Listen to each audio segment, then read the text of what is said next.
Good morning, good afternoon, and good evening, everybody. Good evening, everybody. Hi, how's everybody's morning?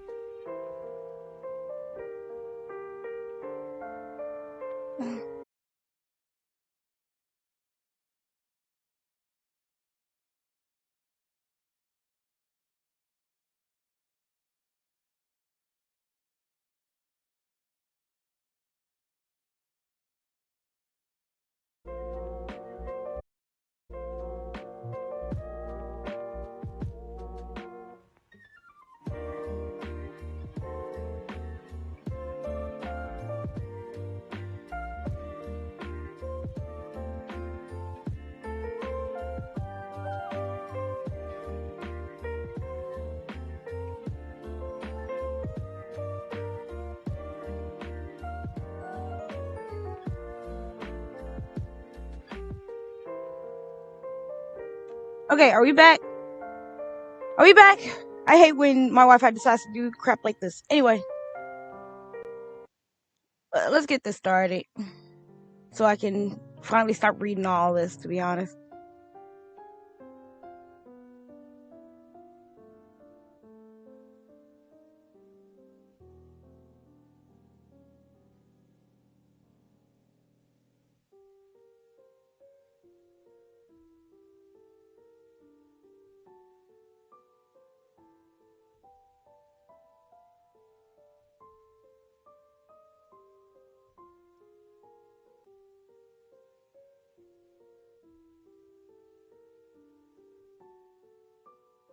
Hold on. Okay, back to where we was.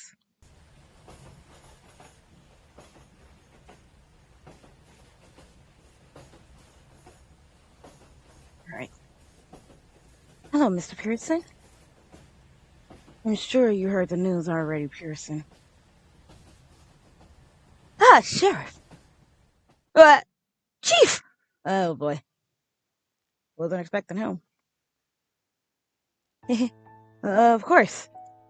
With that aside, man, what a shock to see you play detective with the little old sheriff. Anyways, I heard a lot has happened last night. Eh, huh? Why?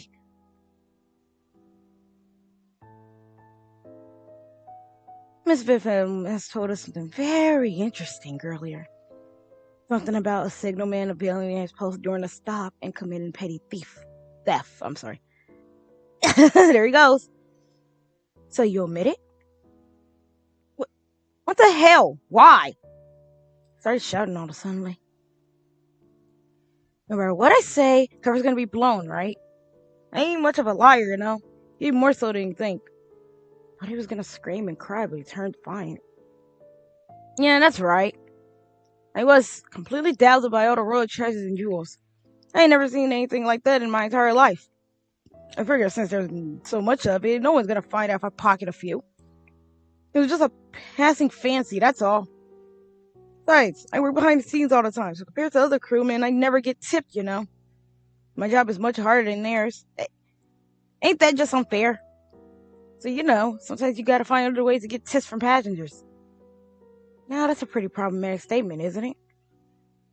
But, with my, with God as my witness, I swear I did not kill the Grand Duke. All I wanted was his treasures, not his damn life. And even then, Bethany already confiscated everything from me. Come on, ain't that enough? I'm flat broke and I ain't getting nothing on my person. I've been wondering about something for a while now. Huh? About what? This car. It smells a little strange compared to yesterday. What the hell? So that's what you meant. Last night, when I snuck here, I accidentally knocked an oil can for fuselage maintenance. Maybe that's the smell. It was dark and I kind of just kicked it with my foot. See, that being said, it does smell almost like oil. Of course, covered dried up oil stains. Someone probably trying to and failing to wipe it off. It doesn't look like stains would be easy to remove considering they're already sitting on the floorboards. Miss Pierce Jr. has oil stains on them. Stains on his uniform are more distinctive though. So when exactly did you notice the master key was missing yesterday? About that. I walked into the conductor's office where my post was about 12:50 a.m. He was already gone at that point. So I didn't see any crewmen look suspicious. I already have trouble remembering all the crewmen's faces to begin with, so I don't know. I don't remember rich people's faces. I'm being honest, see? I ain't lying anymore. See? He's fucking stuttering like a fucking storm. Holy shit. I like Mr. Pearson a lot, like high spirited than yesterday. Actually, hold on. Mr. Pearson's been giving me shifty eyes for a while now. Is he trying to tell me something that he doesn't want Miss Crease to hear? Thank you very much, Miss Pearson. We shall return to you again if we have any further concerns. Yeah. Somehow, Mr. Pearson seemed more depressed than usual. You think so, but he usually is like that. I think of him, Mr. Pearson was probably afraid of Mr. Crease. He's suspicious, sure, but he said himself his eyes was only on treasure only. I wholeheartedly agree. While his attempted theft is an undeniable and shameful fact, it's highly unlikely that he had murderous intent towards the Grand Duke personally. Well then, Mr. Grants, shall we pay them a visit? Yes, let's go. Oh boy, trying to talk to the little boy and fucking Mr. Fancy Pants himself, Joseph.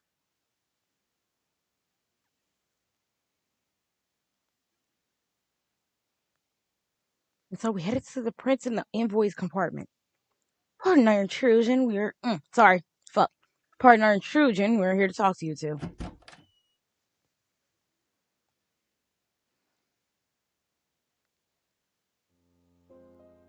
Ah! Hi, hello, Mr. Sheriff. Conductor, too. How do you do? Your Highness, don't act all jolly now, would you? Look, you stunned the poor sheriff into silence. Oh, sorry, Mr. Sheriff. You came here to talk to us about the Grand Duke, right? Yes, and we humbly thank you for getting straight to the point. Indeed, we are currently in the middle of an investigation regarding this case. My oh my, that's quite an amusing thing to do, isn't it? I mean, how bold of this sheriff to undertake such an important investigation, considering he was only given a ride on this train as a courtesy. What are you talking about? He is now working harder than anyone else on the train, fulfilling his role as sheriff spectacularly. Therefore, I ask you do not demean him with such improved words. Conductor Crease, I do not know exactly is that you're expecting of this young man, but the truth behind this case is already crystal clear, no? The crime was committed by assassins sent from the outside who donned the wagonlet's uniform. From what we heard, that is not so. Yes, we have almost no doubts about it. However, there are still several questions that this theory does not provide an answer to. Therefore, policy has resolved those issues in order to pry instances of the train's passengers. Have I made myself clear? Yes. There's much logic in what you say, but personally, I really want to avoid the police getting involved. It may cause more trouble than necessary. However, I have no complaints as long as everything here is kept private, just as you promised us. Though, if I were to be completely honest, we could and would have liked to take matters into our own hands. Well then, I appreciate it if you can make this interrogation brief. Oh, and Conductor Crease, would you mind keeping your mouth shut?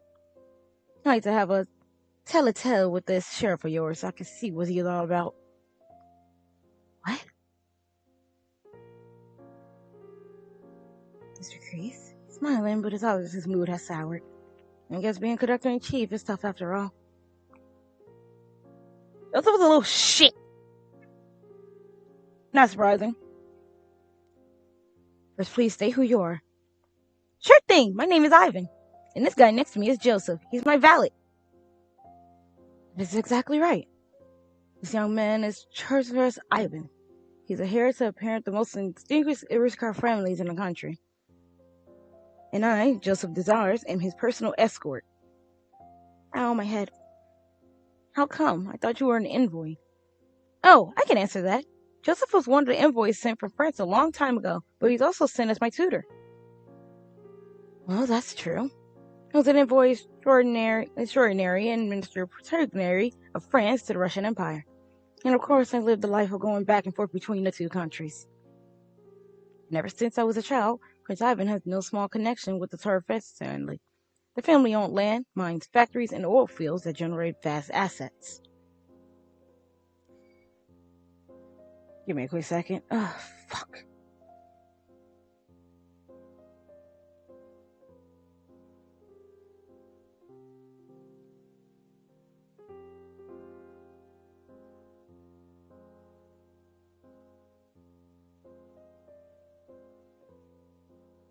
I think I posted that twice. Shit.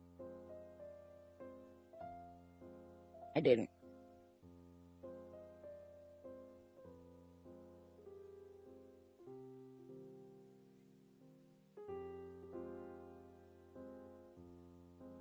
Alright, let's keep going.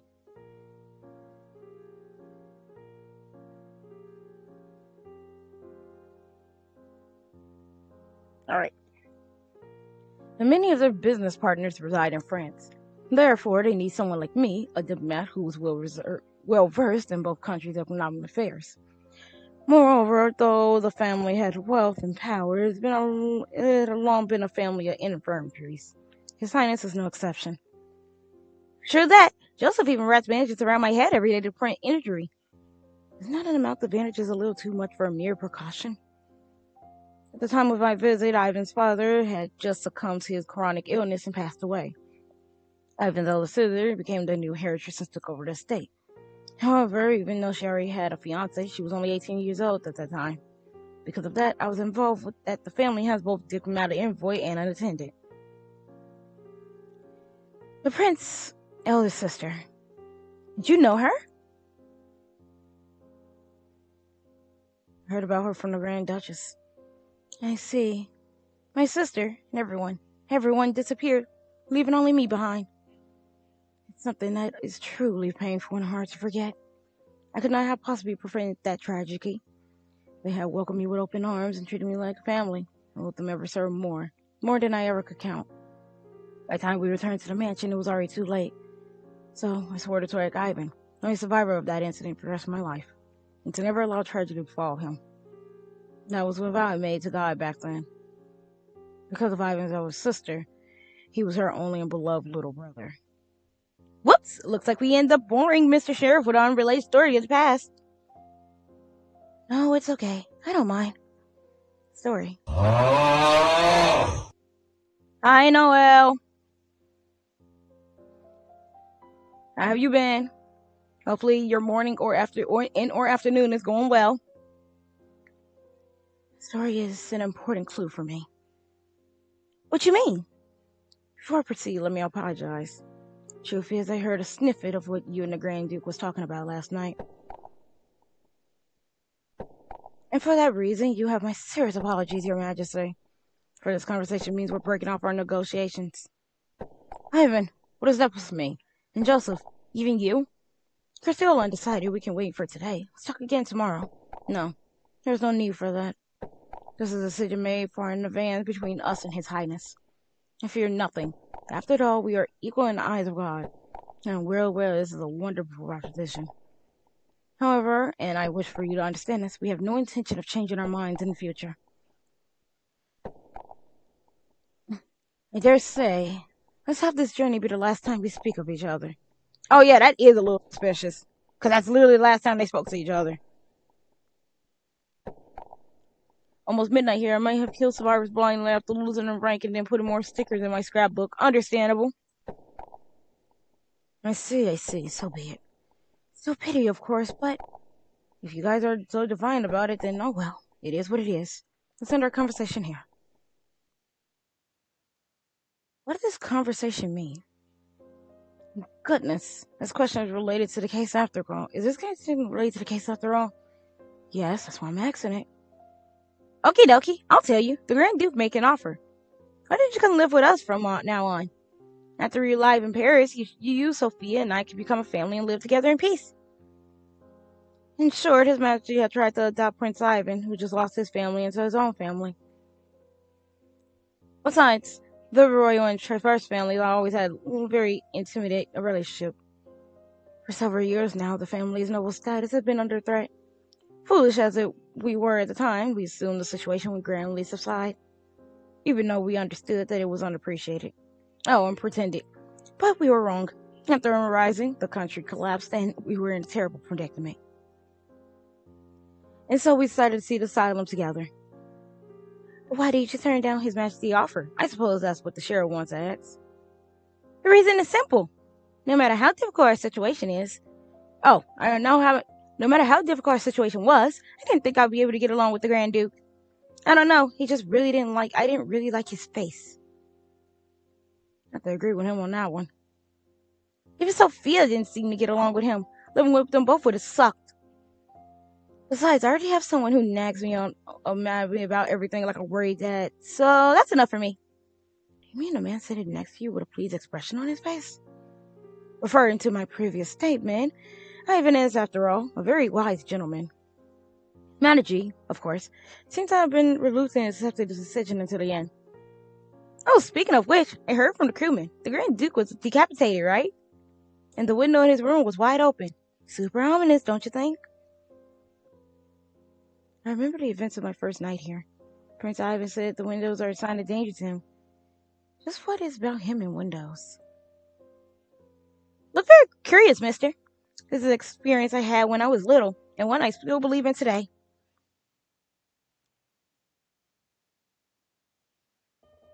When I was 6 years old, I was playing in our courtyard and I tried to talk to my sister who was reading a book in her room. I pushed up the big window frame and tried to stick my head out. But just as I was about to do that, clang! One of the screen screws must have loosened and suddenly the heavy window frame cracked like a guillotine. But I have been only a few seconds late. My head would have been severed from my neck and fallen on the floor. Vanya! Pace failed from worry. My sister rushed to me and hugged me and said that this was a close call. Even though this was an old memory, mysteriously though, it forever remains vivid in my mind. Why? After thinking about it for a while, I realized this event had a special meaning to me. It must have been God's power at work, a force we cannot perceive. Stay away from windows. The same thing might happen again someday. That's what I told myself. And to me, windows are a sign of calamity. That's wild. Allow me to say something, just in case. Whether that was a mere accident or a bizarre casualty doesn't matter. This is just a story, and it shouldn't be interpreted in a way that give it more meaning than it actually has. Right, of course.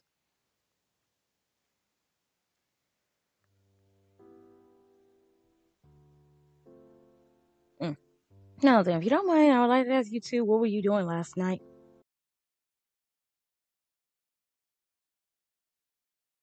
Of course it did. No, stream crashed. What was the last thing you heard me say?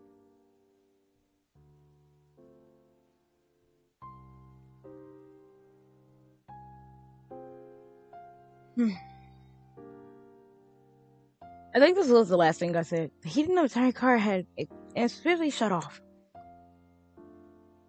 Convinced that it was a malfunction, I immediately rang the bell and called for the conductor-in-chief. Told him His Highness nearly froze to death. Had the conductor-in-chief investigate the cause of the malfunction? In a situation like this, it is best to leave everything to the person in charge. After having to inspect the room and the entire car, heating was restored just before 1:30 a.m. Okay, so it was about the heating. Joseph's getting his side of the story now.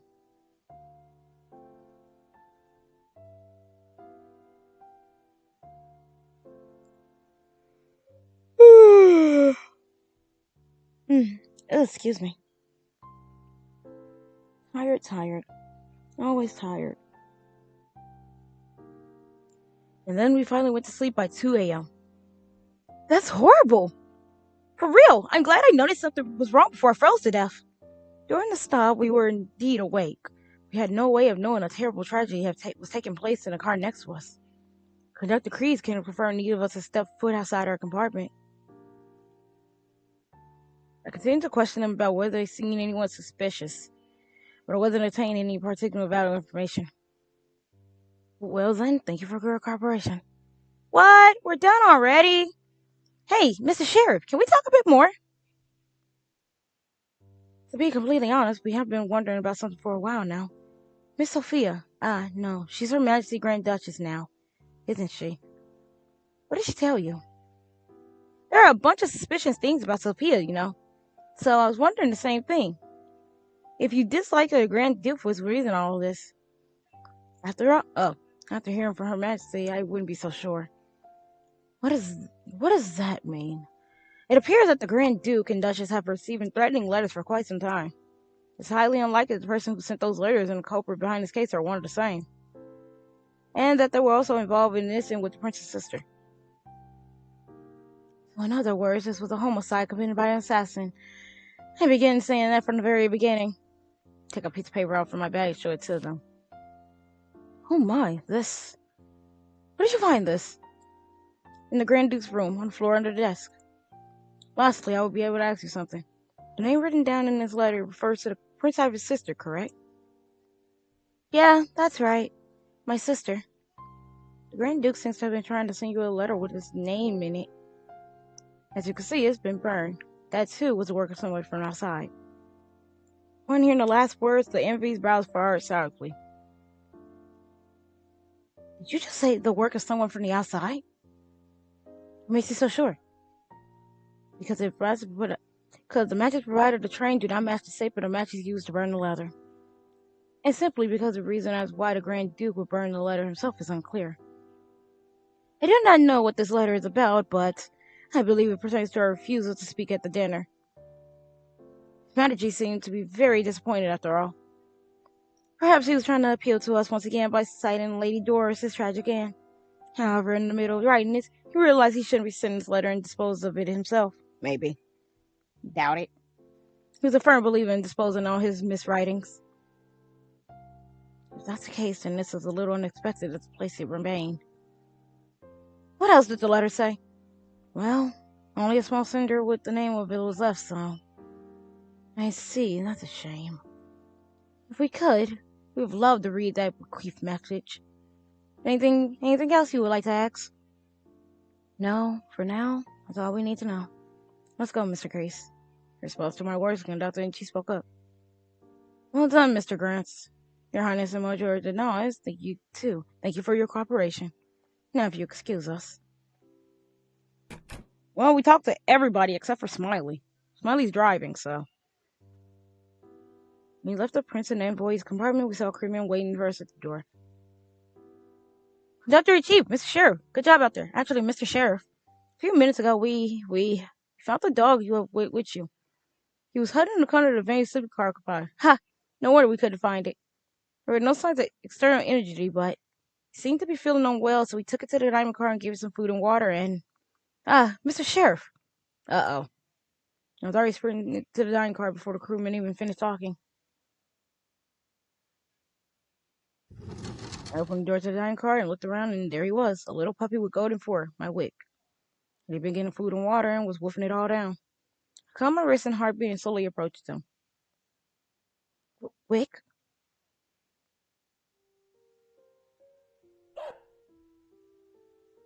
Looking at me, he pounced forward and rubbed his head against my leg. I gently scooped him up into my arms and carefully examined him. No injuries, his hat, collar, and bag were still on. I expect Wick again, looking at him from a different angle to make sure he wasn't hurt. Good, the dog's fine. Okay. From last night, we can keep going. The dog is okay. I repeat, the dog is okay. Well, thank God. So glad you're okay. Relieved, I feel the weight I've been carrying lifted from my shoulders. I was afraid in the worst case scenario, Wick would have been thrown out the train. It seems like my fear was unfounded. Then behind me, I noticed Mr. Kreese belatedly enter the dining car. Mr. Grants? I'm sorry for running off by myself. Mr. Kreese did not walk up to Wick and seemed like he had some business to tend to. No, it's okay. I'm glad you see your partner is safe. So here's the situation. I have completely forgotten that Miss Near asked me to relay a message from her to the envoy. Oh yeah, she mentioned something about that effect. Can't believe she would demand we arrange a new train when we should be in Paris in less than a day. I think she's overacting a little bit. Can't deny the possibility of COVID striking again. I have to go pay even and Monsieur Desno's a visit again. I'd like to make it as brief as possible since it's not related to the case. But if it takes too long, please let me know. Got it. I'm gonna check up on Wick again and I think I'd like to take some time to mull over the evidence we have collected so far. I see, no problem. Let's gather again in the dining car as soon as we're done with our stuff. After I nodded, Mr. Kreese smiled, closed the door, and headed for the sleeping car. I was able to come to a certain conclusion after I spoke to the Prince and Envoy. After I come to that conclusion, I created a new theory, but I haven't gotten the courage to share it with the others. There's still not enough evidence that could back that new hypothesis up. Turned my back to Wick. Started barking. The food had been on the plate was completely gone. I guess Wick feels better now that his stomach's full. He circled around me briskly, wagging his tail as usual. Come on, if you move around so much. Wick, who was regaining some of his vigor, seemed to be trying to guide me somewhere. He was walking towards the direction of the sleep car. Was he trying to tell me something? I got up and decided to follow him. As I did that, his pace quickened. I wonder, does Wick know something we don't? Hold on, give me a quick second. It is cold in my room. I'm getting my blanket.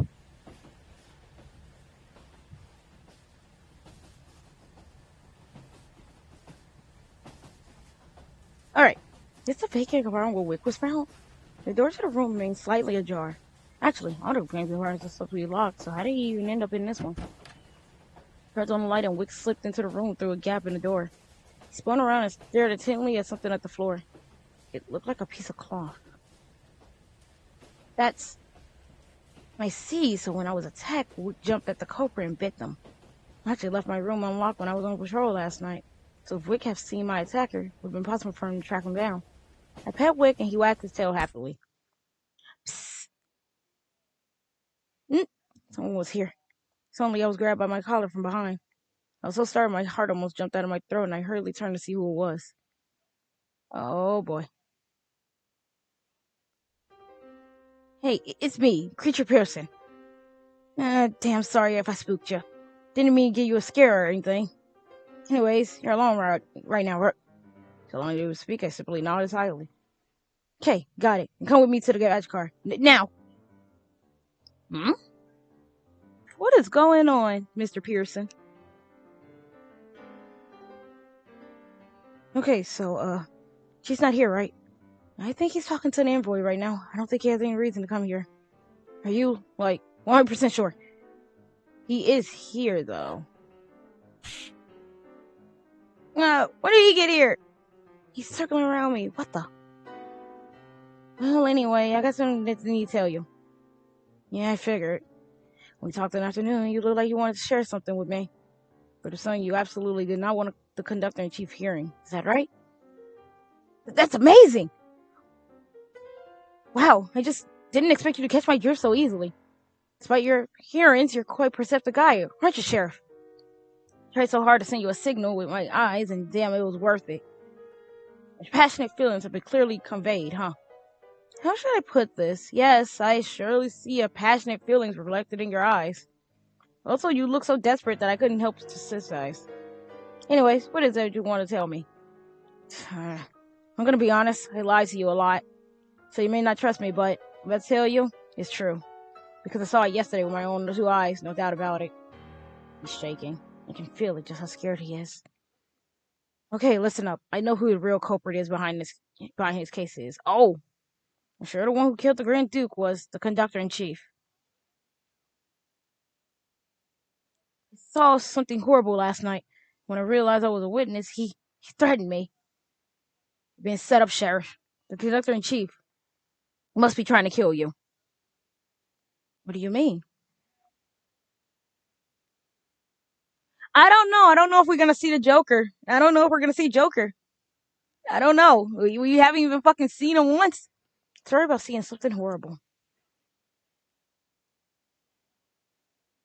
Last night, I slipped out of the conductor. I headed to car to borrow some treasure. I'm ashamed to say this, but I did not catch sight of you during that time at all. Well, that's because I didn't go through the inside of the car. If you don't want to go through the inside out, you can always just crawl above or below the train car, right? Anyway, so I went through the emergency door under the baggage car and secured a safe with the treasure. Oh god, okay, I'm gonna have to turn off that sound. I'm gonna have to turn that off. Nope. Oh, it's so bad. I think something's going on with sound alarms. I literally have to fix that later. I'm sorry. Jesus Christ, sound alarms. What the fuck is going on with you today? Anyway, my plan is child's play to me. And, at last, the treasure was mine. All I had to do was stuff it in my pockets, get back to the post before the train started up again. But, oh shit, don't tell me someone was here the entire time. Even though it was late at night, I could hear someone wandering around in the sleeping car next door. I definitely didn't want to be found out after I had come that far. There's a possibility they might come my way, so it was dangerous to act curiously. I got my impatience under control and decided to wait until it was safe to come out. And then, the train departed from the station. I couldn't get back to my host even if I wanted to. Basically, I was stuck in a baggage car and couldn't get out. Oh, what the hell? I'll just wait until the morning then. I'll take an excuse for my absence. Hi, Josh! Suddenly, I was cursing up a storm in my head, but suddenly, someone entered the baggage car. It was the conductor-in-chief. Hey, what's going on? I thought. And then his voice cut through the darkness like a knife. I know you're in here. Come out. Now. So, I explained this yesterday, but for some reason, I cannot put this game down as its actual game. So, I mean, since it's an Identity V game, I put it down as Identity V. Yeah. Twitch will not let me put down what this actually game is. I don't know if I can try again and see if it actually lets me, but I doubt it. Let me see.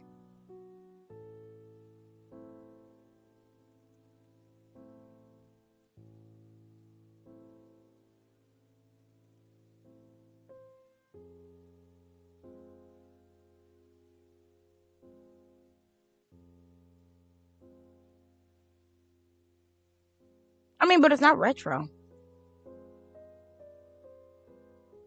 Retro is the name of a game. I can't put retro. That's actually the name of a game. Oh, is it a collective category? See, I didn't know that. Shit, that would have been good to know yesterday.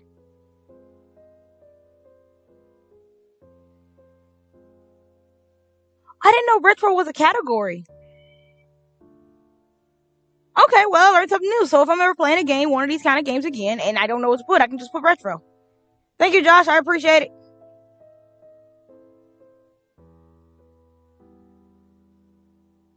Oh, okay then. So if you're going to retro categories, all different games. Okay then. See, we learned something new today.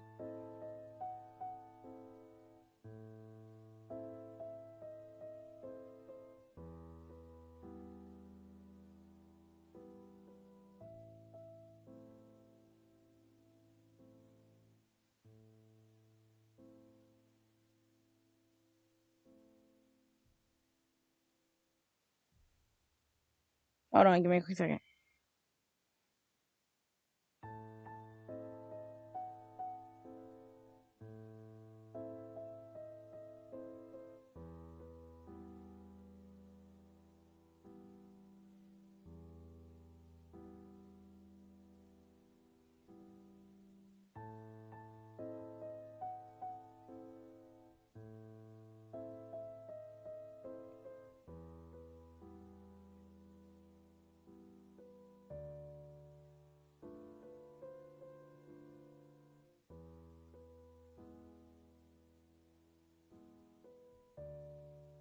Yeah, somebody did come in yesterday and told me I did it wrong, but I didn't know about the retro tag and they didn't tell me about it, so I think we all was just confused.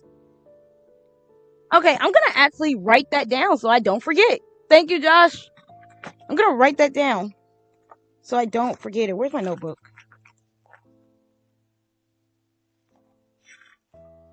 Because I physically did not know that. So, if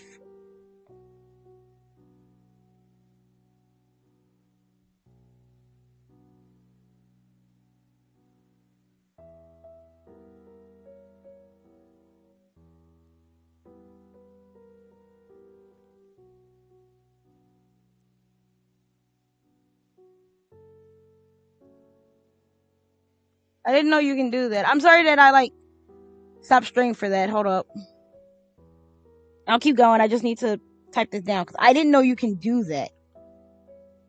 Okay, I got it in my notebook. So next time, no, because it's a bunch of fan games I have that I can't physically put anything down for, but I didn't know what to put it down for.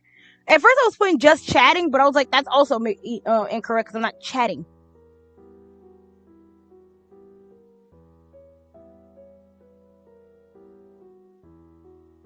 Okay, then. I will keep that in mind. Okay. Anyway, back to this. Game? No! No, it froze! You didn't freeze. Okay, cool. It scared the crap out of me. Oh my god, I thought it froze. I thought it fucking froze. Okay. God. No, I'm happy you brought it up because I physically did not know that that's what this game would be considered as since I couldn't put it down. The moment I heard those words, my heart just stopped. No way. How did he find me? He knows I'm trying to steal the treasure. Did he see right through my plans? Am I done for? Just as I come to the realization, the conductor-in-chief called out again. Your client is already dead. I didn't understand anything. I'm so confused. I heard him kick something in the air. His can of machine oil. The moment that it was kicked away, I saw someone coming out the shadows. It was a man. Couldn't believe it, but there had to be someone else hiding in that baggage car this whole time. In the dark, I could see the conductor-in-chief trying to catch him. He brutally beat the guy with a shovel. Ooh. Each time he swung his shovel, pain groaned or the sound of flesh and bone being pulverized and crushed echoed in the darkness. Eventually, silence fell, and all I can do is tremble with fear. The conductor-in-chief killed a man with no hesitation. I knew he was a monster after all. Yep, classic Andrew. I sat curled up with my hands collecting over my mouth and made no sound, trying to best conceal myself. And yet, after a few moments of silence,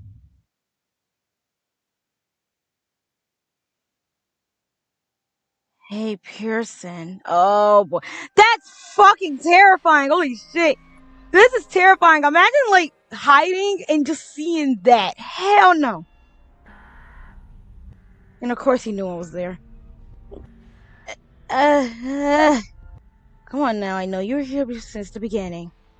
Oh, by the way, I need a little help with something. You lend me a hand, you can keep everything you got in your pockets.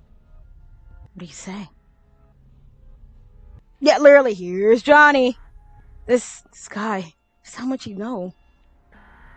Oh, but what exactly? Given the situation, it's obvious it's something bad. Either way, I was forced to help. I carried the man smelling of blood and oil into the engine room with the conductor-in-chief. It was covered in gore. Of course, since the train was rumbling, we all had to climb over to the tender. Pearson, do you know who this man is? Huh? This guy, he's a filthy rat who sneaked onto the train. He was gonna target the prince tonight. That's why I took care of him before he could act. Dealing with train hoppers is part of our job too, isn't that right? Yeah, bullshit. That's what I thought, but I couldn't afford to say that out loud. There are too many secrets and grudges hidden on this train. You should be careful too. His Majesty hounds are a bunch of scumbags, just like this guy. I thought the chief looked at the course with disdain. Oh, they threw it in the and when we got to the engine room, of course the driver, Joker, was there. He even relaxed when we saw the spirit carrying a dead body. Joker knew all this was gonna happen. And then to my horror, the conductor-in-chief disposed the man in the firebox.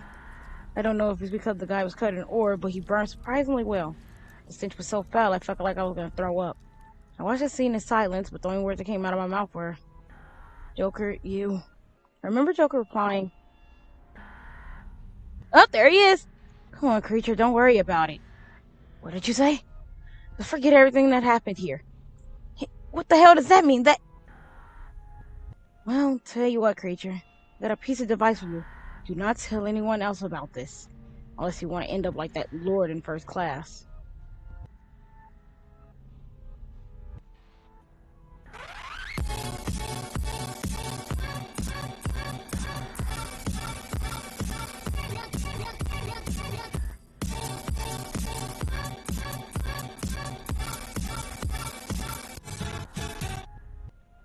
Thank you for the raid. Hey now. I got no clue what you're talking about. Joker, what the hell happened to you? My guy, you weren't like that, were you? This is a dream. I don't understand. I don't understand anything. As I thought, it was a bad idea to let Creature cooperate with us, huh? But since he saw the whole scene, I figured he wouldn't keep his mouth shut anyway. Besides, there was another eyewitness. Now I'm gonna have to... He said something else, but his voice didn't reach my ears anymore. After that, the conductor-in-chief told me that in exchange for cleaning up the baggage car and letting me keep the treasure, I have to not tattle about this incident to any other living soul, for example, a cop like you. When I tattled, I told you everything. Oh, he physically did not care about dying. He's gonna die! God damn it! Give me a quick second. Of course somebody...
Sorry about that.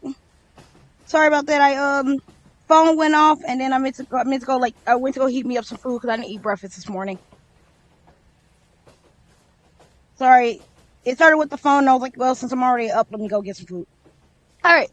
The strange oil stains on Mr. Person's clothes, were they from carrying a man? If Mr. Kreese told me that man, his client, was dead, then the only person who could have been that client is the Grand Duke. And that means the Grand Duke ordered a hit on Prince Ivan. There was really an assassin on board, but it wasn't the Grand Duke that they were after, but it was the prince. And then Mr. Kreese found that assassin and killed him. What in the world really happened yesterday? But Mr. Pearson, why do you say that the Cuthbert Cheeser is the culprit? Well, because that's for you to figure out. Finding the culprit, that's part of the cops. That's the part the cops care about, right? Listen, he was capable of cold-blood murder. How do you even know there was an assassin here? Not only that, oh god, hold on. Excuse me.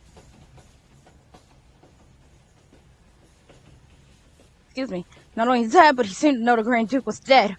Above all, Chief didn't exactly want you to know what happened. That's the most damning evidence of all.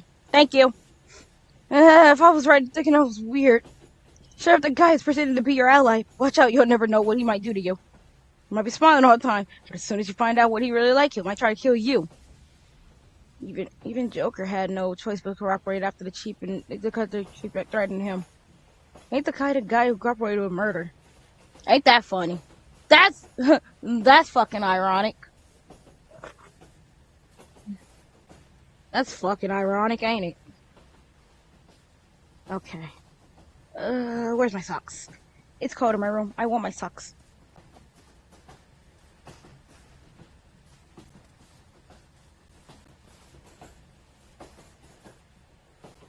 Alright. Mr. Pearson, thank you so much for sharing your secret with me. I think this is a very important clue. This is about little insubordination on my part. I know he thinks he's scaring me into silence, but he's the one who's gonna be in deep shit if his secret gets out. Also, since there's not much of it anyway, I'm handing this info for you for free. What is your telling me this info have to do with the contents of your pocket? Wait a sec! Come on. I mean, that was that, and this is this. Only fair if I get a little compensation for finding info at the risk of my own life, eh? Pictures I had on me have all been confiscated except for this. There's no chance for me to get more. On top of that, I got my ass handed to me on a silver platter by Biffield this morning. That's a fair enough exchange. Seems to be wanting to keep the treasures at any cost. Besides, since I accidentally shattered the treasures, they're all smashed up and look like junk now. Sure, the nobles were just treated like worthless trash. If you think I'm lying, I'll show you. With that, the spirit pulled out a number of glittering shards out of his pockets. Blue and aquamarine gemstones, silver ornaments, crystals that looked like pieces of ice. This thing was actually shaped like a bejeweled egg, very eye-catching. But I dropped it when the train shook, and there was a little statuette thing inside that broke too. After amongst the shards, I noticed a small piece of yellow aged paper. I immediately grabbed it and read the words written on it. Hey! What is that scrap of paper?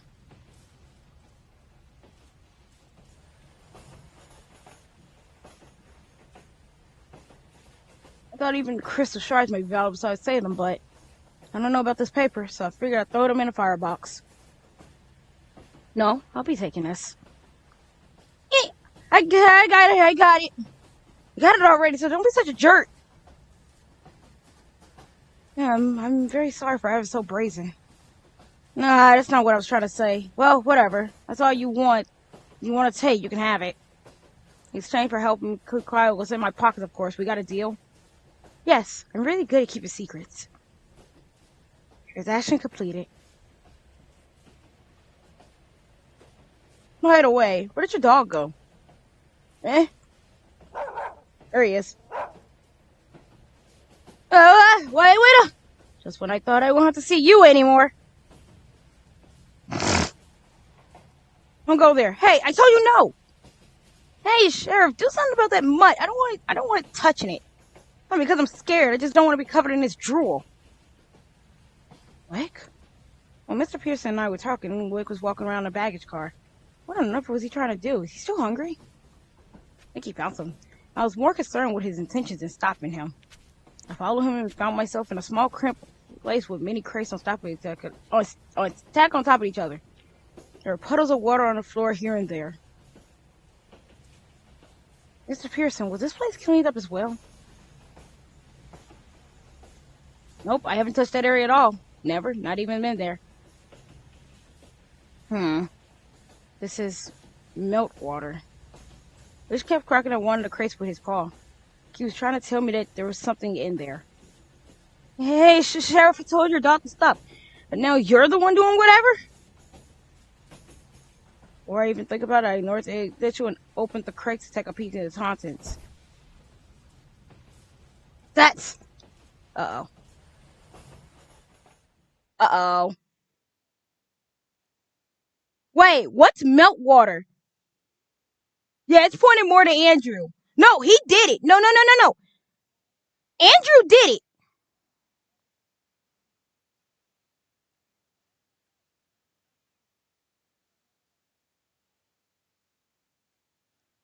Andrew did it. So I can give okay. Yeah, no, so let me give context. So Andrew did it, right? So to I know what happened. Andrew knew somebody was hired to kill Ivan, aka Robbie. So so Andrew took it in his own hands to kill the Duke, who hired the assassin, and killed the assassin himself. Okay, give me a quick second. Let me go. Yeah. So let me give me a quick second. Let me go get my food out of the microwave. I need to get my food out of the microwave. I'm hungry.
Okay, I'm back. But yeah, no. I already know I already knew Andrew did it. I physically knew Andrew did it. And I opened the door to the cotton car and went inside with Wick. Mr. Grants. Sorry, did I make you wait? No, don't worry, I didn't mind waiting. Well then, what sorts of truce and interferences, lol, have you delivered from this case? Mr. Crease? Alright, this might be where I want to say it, because I'm pretty sure my answers can literally get me killed. Up until now, I thought I shouldn't tell anybody about my speculations. Even though I was certain it was correct, it might be meaningless if I couldn't prove them. And since there are still some things missing, I can't be too sure if I'm right or not. But I get it now. It's possible that my theory is wrong, but nevertheless, I'll share it with you and you alone. I see. If that's the case, I am all ears. Mr. Creek said so smiled warmly. We are sitting opposite each other in an empty dining car. I remember the seat being the same one Mr. Crease and I had talked dinner over the first day. Here from my notebook. This is what the passengers testified. This is the self-imposed joint of exile of Royal Church families. I was convinced that all the passengers in the train are only telling half-truths. Oh boy. Train passengers have many secrets. He carries secret, major or minor, and told a lie to cover it up. For example, regarding the real relationship with other passengers, when I spoke to Miss Belgier on the second day, she told me that the Grand Duchess was from France. She said the Grand Duke was in a more great marriage. However, she was now indifferent to him, and the status of their strained relationship is public knowledge. The small butterfly specimen found in the Grand Duke's room was originally part of Her Majesty's collection. She told me about it in great detail. She seemed not only have been the usual casual collector, but also somewhat of a scholar with vast knowledge of butterfly etymology. Truth and interference. The small initial M was carved on the following wooden case. I thought initials stood for the first letter of the Grand Duke's name. I'm like, oh, but it did not. Besides, the Grand Duke, there was another person on the train who started with the letter M. Prince Ivan testified as follows. Joseph wanted an envoy sent from France a long time ago, but he was also my tutor. Although he didn't say outright, his servants replied that there was more than one envoys besides Mr. Darcy's. When I heard the French words, I suddenly remembered something. Come to think of it, wasn't the Grand Duchess also said to have come from France? Of course, that's not all. Among the treasures Mr. Pearson sold, there was an old greeting card. My beloved Professor M. Professor Ellie, congratulations on your merit. Professor, even if you to the palace, I send you letters every day. I miss you a little, but if Professor is happy, then I'm happy too. Please keep with lots about bugs and other things, said Ivan. The person described here, Professor Melly, was an expert when it came to insects. It's written that she got married and moved to a palace. If this person named Melly was one of the envoys who came from France from Mr. Darcy's, if that was the identity that she had before she became Grand Duchess, then there must have been a special connection between her and the prince.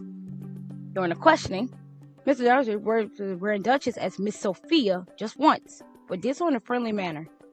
It must have been a long-standing relationship with her. The initial on her case was from her own name, before she got engaged and reborn as royalty. There are a lot of strange clues presented in the murder scene. Most of them, however, were merely forged evidence. The most important clue was a piece of burnt paper. Mr. Crease, you said that the paper was almost completely indecipherable. However, on closer inspection, there still was some parts that can be read, a bit partially. Doris forgot, wished, and this is what happened. In this letter, the Grand Duke was going to send to the envoy, I wonder. A woman named Doris was the prince's eldest sister who was assassinated 2 months ago. And the person who killed her was indeed hiding on his train, wasn't he? The assassin had boarded the train during a stop and posed at a crewman. However, it seems that his target was not the Grand Duke, but the prince. Furthermore, the Grand Duke was actually his employer for some reason after Prince Ivan's life. Perhaps His Majesty wanted to start his change with the assassination he went to the Magic Car last night before 10 p.m.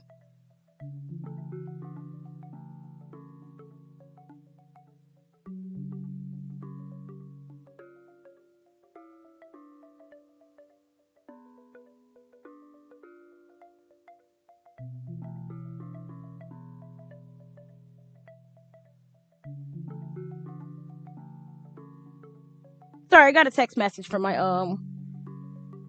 cousin's dad. Okay.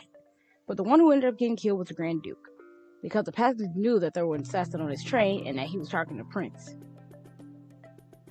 Knowing that, they used his presence to flip tables and construct a story which was more convenient for them. The culprit posing as a crewman as the lady's companion and was talking about it did in fact exist, but he was not actually present at the location she described. I'm sure the pastor was trying to mislead me by giving me false testimonies.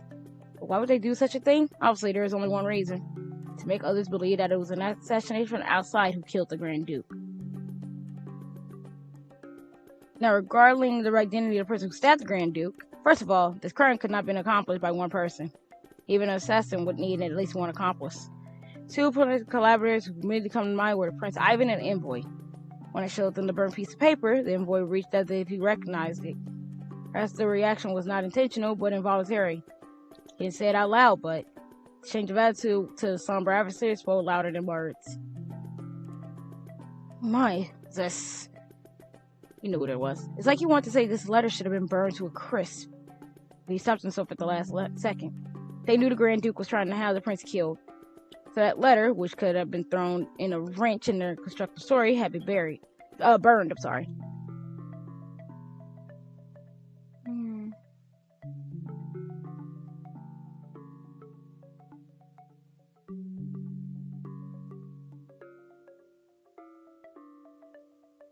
The Grand Duke was poisoned, a deadly threat to the Turfs, so we killed him first. I'm sure they wanted to avoid arousing some suspicion. At this point, they must have realized they could have been pegged as either as the culprits or accomplices. The lady's companion testified that the Grand Duke and Duchess took sleeping pills every night. His Majesty was greatly relieved after getting on the train, but that relief might have led him to his end. But she did rub me the wrong way. She was shown constant averse attitude to me asking her personal questions. Only this occasion did she eagerly volunteer such information on behalf of the Grand Duchess. His Majesty was relieved after fleeing the country, she said. But he was so relieved, then why did he find a handgun under his pillow? The reason he carried handguns was because he's scared of being attacked, even if it was out of the country. Especially on the second day, when the train stopped at midnight. He couldn't possibly have been calm at that hour. Besides, that night has also been the time where the prince should have been assassinated. For that reason, he probably decided not to take his sleeping pills. But what if he was offered mineral water, which was laced with sleeping pills beforehand? And by someone he really trusted, no less. Among other things, she missed the sound of something breaking, a suspicious noise she heard come from the Duke's room. Must have been the sound of the case butterfly falling to the floor and breaking. But since that room was carpeted, she shouldn't have been able to hear it unless she was in the room with him.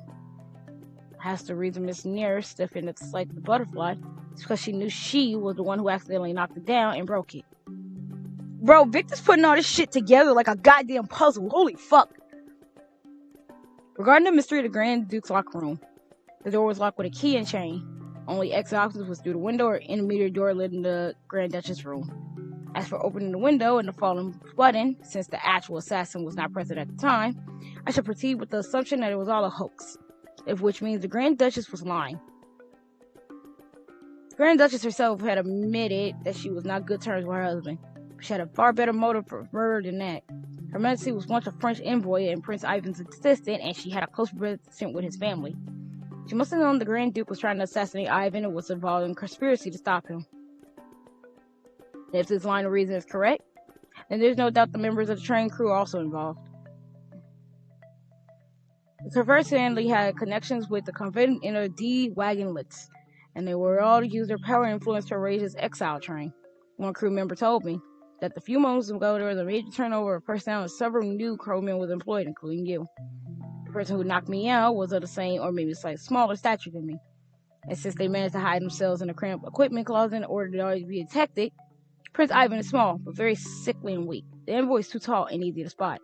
So when I thought about the people on the train, I came to the conclusion that it had been a woman, with one appropriate knowledge and skill.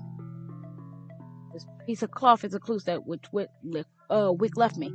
When I spoke to Miss Dempsey in a few hours, I noticed that the hem of her skirt was frayed. Returning to the second night, just before I was knocked out, I was explicitly dazed and most important, very sleepy. Sleepy to the point that I have woken up 10 hours later. Must have been in just sort of sedative or tranquilizer without realizing it. In retrospect, when I think about the thing I could possibly drug, there was no opportunity for that other than when she bought me the coffee right before the train stopped. This is wild. I would not be able to put this shit together. Of course, there were other collaborators besides her on the crew's side. The presence of someone who had the most power and was capable of exercising all authority on this train. What made it possible to put this plan into motion? When did the crime actually occur?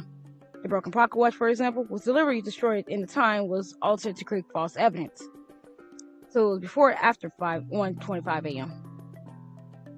We deduced this before 1:20 mark. That's because at the time I had witnessed a weird exchange between Grand Duke and the conductor-in-chief. But I thought about it a little more, and If that exchange just was an act to make me believe the conductor-in-chief had spoke to the Grand Duke. What if the murder itself was staged to make it look like it had taken place 1.5 hours of the stop? Alright, give me a quick second. Water time.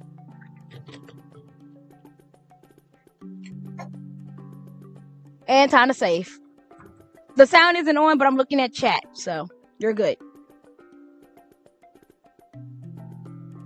I need to eat.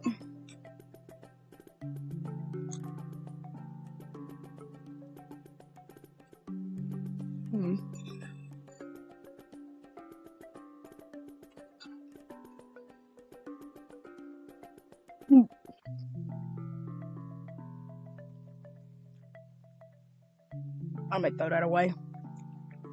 I think that became bad.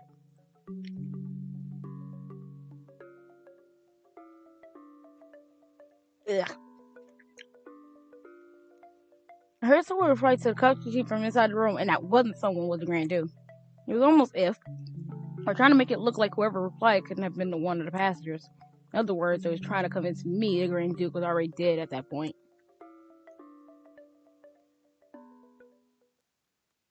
I believe the murder occurred after the train had already left the station, after 1:30 a.m. Taking account the estimated time of death was before 2 a.m. and presumed somewhere around 1:40 a.m. Proceeding with that assumption, when I lied out all the sections in my head, about 6 people came to mind. The Grand Duke has 6 stab wounds, and the stab wounds varying location, force, and direction. It was like 6 people had gathered together and inflicted the wounds one by one in their own way. And if that is what happened, then everything starts to make perfect sense. Bro, Victor's too smart for this shit. I hope they don't kill him, though. I kept talking as I was some kind of trance, but at last I fell silent. There was a long pause. Nothing could be heard except for the sound of the wheels in the window beating against the windows. Silence seemed to stretch out for eternity. The train was moving rather slowly. It wasn't just my imagination acting up either. There was another train running on the parallel track, and the railroad in this area seemed deteriorating. After a long haul, Mr. Crease slowly closed the notebook he had in his hands. Mr. Crease? Sharing the steering with you only. Oh. Yes, I understand what you're insinuating. He looks down. Then he smiles, without meeting my eyes. I'm not sure why, but strangely enough, you look like you're already having fun. I just want to know. Please, Mr. Crease, please tell me all about the secrets hidden on this train.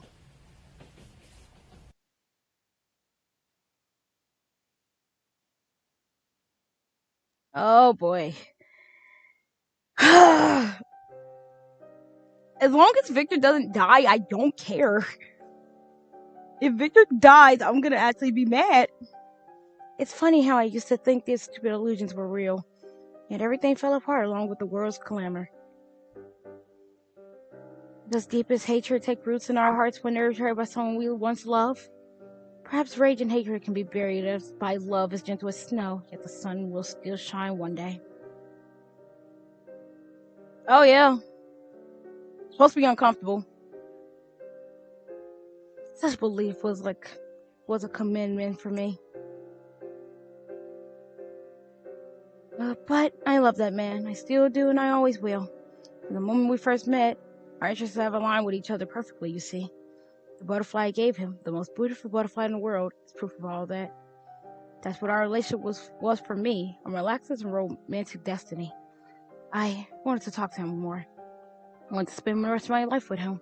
And yes, since his world has changed, so has he. Perhaps it was inevitable.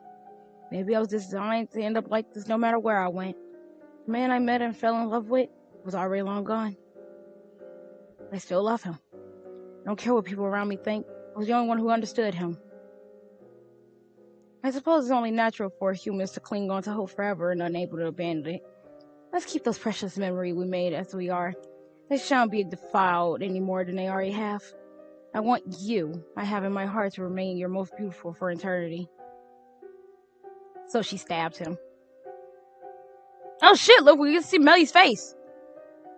That's why I have to stab him with my own hands. Melly, my once dear colleague, who has been the princess of a fallen empire, and more of her restraint. You can tell by looking at those calm, intelligent, acceptable eyes. Underneath Billy's softness, she had a will as strong as iron. Does she hide her face to prevent people from discovering just how tedious she really is? Damn, they really all stabbed him. They really all came and stabbed his ass. And you know what? Good for them. I hope they do it again. Anyway, I always thought that the butterflies she collected were merely magnificent, though sometimes their beauty creeps me out. It's almost as if these butterflies were still alive. To tell the truth, I was more than a little curious as such Traff. How you kept the beautiful subject permanently frozen in time? Well, that's besides the point. As I told you before, I once had a twin brother who I loved dearly. Oh, he's bringing up Claude! That's why I was acutely and painfully aware of how Madame Doris cared for Monsieur Ivan, and how much it hurt to lose a beloved compatriot. Wow, that man really did just bring up fucking Claude, huh? I want nothing more to honor her wishes. I didn't want to lose someone important to me in the middle of an exile again.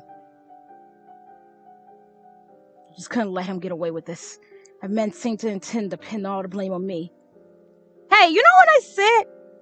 Oh yeah, no, my voice is doing okay. I'm changing it for Joseph, because I know what Joseph is. My voice is fine. I'm actually fine. It's not identity Joseph if you don't bring him up exactly. All of this was discovered from the letter he had left by his bed. There was evidence that after becoming the most intimidating member of the Princess Entourage, he was planning to murder him to get his inheritance. Wow! I'm glad to have learned the truth, and now I can stab this man lying in front of me without remorse. However, it's clear that we cannot allow this letter to be left behind. Your Highness, sometimes the kindest people are actually the greediest. As your tutor, this is the last lesson I can teach you. Alright, who's next to talk? When I was little, I once asked my sister, where did Mama and Papa go? She hugged me without saying anything. My sister always took care of me. What? What's going on? Hold on.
Hold on, people. Jesus Christ. I got the door, don't worry about it.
Okay, I'm back. Sorry about that. My sister always took care of me, along with the rest of the family and our parents' steed. She cherished a sickly and frail crybaby like me. But then honestly, things must have been hard for her. Hey Joseph, if the price of protecting the good is destruction of glory, what would you want to make what would you want to make the choice for you? Your mission or your heart?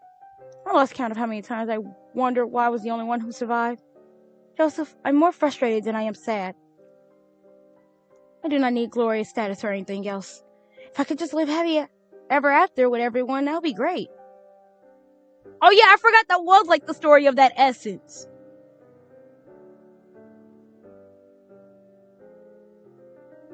A certain memory is plaguing me.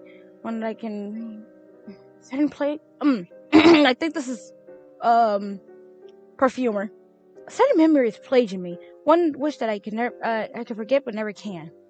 It's unbearable. The repulsive sight of Master Makati. No, that man scary Lady Sophia's face right in my... Oh, he did it! It was forever burned in my eyes. As a servant, I was powerless. And every time I removed the cosmetic power from her face to reveal her wounds, I was consumed with regret. Lady Sophia, I'm so sorry. I've been hiding something from you. In the past, I made an irrevocable foolish mistake, and I killed someone I loved with my own hands. I came to this country in hopes of saving the sin I committed with my homeland. What are you talking about, Vera? You may think. What I'm saying is true. I'm sorry that I've been hiding this from you until now, Lady Sophia. To me, you are the most revered person in this whole country. As for you, I would not hesitate to dirty my hands with blood again. Please allow me to stay by your side as long as I live. Yeah, they all killed him. Oh, it's Joker. Wait, Joker's talking. The Tartarus family once hired me as their cook, even though I was disabled. I remember Ivan giving me nicknames like Rare and Grill because I was exceptional at grilling meat.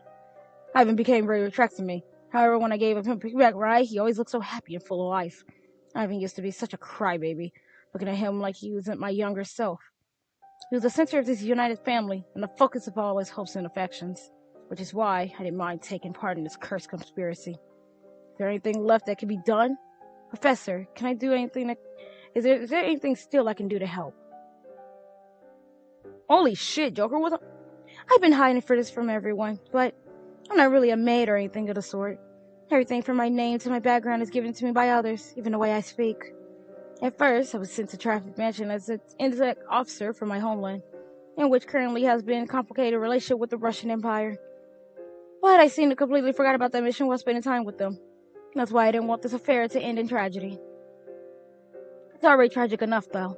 At least it's now we can all agree on how we are going to deal with this. If you need help crossing the border, leave it to me. After all, as long as it's not me, I can become anybody. Wow!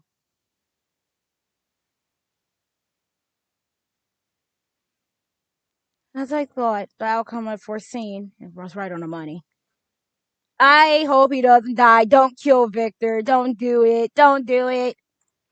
Just as you said, Mr. Grant, there are these several collaborators in this murder conspiracy. No less than 6 people, including myself. You're also right about Lady Sophia about being a French envoy who worked together with Monsieur de Tsars. This is wild! Her and Prince Ivan were very close. I always called her by her old name, Professor Melly. Eventually, she called Grand Duke because I became his wife. There's really not much I can say about this. After abolition of the royal family's monarchy, his relatives were executed one after another. And his paranoia and distrust of people have made him mentally unstable. He became recently violent toward his wife and servants, even goes so far to kill them for being suspicious. He was also obsessed with maintaining his power and status at all costs.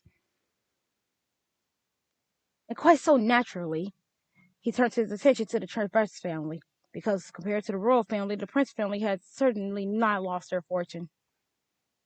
2 months ago, Prince Ivan's elder sister Dolores, her husband, and her child were murdered. Allegedly, that unfortunate incident was started by anti-imperialists, but there was someone who ordered that assassination, and that someone was the Grand Duke. It has long been rumored that he had connections with the criminal underworld, and those rumors were true. It was also within his plans to leave Prince Ivan as the only survivor of his massacre, because after Dolores' passing, Prince Ivan inherited the entire Tarach family fortune. It was the Grand Duke who proposed the asylum plan to him. He intended to die Prince Ivan to his family during exile, so he could acquire the Tarach family's power and fortune. But if the prince refused, then he planned to acquire only fortune which was being transported on his train. At first, neither Lady Sophia nor Prince Ivan nor the servants knew that the Grand Duke was conceiving such a plan. But then, as fate would have it, a certain thing has led us to discover this awful scheme of his. Mr. Kreese paused for a moment.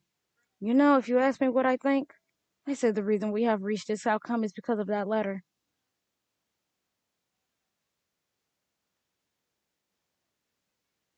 I didn't quite understand what he meant. No, that's a lie. The truth is, I understand precisely. I just didn't want to accept it. For a split second, a panic expression rose in my face. I said, oh, oh, Victor, he wrote the letter.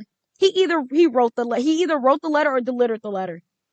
For a split second, a panic expression rose to my face, and it didn't escape Mr. Kreese's attention. When her gradually beat faster. After the massacre, I was the first person to read that letter. After confirming its contents were merely true, I passed it on to the envoys. This confirmed Lady Sophia's suspicions about the Grand Duke, and she was trying to thwart his plan. What I mean is, she had been had a very clear intent to kill him. Insane, huh? Her real strength and fearsomeness lies her iron will. Lady Sophia loved the Trent family with all her heart. She was simply determined to protect the one she held dear. And perhaps among all of us, I'm the only ones who pity into her this information, but Lady Sophia still loved the Grand Duke as much as he still loved her. Passionately more than anyone else until death did them part. That's why she had to put the end to it with her own hands. This is wild. This story is fucking wild. All the accomplices agree with Lady Sophia's decision. I'm not really a part of that agreement, not directly at least, but I owe her a favor. Each one of us has decided to bear the sin of the Grand Duke's murder by swinging the blade down. 2 months ago, Monsieur Duras told me they didn't need to have all allies on the trains on Mrs. side. So I disguised myself as a member of the crew and boarded the train with them. This plan would not have come to fruition without the help of the train's crew, and thus we were able to safely dispose of the Grand Duke before Prince Ivan was assassinated. Thanks to that letter. I am very ever so grateful to you, Mr. Grants.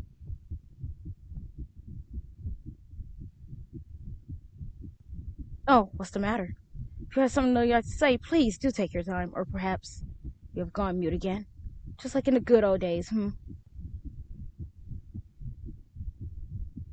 Actually, I have something I've been giving to you for some time. It's gotten a little dirty, though. I never threw it away. I thought I'd return if we ever meet again someday. Having said that, Mr. Kreese took out a dirty envelope. The paper shows signs of deterioration and is stained with dirt and dry blood. The shade design that's written on the paper was definitely from the same letter I always carried. The rest read to Victor. Bet you've been looking for this for a long time, haven't you? You never found it in the end. Well, that was for the better. Sorry. I picked it up by accident. It had fallen on the site I worked at, you see. Reading other people's letters is bad, isn't it? I know you know better than anyone else. Thanks to this letter, we were able to get rid of the Grand Duke. I said this countless times already, but I really thank you so much. Bro, I think he thinks he's gonna die next. Don't kill him. My letter was stolen by the person in front of me. And not only that, he seemed to know who I was. Beginning to dissociate. Me! I feel the bit was disorienting. I couldn't distinguish Kreese for the surrounding scenery anymore. Eventually, a certain memory came back to me. Red. Fire. The whole neighborhood is on fire. Right. Those buildings were made of wood, which is why the fire spread so quickly. I vividly remember the burning smell. Oh, God. That's a scene. Whew.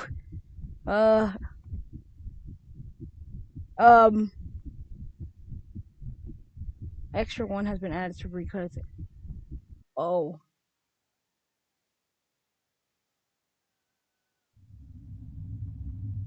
Hold up.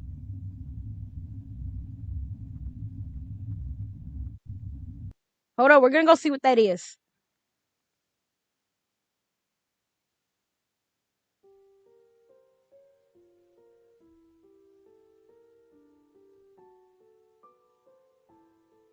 Oh, here we go. We got some new stuff.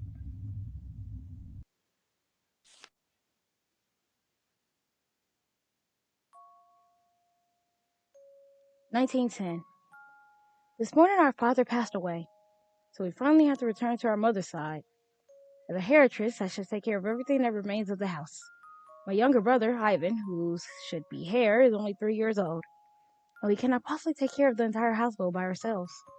Therefore, I have made the decision to invite two new people from France. One is Professor Joseph de Saussures, and the other is Professor Melly Pamus. I refer to them this way as professors because they are dear to my younger brothers. They are my dear younger brother's tutors. I also have a lot of respect for them. Professor Melly always covers her face. She's very kind and approachable. She's an intellectual who knows everything. She's a very strong connection to nature, especially to flowers and insects. She used to travel around the world as a special envoy for rare insects. Her enthusiasm is evident in the fact that she's usually quite reserved and becomes very talkative when it comes to insects. So I think this is Robbie's sister speaking. Then, after she finished speaking so passionately, she would always close her mouth suddenly as if she was shocked by her own actions. Oh, how I adore her. Professor Joseph may seem intimidating at first glance, but he's actually very caring. He dotes on Ivan a lot. When I spoke to him, Professor Joseph told me about his younger brother. He must be very precious to him. Professor Joseph has a deep knowledge of fine arts. He loves painting and music. He promised Ivan when they had time, they would go to a nearby lake and paint landscapes. I'm really glad I extended my invitation to them. However, I do feel bad that I'm leaving most of the work to them as late. Since last month, my physical condition has only gotten worse. I can only pray that my child can be born in good health. 1911. The baby was never born. Oh, it took me months to recover from the loss. Oh, God. Oh, I know what happened there. I can't save. But hi, Dark Red. Now, months later, I'm back on my feet thanks to my husband, my little brother, and the other members of the household. But the people around me still living on the fact that I could not succeed in bringing a child in this world. I felt especially sorry for Ivan. He was born with a rare disease, and the doctors had told me he probably would not live to adulthood. When I first heard that, I was shocked that I almost fainted. The family needed a legitimate successor, but none of us had any hope for Ivan, his only son. But Ivan was so full of energy that I told somebody he was ill. They would think I was lying. He would run around the garden, open fields in summer, and even wield his own axe and chop down wood for the fireplace in the winter. Both Joker and Professor Joseph had to stop him from doing that, though, saying it was dangerous. Mr. was lovely, nicknamed Joker, is a skilled cook who plays with Ivan in his spare time. He is the biggest and strongest of our servants, but everyone in the household knows that he's actually a kind man with a tender heart who loves to make people smile. There's also Martha, the hardest working maid in the house. Who has recently joined our family, incredible woman. The sound alerts are currently not working because for some reason they're glitched out. I have to go and check on those. I am so sorry.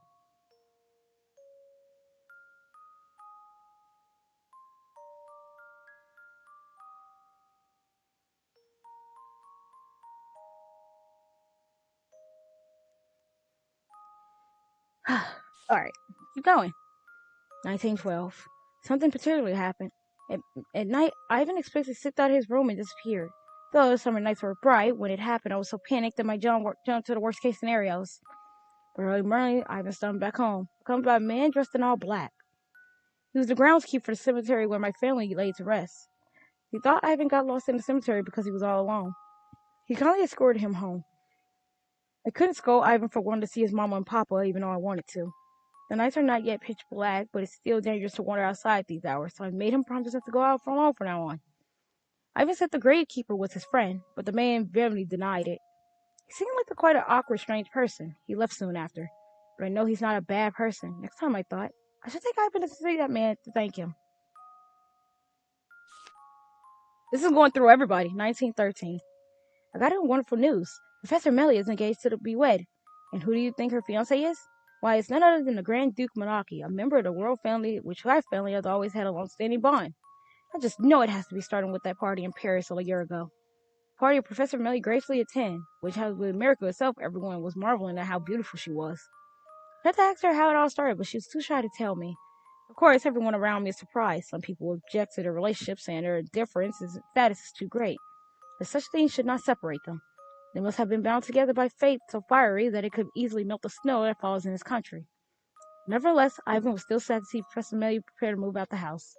She said she would send him letters every day, even after moving into the palace.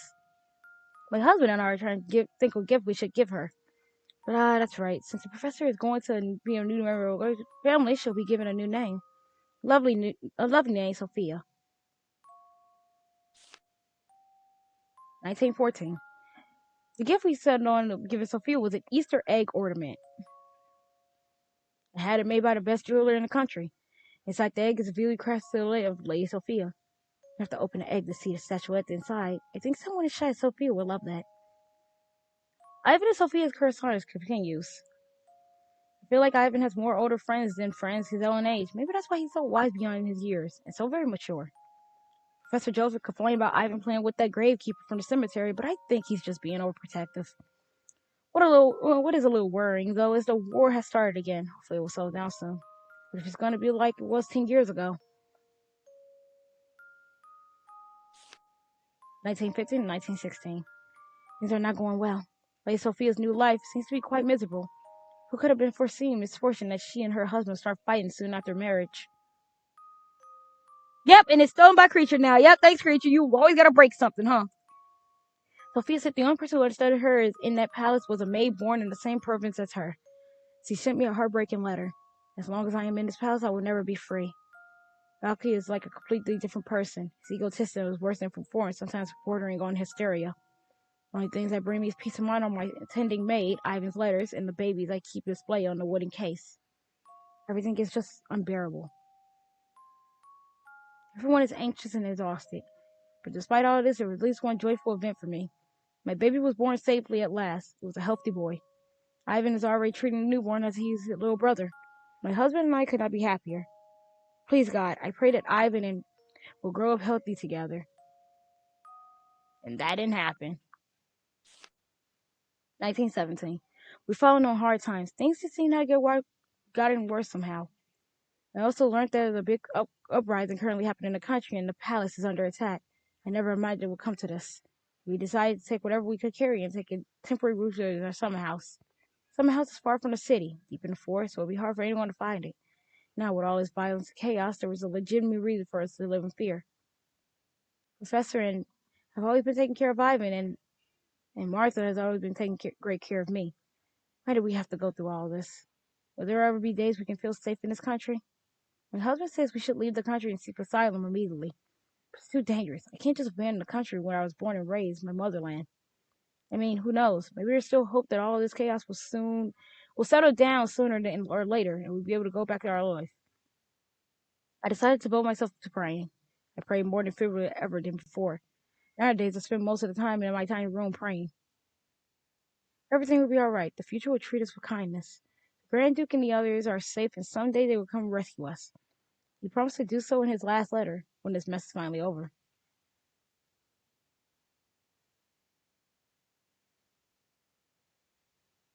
Wait, that changed. This changed. Wait. Okay, y'all didn't see what I see, but the top of the screen where the words are, it changed. I think it said, but it didn't.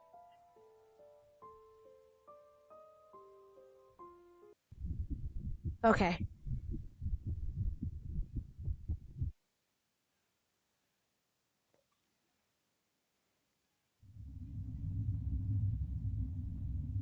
Where?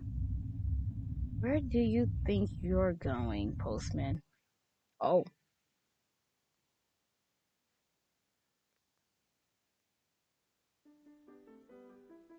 Okay, come on. You can't put on this music with that. Also, I'm not controlling this. It's doing it itself now. That did it itself. I didn't touch that. September 12th, 1911. The postbox announcement. Starting today, Victor Grants will be appointed as postman in charge of delivering letters and parcels. I, Victor Grant, am a postman. Just before I turned 16, I started working as a mail carrier for the city for the post office. Before that, I led a precarious life, working various day jobs just to put bread on the table. Finally, I managed to become one of the hundreds postmen working in the city. Always been along. Oh, there he is in his normal outfit. There he is. That's the outfit that we know of. I've always been alone. I don't have any human friends. I spend more time with animals than I do with people, and it's always been like this. As a child, I was often reserved as the weird kid who never talks but is always smiling. I was alone, but maybe that was exactly what I wanted. To be honest, I'm not good at interacting with people, nor do I really like it. Oh God, where's my water? Ugh. Water time.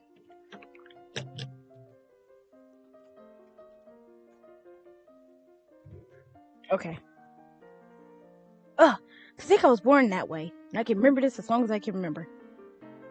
I continued to avoid and get involved in interpersonal relationships while it was freshly necessary. I would much rather be quiet in the middle of nowhere, looking at the sky or flowers, and spending time peacefully with my dog. Oh, with animals, I'm sorry. I had to look at the street and make sure I said that correctly. That's the life I'm most comfortable with. It's not that I don't like the people per se, it's just that it happens my interests are perhaps a little different from others.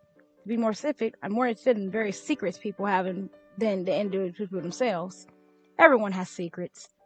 What I want to see is what people are hiding underneath their massive insecure settlements and hypocrisy. What I want to see is the truth. As a postman, everyone entrusts me with their secrets on paper. It's one of the most rewarding aspects of my job, and because only then I can be the guardian and owner of these secrets. I'm proud of that. But when did it happen? When did I start bearing secrets more serious than I could ever imagine? Approximately a year after I started working as a postman, I found out I had become a secret link to an anonymous party in a certain organization. I knew that organization was dangerous and obviously connected to the criminal underworld. But both post profile and local police were aware of existence, yet they did nothing. I had become a convenient tool for them. And even so, I must admit that I was happy to carry their secrets. It was proof that they entrusted me. In fact, it was a statement to that I became organized's favorite postman for years. Secrecy and trust go hand in hand. Thanks to the organization, I was paid more than other characters, so I had no problem. I have no trouble living on my own. As long as they trust me, my life was secure. At least I don't have to worry about begging in back alleys wearing tattered clothes and shivering from the cold. Although sometimes when I entered an organized building at late at night to deliver a parcel, I would find a dead body laying on the floor. I could walk past such a scene without saying a word. Sometimes the organization's members were in a bad mood. On those days, they would beat me for no good reason or abuse me in ways that wouldn't interfere with my work. But that was much of nothing. Victor, that's a lot! Hold up! Okay.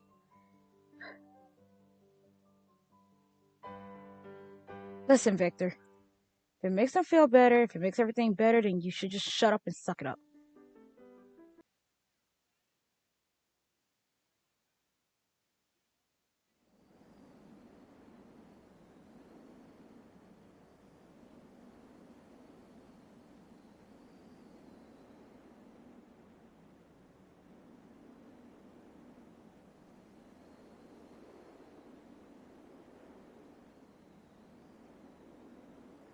The evening bell tolls throughout an endless cemetery. Tonight was the night they would come. For several years now, I've been on the sole caretaker of this vast cemetery. My name is Andrew. That's the name my mother had given me when she brought me into this world.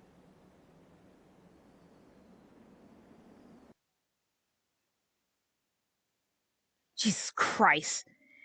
Bro, the art is actually really good.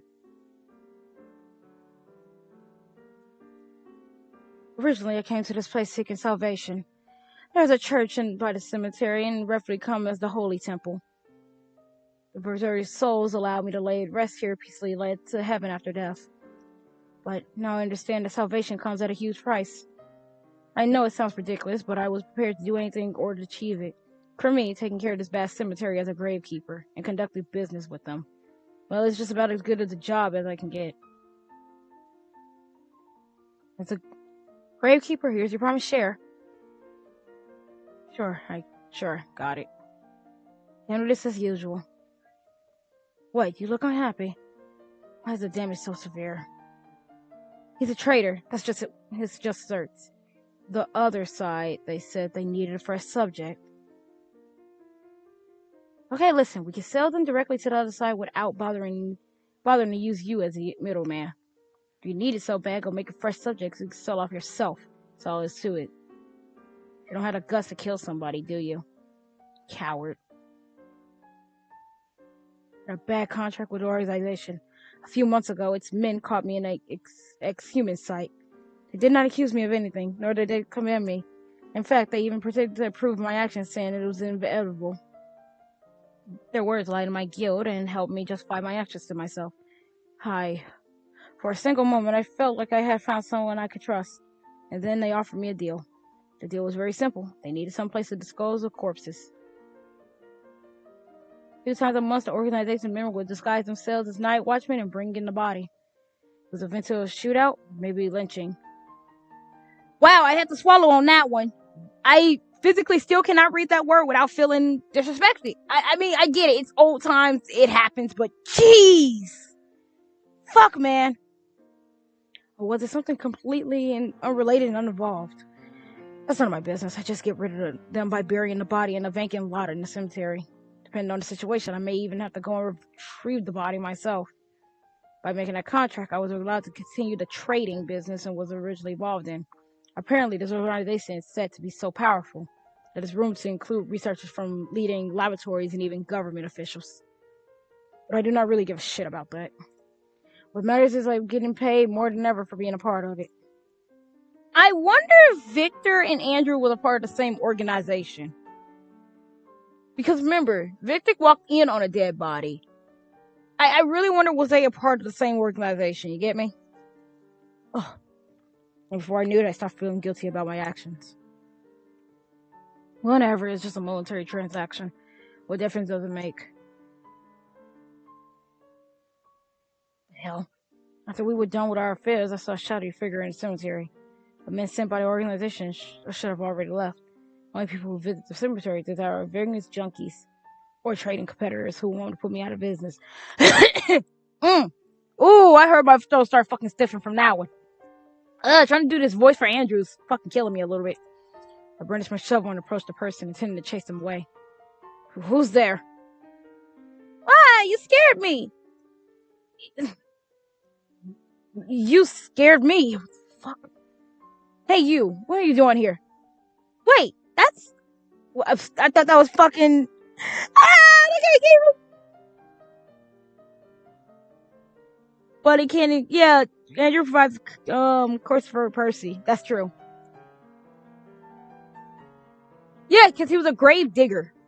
He was also a gravekeeper and a grave digger. Wait, that's a child. Oh, sir. Wait, maybe you're not that old. Mister, your face is a little too close for comfort. What am I doing here? You act snuck out. Duh. I came here to see Mama and Papa. Mister, show me around, would you? Hey, come on. Hold on a second, I'm confused. Are you out of your damn mind wandering around this place all alone? Listen, kid, it's the middle of the night. It's dangerous for you to be outside at this hour. If this kid had witnessed the transaction earlier, I would have to get rid of him as well. Okay, well, anyway, go home, now. Aw, come on, I just got here and you're already telling me to leave? Shut up, wait, did you walk all the way here from home? Huh? Yeah. You gotta be kidding me. Seriously? Guess what? My mama and papa souls let me here. That's why I wasn't scared. Oh, god damn it. Shit. Where did you live? Huh? That way. My house is all the way over there, deep in the woods. Huh? I didn't really give a damn about this kid's safety or well-being, but at the same time, I had a certain hunch to who this well-dressed boy might be.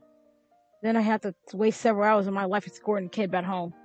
While we were walking together, the boy had seemed to taken to me completely and was treating me like an old friend. When we arrived at the house, or rather the huge gate, my doubt was clear. This boy was a child of the Duress family who were allowed to sleep on the grounds of the Holy Temple. A child promised salvation by the simple virtue of being born into aristocracy.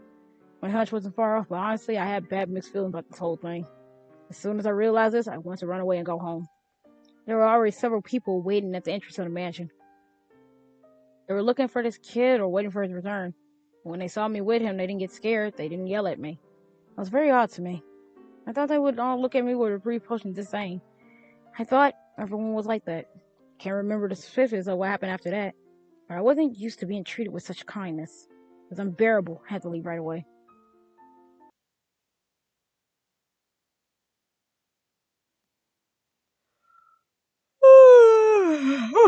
Small break on the throat. No. The moment that makes my work worthwhile, I'm like, wait, is this Martha? Ah, no, this is Vec Victor. And so people entrust me with their secrets. When I get to see many expressed on people's faces when they receive their letters. Sometimes I sneak a peek at other people's secrets. Those are the moments that are like my own private sweet time, incredibly thrilling and heart pounding. Of course, I knew reading other people's letters was wrong, but I was confident that I would never reveal the secret to anyone except for one person. The one person in question being myself. I had a hobby of sending letters to myself. Hi, Victor. Good job on your deliveries today. We got a lot to talk about. What did you think the most interesting thing about happened today was? That's wild. This is the only current response I had with anyone for years. For some reason, despite my curiosity, I never bring to myself to snoop through Big Daddy's letters. Was it because I didn't want to break his trust, or because I'm too timid and afraid? My character flaw shouldn't have been such an obstacle as simply breaking a seal and opening an envelope. And it was because it wasn't just the right time yet. It's something myself did not understand.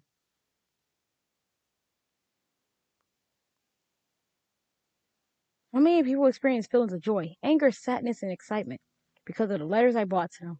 And how many people have gained great profits from those letters?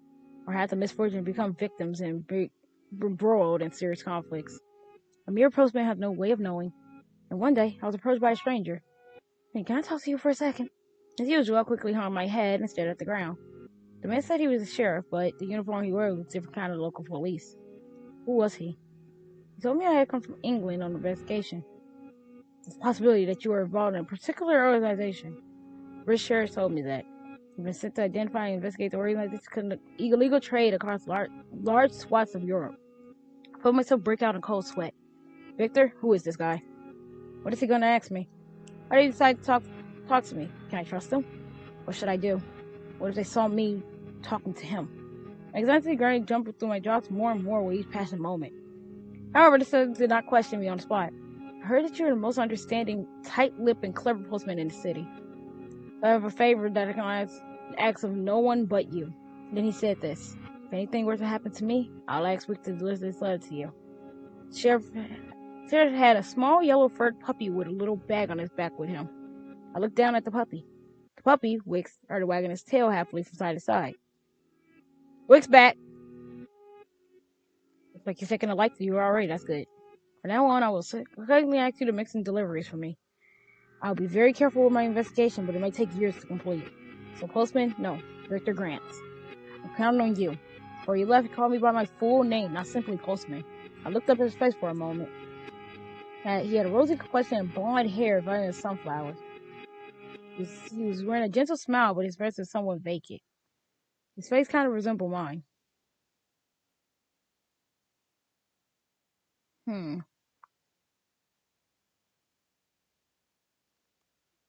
Game?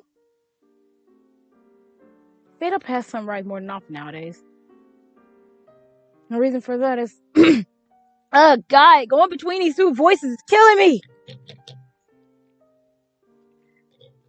Like, literally, going between both these voices is fucking killing me. Oh, fuck. Ah. Do a little stretch. Oh, my back. Okay. Yeah, I'm gonna let my voice rest for a little bit. Give me a quick second. I'm gonna also close my window. It's getting very cold in here.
Alright, let's keep going.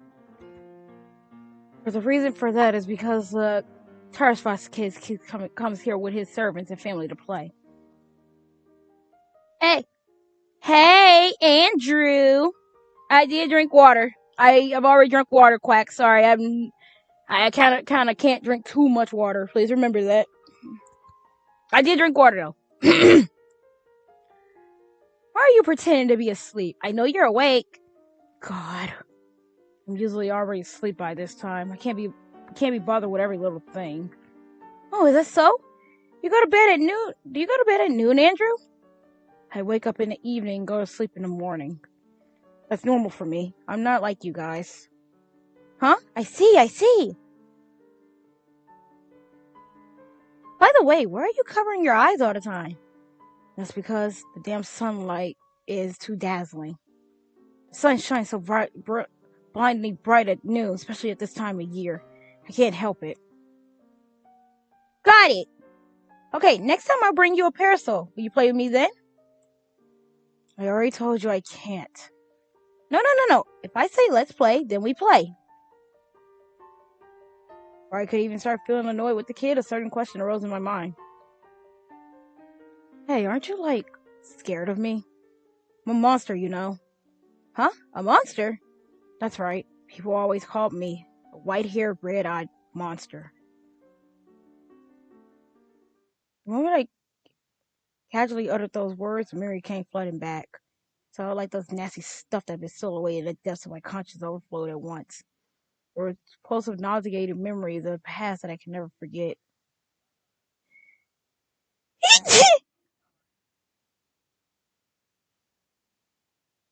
Oh, God.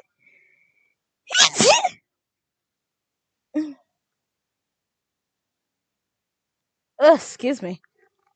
Thank you. Oh, Andrew, what's wrong? Andrew, come on. Something happened? Oh, damn. Pardon me, are you alright? Heard off from a verse. A woman's voice, calm but clear and firm. I've been clutching my head while reliving a nightmare, but that voice brought me back to reality. Smelly! I slowly raised my head and saw a person wearing a strange helmet. It was the servant of the kid who'd been trying to befriend me, Ivan's servant. I was a little bewildered, but the servant touched me in a warm voice. Oh, I never seen a human with albinism before. Albi- Albinism. A congenital condition characterized by the absence of pigment and the result of inheritance of a recessive gene alliance. Ha! Who are you? What are you? I like that says what are you, not who are you. What I mean to say is, you are not a monster. You're still a human being. You just so happen to be born with less pigment than others.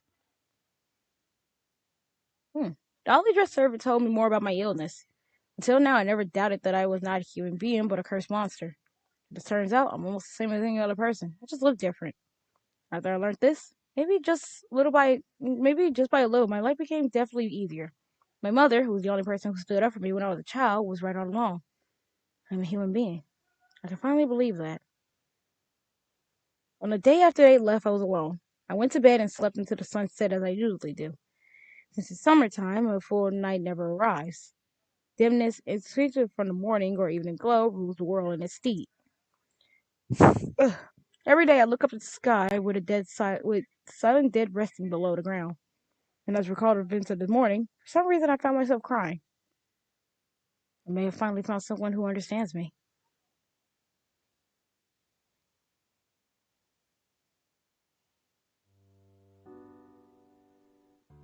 You know, Professor Millie knows everything. She knows most about bugs, though. Let's listen to her lecture today together, Andrew. She knows all the kinds of rare flowers and insects from all over the world. On certain days of the week, Ivan comes to visit me with his servants and family. Also makes it a point to pay respects to his parents at the Holy Temple. Ivan never tires of trying to get me to play with him, but I just shrug him off. No matter how much I try to treat him with contempt, Ivan is not at all put off by it. The chatter keeps me company, and sometimes they ask me questions whether I try to answer. Looking back, these were probably the most peaceful days of my life. I learned a lot from them. For the first time in my sheltered life, I felt like I have a clearer view of the world than I ever had before. They're good people. They recognize me as a human being and treat me with kindness and respect. I believe they're truly worthy of resting on the Holy Temple's grounds. The servant who taught me about my condition, Professor Melly Poundness, was essentially a intelligent woman. I never known before that there were women out there like her, scholars with such diverse knowledge. She is normally quiet and doesn't talk much. When she speaks, her voice is calm, always clear in intent. Besides being a servant, she was also employed as Ivan's tutor. I would sometimes listen to her and Ivan's lessons. Every topic she taught about was interesting and educational. As Ivan said, her greatest expertise was her knowledge of nature and insects. Hey, Andrew. Sometimes when I watch you blink, your eyelashes remind me of the fluttering wings of a cabbage butterfly. What does that even mean? The cabbage butterfly, also known as the small white, belongs to the Perdera family and is classified under the Progress genus. I had a dream. You had a dream? Yeah? No, that's not what I meant. My apologies. They're such little cuties I always gather around cabbage patches. Oh look, there's some flying near you. Then she laughs. She sometimes compared things to insects. Most of the things she said didn't make sense to me, but for some reason those words left an impression on me anyway. And now that I think about it, she was always ready to answer my simple and stupid questions. Why do you hide your face? Well, why? Well, after a short pause, she replies, this is kind of like a protective measure. I was in jail and possessed for violence. Well, I don't know how to help you with that one. I try to hide and shield myself from everything I want to confront, but I am unable to. No, this is not a dating sim. What the fuck? No, this is nowhere near a dating sim. No. This is not a dating sim. Whew. This is not a dating sim. Or else I'll be going more stupid than I was yesterday. Even if it was, what if it was an identity dating sim? What you gonna do about it,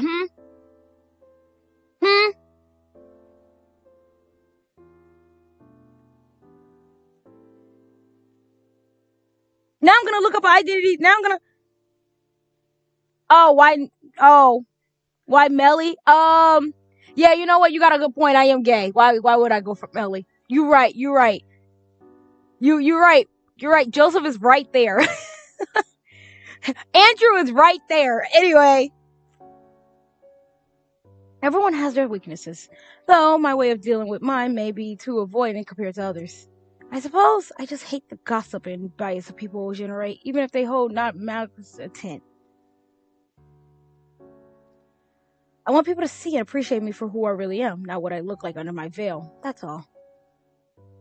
When she said that, I couldn't come with a good enough response. We only could watch Ivan frolicking around the cemetery, but even I understood what she meant. Was truly terrified was not a disease, but the Austrians of their authentic self in the world through romance.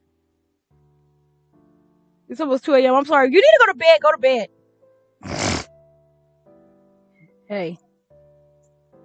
I have something I want to ask.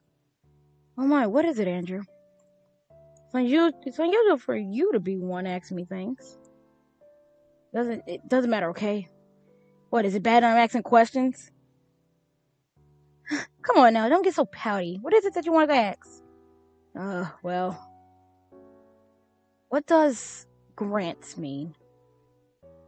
That's someone's name. No, it's nothing.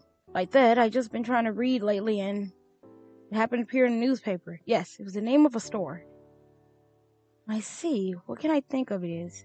Well, I really don't know if the spelling is the same, but there should be a German word with similar pronunciation. Huh? Glance, it means. Light, brilliance, and glory. All my means due to president election is around the corner. That's true. I cannot wait until next week, to be honest with you, because next week, Monday, I don't have work. So I get to chill. Like, I physically need to chill. Like, I need some time to my fucking self. I'm not going to work Monday. That Monday, I'm not going to work. It's my Monday off. Neither light nor glory are things designed for me. Of course, while I mingled with Ivan and Melly during the day, I was also still involved with the organization at night. This young, that it was there I heard a young man's name for the first time.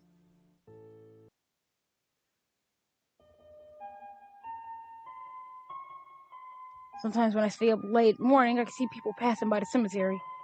So it comes today, too, huh? There is someone who always passed by the cemetery at a certain time in the morning. Even I could see him from a mile away because of his blonde hair and consistent red hat and uniform. It was the postman. The reason I paid such close attention to him because I had seen him in the organization's den. There were several buildings where people involved with the organization gathered. Collectively, they were called dens. Apparently, he was valued as the organization's messenger, but not even I could see who was out of place there, sticking out like a sore thumb. The young man never spoke a word, and one thought the organizations beat him just for fun. He still acted meek and docile, all while keeping a strange smile on his face. Poor guy. That was my first impression of the postman. His situation was bad enough even for me to pity him. He was so sincere and so quiet and submissive to fault that he was completely mercy at those people. He was like a puppet that accepted whatever happened without protest. Well, same thing could be said about me too, I guess. Maybe that's why he caught my eye. The messengers, he was so useful. Natural selective. No friends, no family to speak of either. His name? Something like Vic Grants? A while later, I finally finished loading all the corpses in the back of the truck when I saw the postman leave the building. I gazed at the building from the distance. Something unusual happened. He suddenly turned around and looked at my direction as he set my eyes on his back. I was caught completely off guard. I hastily hid in the shadows, but was certain that my eyes met for a moment. He see me? Worst case scenario, he did. There was no one around. My heart began to beat faster when I heard his footsteps approaching me, but he stopped a certain distance away. Hey, are you there? I've been wondering about something for some time now. I feel like I'm being watched. Huh? I thought that guy couldn't speak at all, but apparently he could. Confident in my ability to hide my presence, but he must have been very vigilant to notice me so easily. His voice was hesitant and awkward as he constantly stuttered through his words. I rarely speak to people, but even with that in mind, somehow his stuttering was far worse than mine. His choice of words were unsundered, his sentence peppered with brief pauses, as he was constantly wondering what to say next in between those moments of silence. Please don't be afraid. I just wanted to learn more about you. I saw the red light. Well, I would love to talk to you if I could. Sorry. I'll leave this as an apology. I got it a while ago. It's very soft. I don't even have to soak it in milk. So if you're still there, can I take a look at you? What? Does this guy think I'm an animal or something? What a weirdo. What if I was a rabid dog? Obviously, that's not the case, but even if it's not, what the hell is he thinking? Foolishly approaching someone unknown. Doesn't he know you can get terribly sick if you bite or attacked by a wild animal? Actually, hold on. Why is he talking to himself in such a bizarre way in the first place? Ugh, he's coming this way. The young postman waited a moment and stepped forward and peered in the direction of the shadows. There was nothing there. Nothing except a truck loaded with several corpses. It was impossible to tell whether he was surprised to see it or not. However, the postman did not notice a single purple flower on the ground. He picked it up. I was filled with curiosity. He stared at the flower for a while, and then, to my surprise, he smiled knowingly. I was observing him for the shadows of a tree hidden in darkness. The smile he showed was directly different from the one he always seen in the den. Even with my poor eyesight, I could see a difference. My nose stopped up. Fuck. I thought he was an unfeeling doll, unable to bleed or shed tears, with his mouth sewn in a permanent smile. Now he smiled like a human being. As he said, he put down a sheet of paper on the ground and placed bread on it and left immediately after. Still holding the iris I dropped.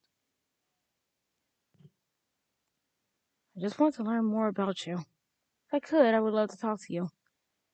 There's something fascinating about the pure, genuine curiosity I heard in his voice that night. His words weren't meant for me. He probably mistook me for a stray or animal or something. I knew that. And yet I couldn't help but think maybe, just maybe, that smile and those words were directed at me. Must know he was talking to a person, for some reason pretending he was speaking to an animal. Is that what happened? No, no way. Man, this thing is longer than I thought it was.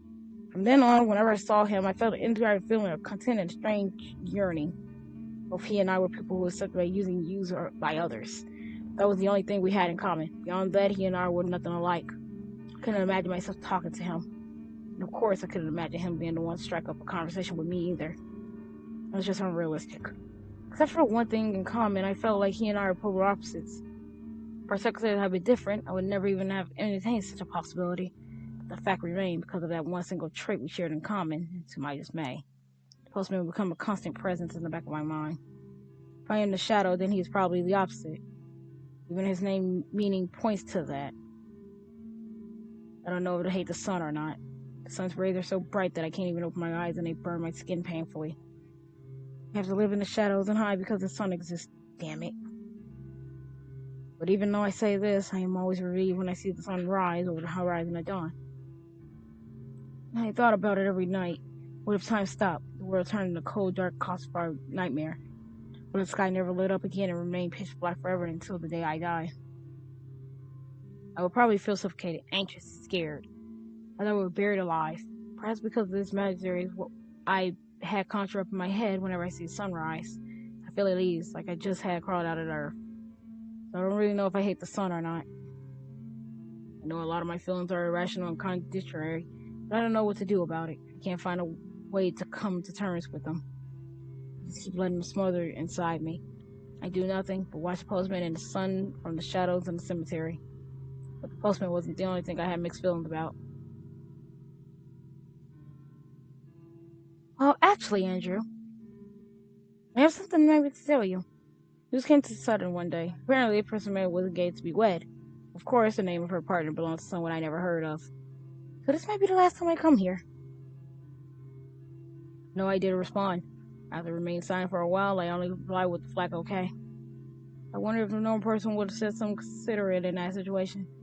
I was fighting for the rest of our time together. Couldn't come up with anything else to say. Although I can see it in her eyes, her smile looked somewhat troubled.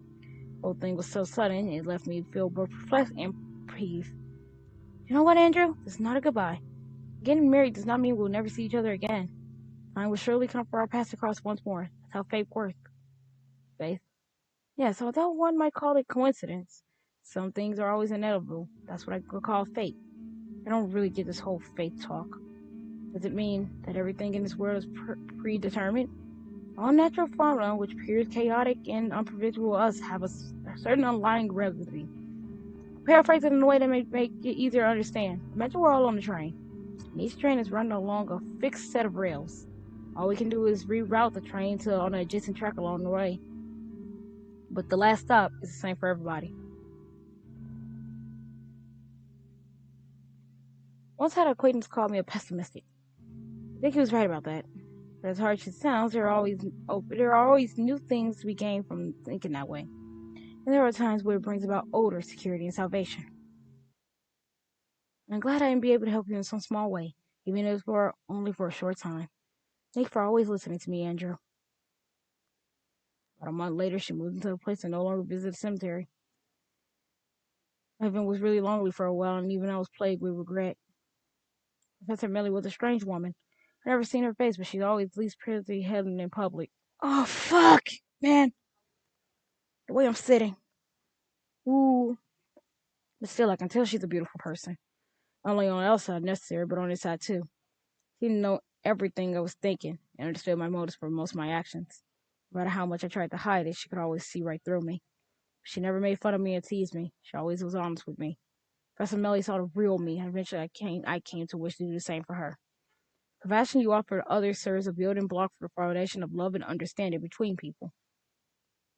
I understand in that theory, but I could not put it in practice. Her life is hers to live, and may not understand it just like everyone else. You can only know one side of a person after all. It was also Professor Melly who made me realize that. His tranquil lasted until 1914, just before the world fell into chaos.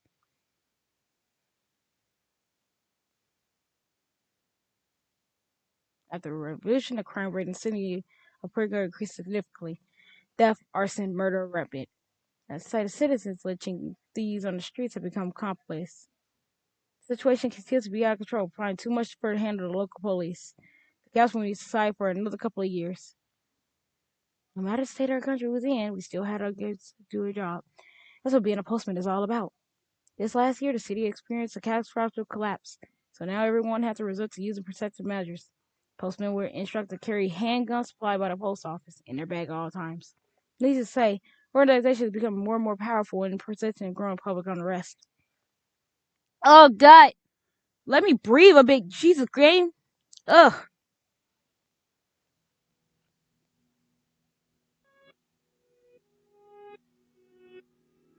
Hey, yo, that music scared the shit out of me.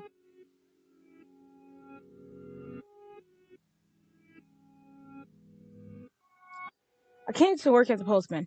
Nothing changed. However, compared to before, I found it even more difficult to talk to people. The organization is nothing but kind to me. They give me special treatment, pay me well, and trust me to do my job dutifully. Even a man called Big Daddy, who is feared by everyone in the organization, actually looks like a nice guy. He has a gentle demeanor, a charming smile, and is good at making people feel at ease. But his eyes gleam from the depths of his eye sockets are filled with unfathomable greed and ruthlessness. Certainly being molded by the organization as a person who carries forward secrets.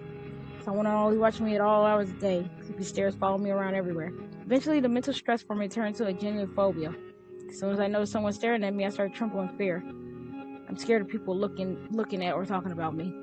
Talking wasn't just difficult at this point. Conversation with people would send me into honest to God panic. If this continues any longer, I won't be able to speak anymore. They might deem me as a traitor if I do anything reckless. The organization will not be hesitant to kill to achieve its goals. After all, they have plenty of replacements for me in their ranks. Fuck. Tired. They seem to place to dispose of bodies where they guaranteed to be found. Can't talk to strangers. I talk to them, at some point I might ask for them help. I might not be able to handle the burden of I'm carrying the blurt out all my secrets. For our standard, I'm gonna turn that down.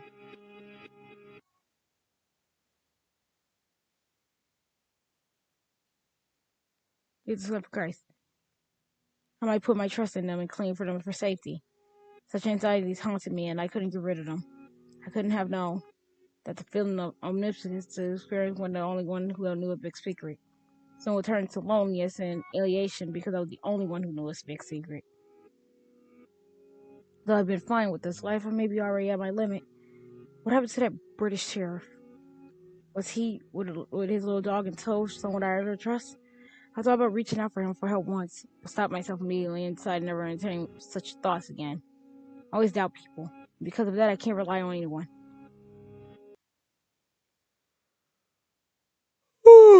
Are we ever gonna get back to the regular train story? What goes on in the world of life is little concern to me. As usual, the cemetery is cold, lonely, and quiet. For the better or worse, disconnected from the outside world. I tried to start working in an organization for once. I knew that there were plenty of other ways to make money, and the cemetery didn't have much vacant slots left, and that's putting it mildly. But it was now impossible for me to wash away the hands of this whole thing. It's too late for me to regret getting involved in the first place. And of course, if I try to show defiance, I will probably follow the same path as the ones I dealt with so far. I wonder if I'll be stuck like this forever as long as this organization exists. I knew once I partner up with them, they'll use me for the rest of my life. I also knew I would never be able to cut ties with the organization so easily. And even though I knew that all along, I willingly became their tool so I can have a chance of showing sincerity to the church. God, they're still going. I'm sorry. Jesus Christ, I'm fucking dying over here, man. Like, this shit ain't funny. I'm dying. A little bit. Oh, fuck. My neck. Alright. Also, looks like the postman is still working as an organization messenger.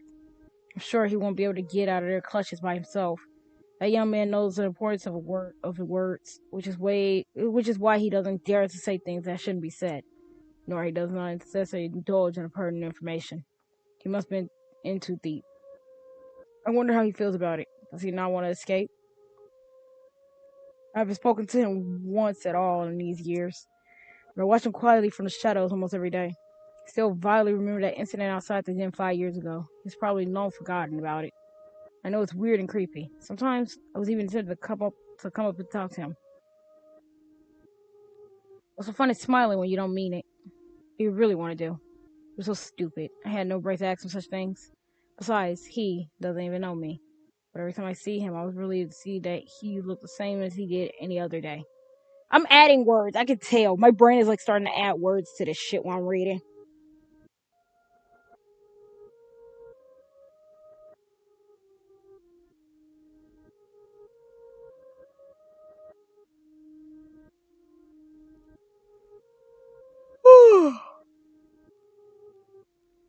It was the same way I felt when sunlight shined in the dark, cold night world.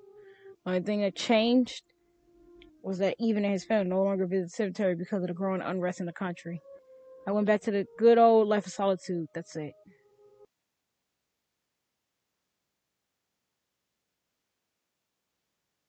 Summer was ending and nights were beginning to get longer.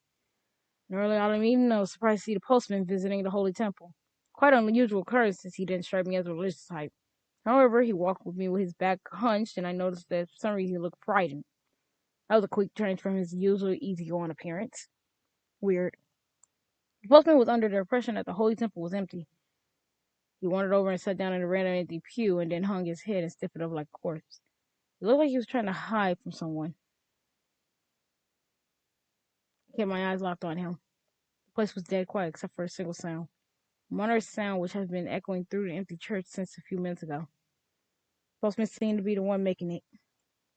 Repeatedly he would tap his fingers on the pew or something to make that sound, all while he remained motionless like a rigid corpse, letting the tap tapping reverberate through the church. All I could think of was how strange it was. Couldn't understand why he would do such a thing. But after a while, he seemed to realize that someone was watching him. Distraught, he suddenly stood up and walked out of the church. Since he was making that sound repeatedly, I made him to realize it. He wasn't tapping on the pew at random. In some way, I noticed there was a pattern. Morse code. He was speaking in Morse code. The same day, I found the letter lying on the ground at the cemetery. I knew in my gut that it was a letter postman might have dropped on accident, probably having realized that he lost his letter. I picked up the 30 letter up and addressed to Victor. Without hesitation, I opened the envelope. Hi, Victor. Make a smudge, and the handwriting is messy, rendering the words unreadable. Okay, first things first, I got something really important to tell you today. For some of my life, I finally snuck a peek at Big Daddy's letter. Though I haven't seen him even once in these past few years. Writing is messy and that's unreadable. It'll be fine. I was hoping to see them watch by holding it over a lit match as I usually do. They'll never know. What it seemed to be about, it was the modest letter, of course, but it could understand most of the contents. Based on my century and years of experience in this field, there was a small newspaper clipping about the disappearance of a noble family living in the forest east of here. The letter was most likely about this case. But you know what? These people are not missing. The letter contained the truth about their disappearance. When I found that about it, my heart was just about to explode for how hard it was beating. And that's why I thought I should let you know as soon as possible.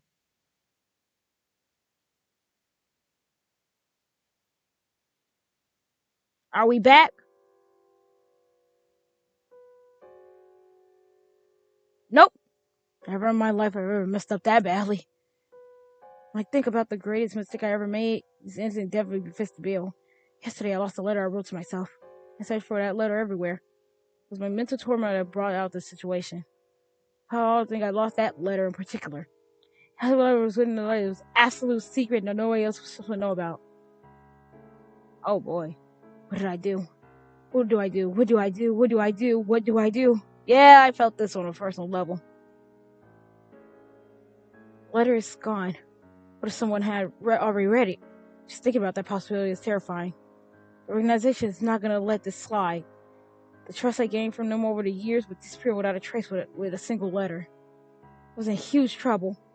In this indescribable world, nothing is more elusive and fragile than trust. Hi, Victor. What am I supposed to do now? I feel miserable. Everything's in shambles. I can't take it anymore. I lost everything.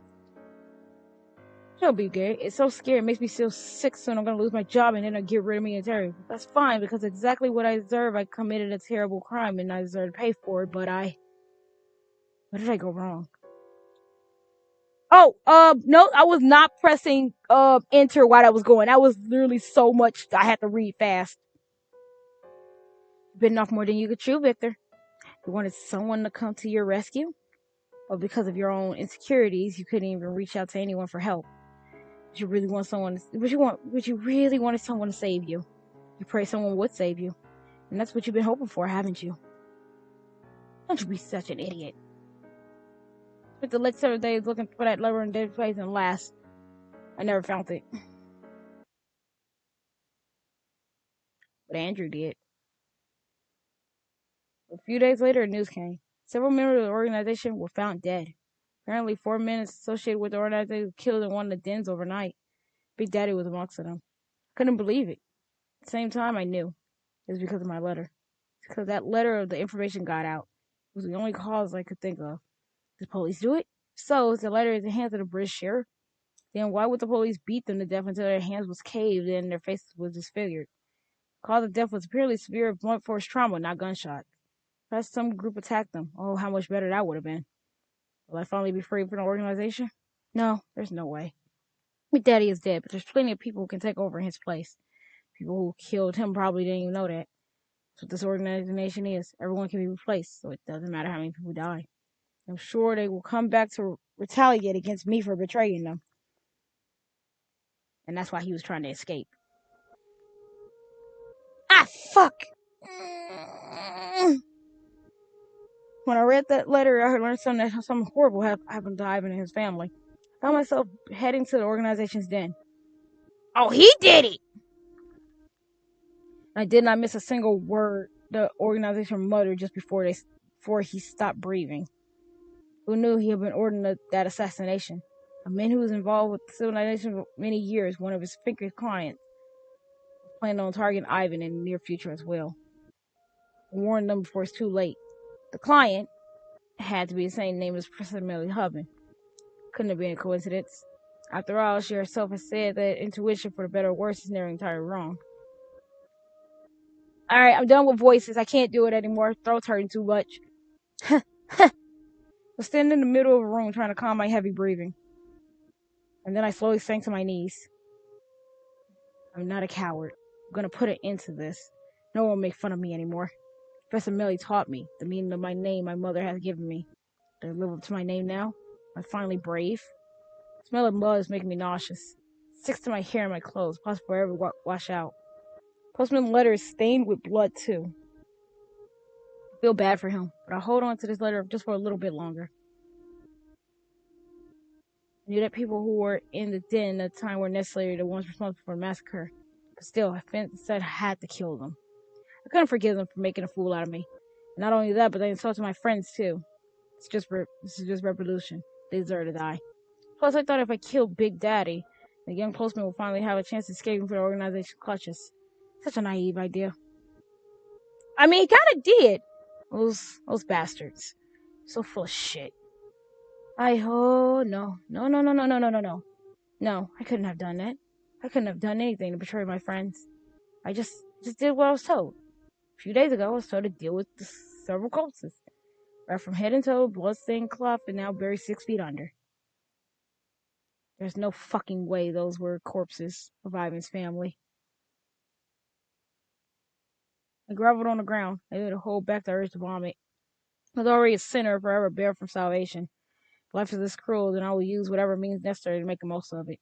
That's right. Now that I think about it, all this time I've been living just to die. I mean, don't we all, Andrew? We all live just to die. Like, the point of living is to just die afterwards. Oh, fuck. Oh, I need to stretch. Ugh. It's been 2 months since the incident with the letter.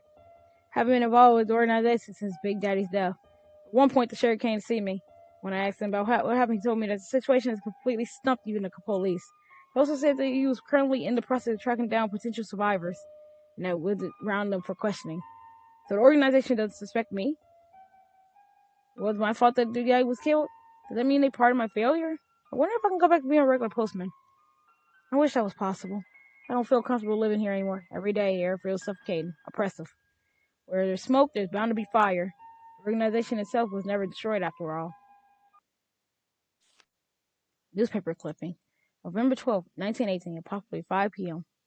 Apartment complex in a suburban postcode goes up in flames, killing 6 people, including the residents and a local including the residents and a local postman, injuring many others. The sheriff working at the British embassy stationed nearby discovered the fire in time and immediately joined the rescue operation. The fire was contained, but the sheriff was never found afterwards.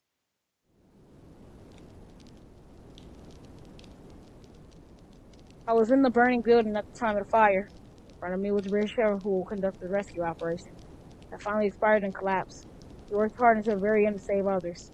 As he lay lifeless on the ground, I thought to myself, ah, it really does look just like me.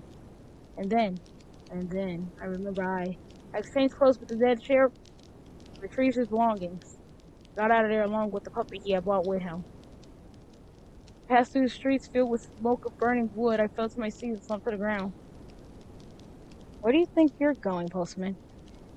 Daddy's voice followed my footsteps. Shouldn't be here anymore. He wasn't there. He wasn't. And yet his voice repeated in my head over and over again. But now I had a reason to keep living. Even though I had to wear my role as postman and assume a fake identity. Mr. Flames, the sheriff's puppy, was holding up an envelope in his mouth. It was as if he'd been prepared for me in advance. It must have been that just in case letter he was talking about. Or so I thought at the time. But when I opened it, after I made my escape, I found it was what unexpected. It was an invitation. It seemed to be sent from someone in a manner in England, expressed confused. But as I read it, I became more and more convinced that, without a shadow of doubt, that letter was full of intense sincerity. This was a letter for me. I mean, yes, it really belonged to the British sheriff, but when I ripped it open, it had my name written inside. That's something so strange even be possible. Since the sheriff's letter, I tried to recall his name. For some reason, I could not. I was sure I had heard the sheriff's name in the past, but I could not for the life of me remember it, as it be completely wiped from my memory. But if this is not some cruel joke, then I was the one who meant to receive this invitation. This is also the first time I ever received a letter addressed to me. True to me, I understand I have to do next. I have to meet the person who sent me this wonderful letter. The letter says the game was scheduled to begin in 14 days, exactly 2 weeks from now. It will be impolite to not go to this game after I've been invited to. I'd make it no matter what it took.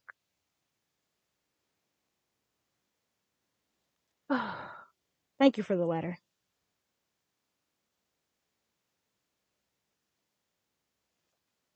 I will never compare it to your owner. Are you okay with that? My pleasure. My resolve was unshakable. There was no time to lose. I needed to get out of there now. If I dawdle, I will not only make it in time, but they will target me again. And once I realize I'm still alive, so Wick showed them our determination. I must assume the sheriff's identity and head for the endlessly distant Odalist Manor. Oh my god! And it all comes full circle. It all comes full fucking circle.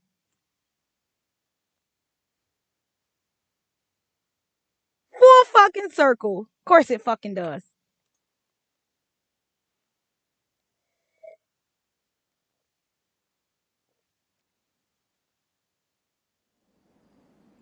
When I read the newspaper article about the fire, it already began a while since I started boarding trains as the conductor-in-chief. At first I thought I would never be able to play such a role, but once I managed to complete the blue myself, the rest was surprisingly easy. His uniform disappearances, Blue's authority. And for the first time in my life, I was savoring the euphoria and hypocrisy in those in power. Yep, the end is never the end, exactly. Everyone must have moments when they fantasize about living a different life with someone else. As someone else, I'm sorry. Ew. It felt like that's what was happening to me, as I shed my skin and put on another one. Ugh, I don't like the sound of that. I didn't like the sound of that one.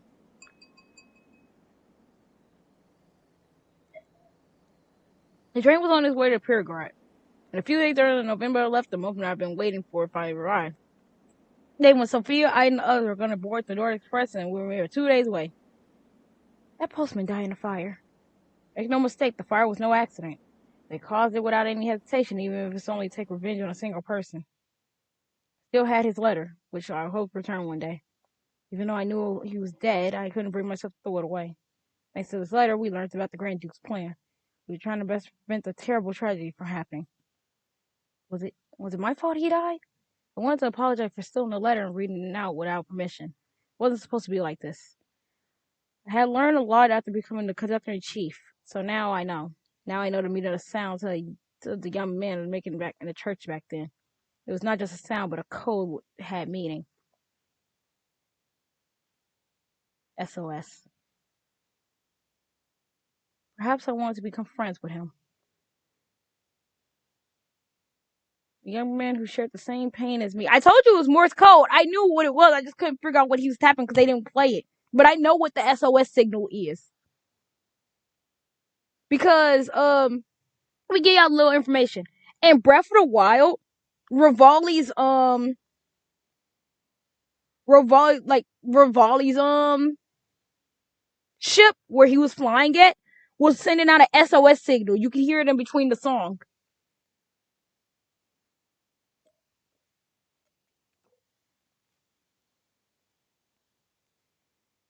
The young man who shared the same pain as me was also fundamentally different from me. But alas, I was a coward who didn't have the courage to do anything until it was too late.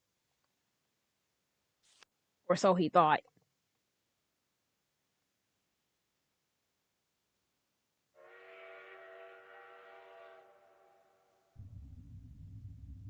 Ants. Mr. Grants. Calm down. You're clearly tired and shaken up by this. I was hallucinating. I kept hearing Big Daddy call out for me over and over again. I could see myself reflected in the window right next to me. Who's this person dressed in a dark blue velour wearing a hat and a pair of gloves? Is that me? Am I the sheriff? How much longer can I continue being to be myself? And we're back. Huh. That was a lot of backstory. I was not expecting all of that. Hi, Addo. I held my head and sat for a while. Nothing came out of my mouth. It was either completely forgotten how to speak or how words even work. It must have been so hard for you to be a part of that organization. Just before we departed, when I saw you on the platform, to say that I was shocked beyond words would be an understatement. Oh, my leg. I thought to myself, he looks just like the postman who I've seen from inside the cemetery. He should have died in the fire, so why? Wasn't sure if it was you at first. But still, I needed to confirm you really was that young man, so I took you aboard. I even went as far as to break the rule that stated absolutely no one other than the people involved in the plane were allowed on the train. It was a gamble of sorts. But then again, I already believed this to be fate, as I highly doubt our encounter was merely a coincidence. That's why I was so relieved when I spoke to you in the dining car. For some reason, you were pretending to be a British sheriff. I can tell that you were definitely that postman. After all, no matter what kind of clothes someone's wearing, if you really look at their behavior and mannerisms, you can figure out their true nature and circumstance without being told. Surely you would manage to survive the fire somehow. And now you're trying to fake your identity and flee the country before the organization knows you're still alive. That makes sense why you were so desperate to get on this train. That's the conclusion I came to. We also have the objective deflecting, so that regarded everything lined up perfect. About 2 months ago, when I was still working as a gradekeeper, I stole the letter you dropped. As a result, I ended up putting your life in great danger. So I, foolishly, thought that I could try to make amends by helping you get on the train and out of the country. I wanted to keep you out of the plan as much as possible. However, since you were calling yourself a sheriff, I was concerned about the possibility that you might try to take some kind of action if the murder was discovered, because everyone but me believed that you were really working for the British police. Therefore, I decided to try to convince you that this murder was the work of an assassin from outside. Excuse me. Someone you could never reach or bring to justice. To be honest, everyone seemed to perceive you as an incompetent and experienced cop. They thought you would be able to deceive. They thought they'd be able to deceive you if they all agreed to tell the same story. Excuse me. Before it all happened, you were supposed to be passed out in your compartment all day without participating in the investigation. I was Miss Vetting to make sure of that yesterday.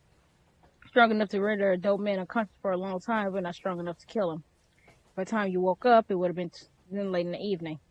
Investigation would have been complete, a completion would have breached, and everything would have gone according to plan. I thought we'd be able to get through this quickly and civilly and keep everything hush hush. Turns out we were none the wiser. Greatly underestimate you. Don't come to the truth of this case. Completely ignore my cousin's guidance into the wrong direction. So I explained and exposed our entire plan. Halfway through, I realized it would be impossible for me to weasel my way out of this. After you learned about the incident with Ivan's family and found out how it connects to his case, the rest was really easy to deduce, right? Well, of course, you also received help from Sorry's signal man. It's alright, you don't have to worry about Pearson. He knew it wouldn't have been happening even to keep his mouth shut about what happened last night anyway. This man, it was all an act, nothing more, nothing less. Truth is, I know you for a long time, but I pretend not to. That's not all. I was only pretending to cooperate with you on this case, while actively trying to keep you away from the truth. You do hold the belief that all people are liars and you cannot trust anyone, right? Well, no wonder, because it's true. Strongwell whipped against the window, making a thunderous noise. The voice I managed to squeeze out of my throat was drowned out by it. Now all that remained was roar to reels. People noticed Special lied to me numerous times in order to conceal their murder of the Grand Duke. On the other hand, the words written in the paper has left as evidence and clues always showed the truth. I knew I couldn't trust face-to-face conversations after all. They're all in a form of deception. But I'm just as guilty, aren't I? I, too, lied to them about who I really was. I despise hate and deceit. I've been shamelessly deceiving others. Since we as humans live in a society. We live in a society! Anyway, it's impossible for us to exist without telling a single lie. We always known that. The word is ruthless. It's like a system to integrate and complex for us that I don't understand, where no one can ever get by with a clean slate. I knew the world's problems were needed for good or bad. I could be settled for peaceful resolve by lying. Jesus Christ, I think we're almost done. My throat is actually now killing me. This story is taking much longer than I thought.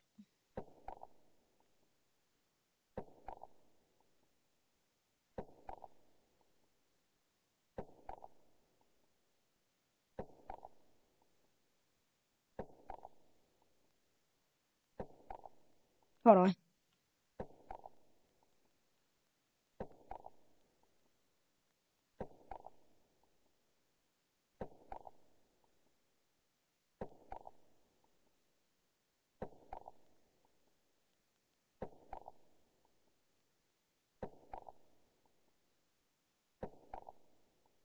Alright.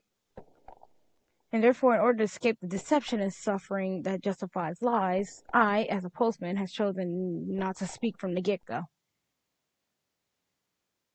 I stayed silent, kept my mouth shut. Felt like everything had come to a standstill, only the train continued straight ahead on the tracks. It's a little past 7 p.m. now. The time is nigh. The train will have crossed the border and finally entered French territory. We will have a half a day until it reaches final destination. Since 7 p.m., it should be time for dinner. And yet there is no one here except us. Quite strange that none of the passengers have showed up. It was noticed too by now, right? Our plan is not yet complete. Train of destiny rumbles on. It will not stop anymore, nor will it break.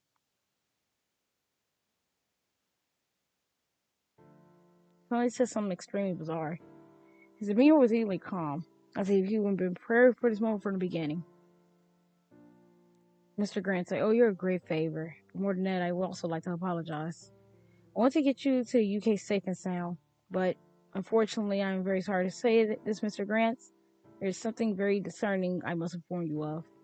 On the first day when I told you Lady Sophia there had been a sheriff on board, I received an order."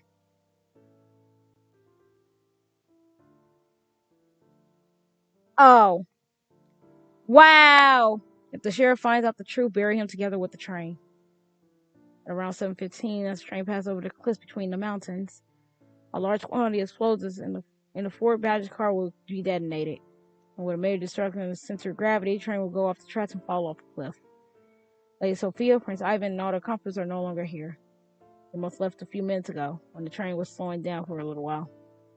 Then they headed south in a carriage that they have been arranged in advance by an envoy on a separate track. Lady Sophia, does not matter how tight-lipped you are or how good you are keeping your word. Once you found out about our plan, your fate was sealed. Yep, Victor's dead.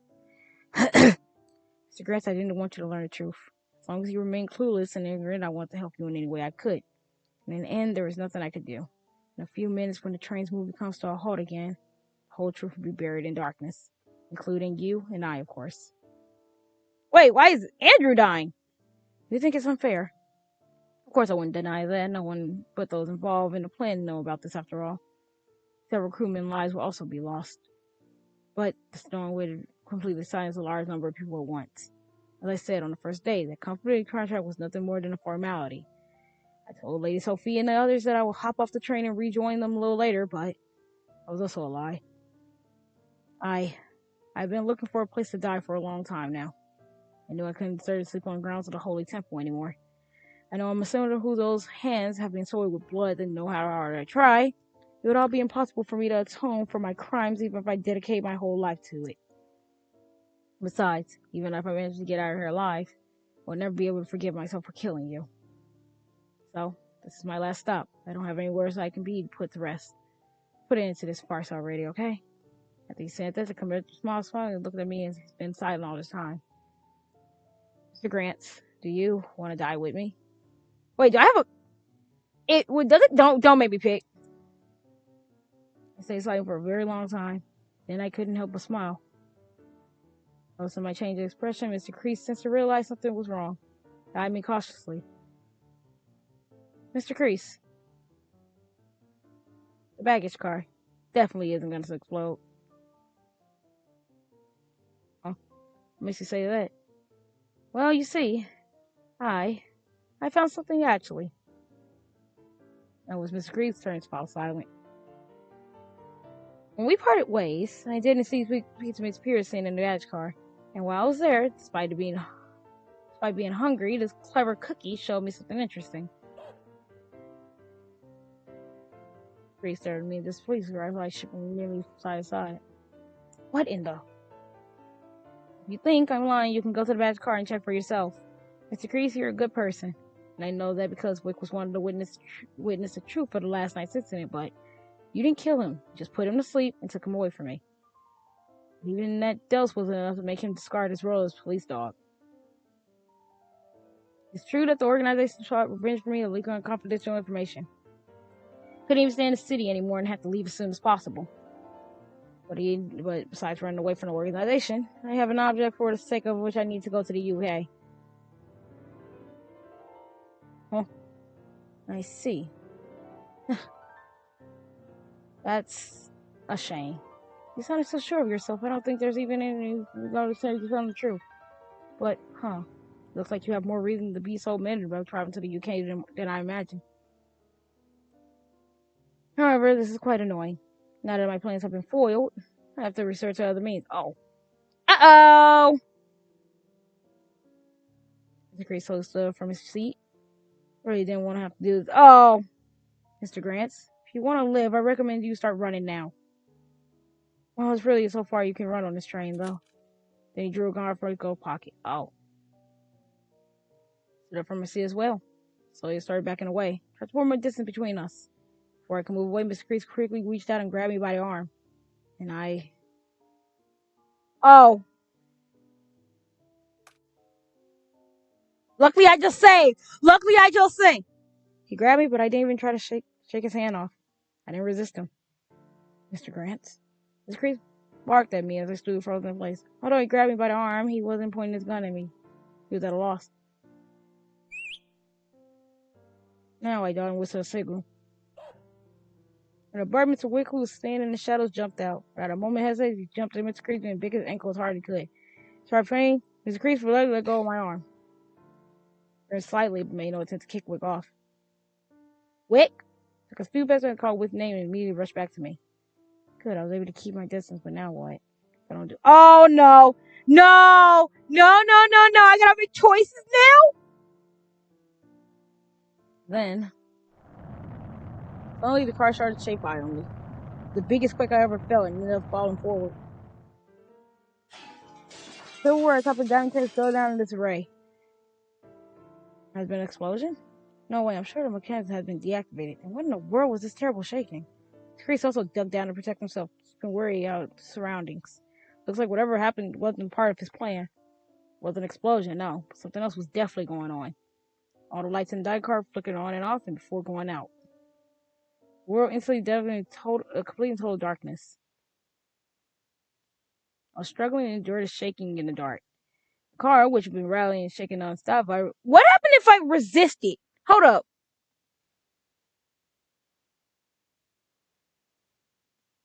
I need to see what happened if I resisted. Would he have shot Victor?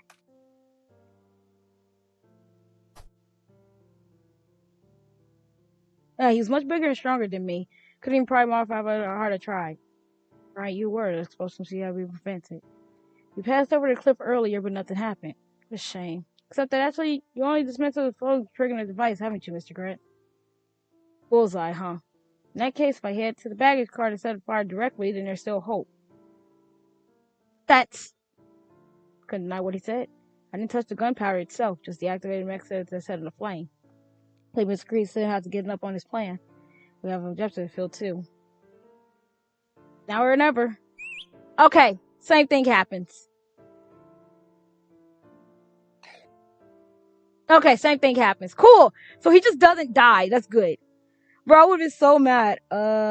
This one. Everything went dead quiet. Wow. I was gonna have to fucking go. I'm gonna keep these. I'm gonna keep these two.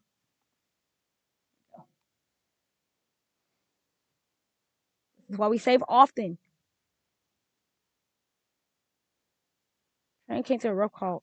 After it stopped, the situation got a little clearer. Third car where you could usually hear the method of grinding wheels was deadly quiet. The heart of the machine literally stopped beating. The heating were off, and the car was freezing cold. Someone told me this was after I didn't believe it in my heartbeat. Train must have finally run into a big snow mountain in the tracks. All this snow. Miss Belfast did say there was a good chance the train might get snowed in. She assured me if we get stuck, we'd be freed anywhere in 2 days, at least 9 at most. In any case, in this point, I don't think I'm going to make it in time for that game. I deserve to participate in it anyway. After the car shaking subsided, I finally looked up and stared dazedly in the darkness. The only orange glow of the dining car had faded away, leaving only cold blue and black vastness of the void. For any signs of Cousin Chief, who should have been in front of me, but he had already been from sight. When did he leave? Look was at my feet. He looked the same, even these orange surfaces, yet eased up my anxiety a bit. We started to move. Or it sounded like he was urging me to come that way. Floating around in the dark, I stand up on unsteady feet. Figured I should go find Mr. Kreese, but he was gonna kill me, wasn't he? If that's the case, so why'd I leave me all alone here? Then the puff of... Yes!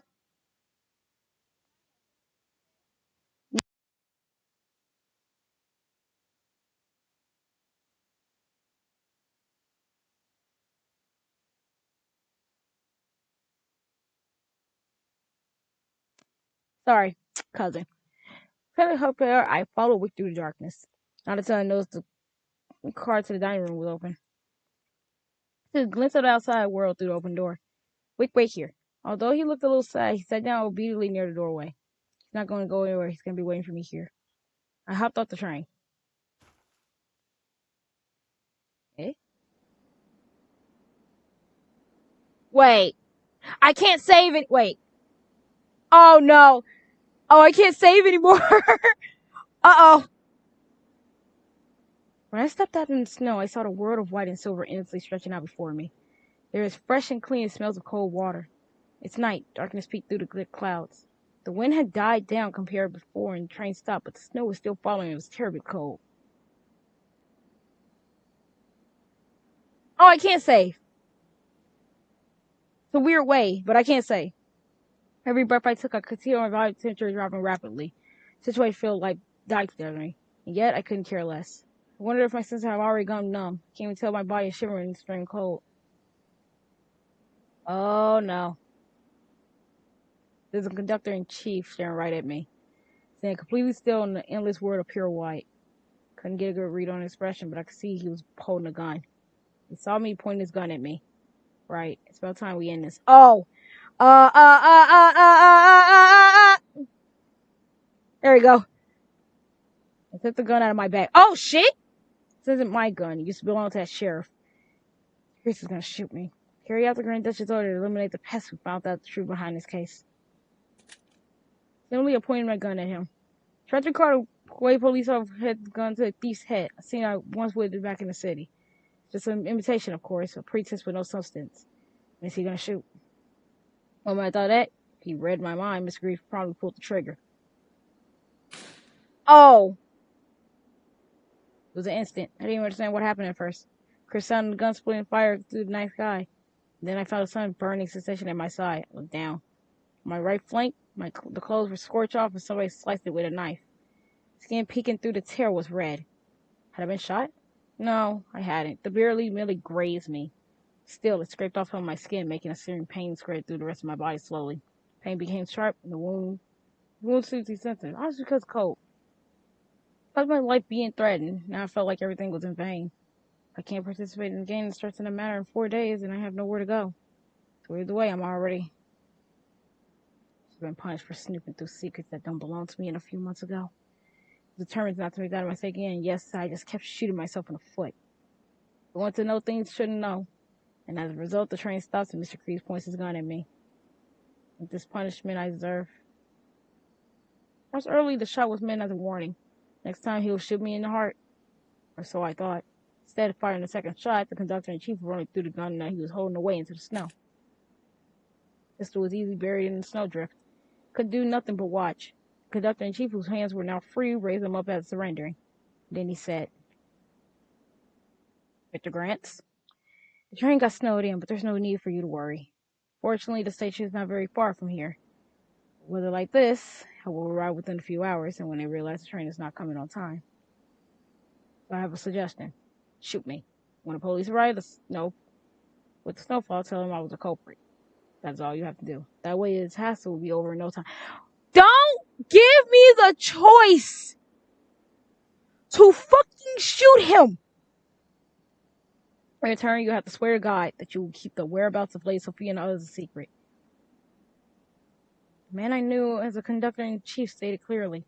The words of his insanely abrupt and completely incomprehensible.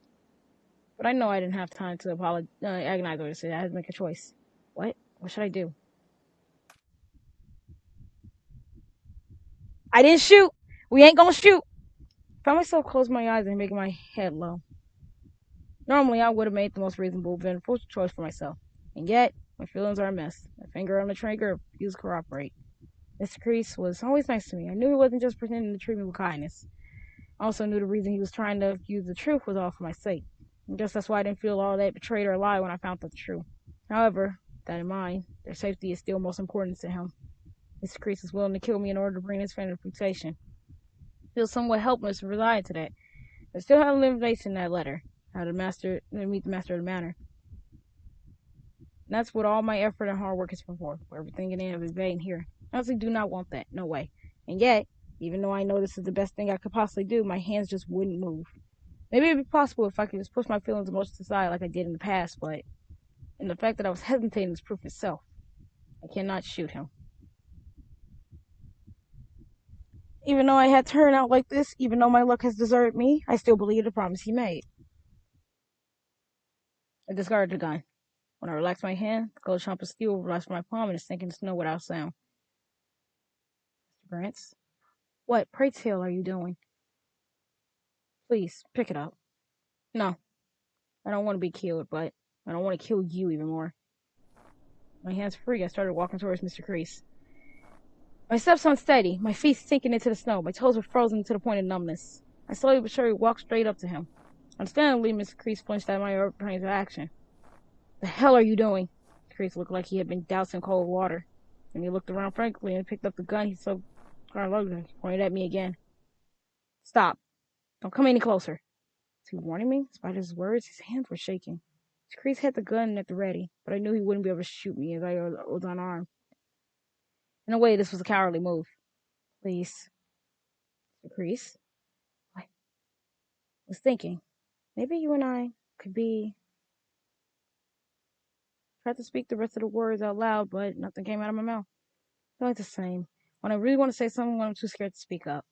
Couldn't help it. Silence. Wind blew hard against my face, making it difficult to breathe. If I'm not careful, I'm going to faint. Determination was the only thing holding me together. When I got close enough to Mr. Kreese, I reached out and tried to take his gun. At this point, I thought perhaps he would shoot me. Probably not the only one who would soon lose his mind to the cold. Even Mr. Kreese knew that if this continues, he will freeze and die. I had a feeling in my gut that he would just give in to my impulses, abandon all thought, and pull the trigger. In reality, that didn't happen. Whether subconsciously or not, Mr. Kreese ducked and dodged my hand and avoid accidentally shooting me. He raised the gun far beyond my reach. Mr. Kreese realized I was trying to take his gun and tried to back away. He was not giving up. Oh. Kreese. Oh. When I advanced from Furry, he took a step back. Mr. Kreese acted like a child who just wouldn't listen. A pretending child who didn't want his toys taken from him. I jumped him and grasped his arm, but he shook me off with all his might. Back off! He pushed me into the snow, but I got back up almost instantly. Then I approached him again, trying to take his gun one more. To be honest, I'm probably the one who's already gone crazy. Yeah, you're literally jumping somebody with a fucking arm, like, with a gun, ready to shoot your ass. Yeah, no, you are crazy. We started fighting over the gun in the middle. No, wait, that's not a good idea. I was already first I felt Mr. Kreese have with me when we first spoke on the day that believing in people is ultimately believing in yourself. Mr. Kreese actually trusted was his own beliefs. He was praying, devoting, and blindly. I knew the fulfillment of this plan was unthinkable for him.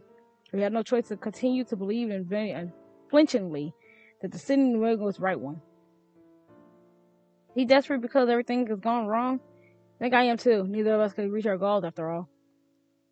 There's a massive darkness above us. We do nothing but contribute to desperate struggle under it.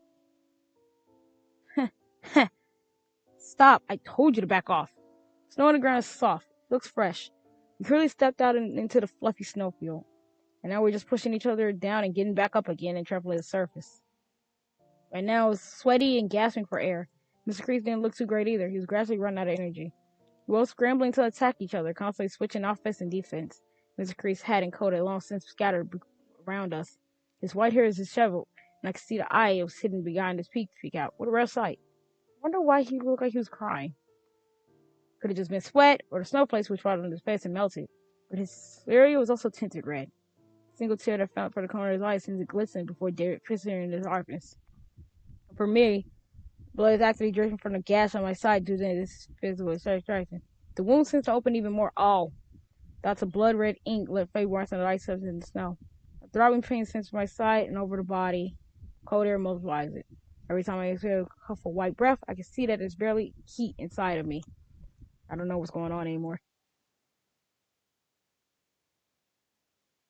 I'm burning up, and yet I can't stop shivering from the cold. It's hard to move on.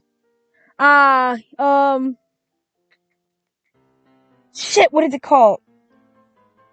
He's starting to get he's starting to fucking freeze to death. My head hurts so bad I feel like I'm about to throw up. Oh, he's going crazy. I started laughing. The first time I laughed, I felt like I was laughing sincerely from the bottom of my heart. I don't think I ever laughed so hard. Even as a child, I think it would never felt so happy to. Yeah, he might be getting hypothermia. What? I started to grab a handful of Comsto in one hand and throw it at Mr. Kreese. What the? There's a muffled plopping sound, and a fresh snowball hit Mr. Kreese right in the face. For a moment, he didn't seem to understand what just happened. Mr. Kreese hurriedly wiped his face with his sleeve, and this time, even his face turned red. He looked at me with teary eyes. You little... Sorry about any. He clearly makes snowball and hurled at me. They're having a fucking snowball fight? I was going to cover my face with the hand, but snowball still hit his mark. Snow flushed right in my cheeks and melted right away. Usually it hurts when a snowball hits you right in the face and blocks out your vision. True. Still, the fun outweighs the pain. Whether the gun go off or whether Mr. Kreese would shoot me was no longer a concern. Then finally, I pushed him in the snow and knocked the gun out of his hand. Mr. Kreese must have lost feeling in his hands. The fingers seemed frozen. Ha! My hands did not miss falling to the ground. I immediately grabbed it and threw it out of reach with all my might, towards the edge of the cliff. The gun flew over the cliff and dissolved in darkness and disappeared. Mr. Kreese was actually his mouth half open, lying in his back on the ground. He was shivering, not because of the cold. Was he mad? But his face turned pale as ashes. I spoke to him. He was out of breath and my pronunciation was weird and choppy, probably because of how exhausted I was. Mr. Kreese, listen. I'm begging you. Please don't die. I'm tongue-tied. The moment I start moving around, my body seems to begin steadily drop. Yeah, because moving resolves heat. Yeah, that's such a little fact. If you're cold, if you move your body, if you start moving your body to get some sweat out, you'll start heating up. Cuddling is also another sign of fucking getting your temperature back. But gotta make sure you got somebody who's willing to do that shit. Don't die. What the hell are you? Why would you even care? You don't even know anything about me. I'm a sinner. I've done things I can never atone for. I got that train so I could finally die. All my life I was hoping that my pure soul would be led to a better place. Before I knew it, I found myself tarnishing it. So I realized that I didn't deserve to be buried what I wanted to anymore. But I really wanted to save someone only if it was once at the end of my life. I wanted to help somebody. I wanted to be useful. After guiding Sophie and others to their destination, I was gonna end it right there. Fuck, my throat hurts so much. I'm almost done, but it hurts.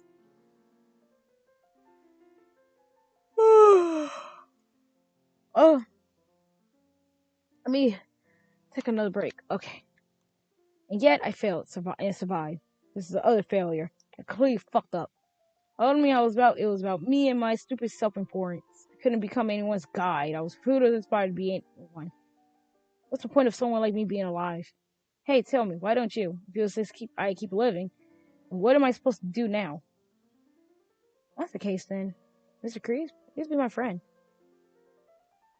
Huh? Bro, we just need a hunt counter. Just, huh?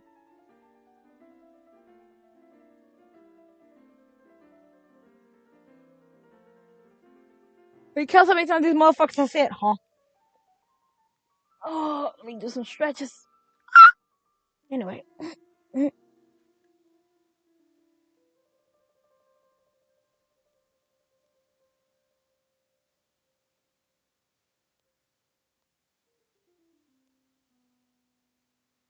What the fuck?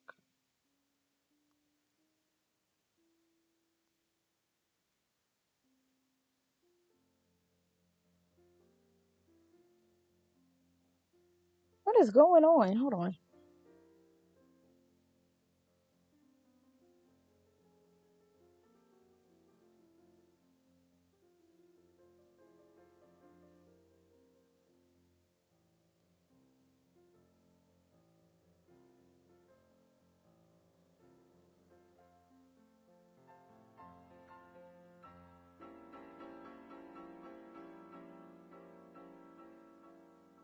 Alright. Sorry. I got sidetracked by something. Mr. Kreese was crying. Even I was getting choked up, my voice trembling and my eyes filling with tears. Ow. I actually want to ask you this in my letter. I felt like I had to say it now. Strangely enough, my head is buzzing with excitement. My sense of awareness is sharpened. I can't control the words coming out of my mouth. I don't even think I have time to put them on paper. No, these words have to be said here and now. You have no idea what you're saying. You saved me. First of all, you helped me get on the train. If I haven't been able to get on it, I would definitely died or been murdered back there. And when this train stopped, I felt hopeless when I realized I couldn't make it to England in time. I felt like all my hard work had gone down the drain. But I really want to send you that letter, Seal. Wanted to. Well, be my pen pal.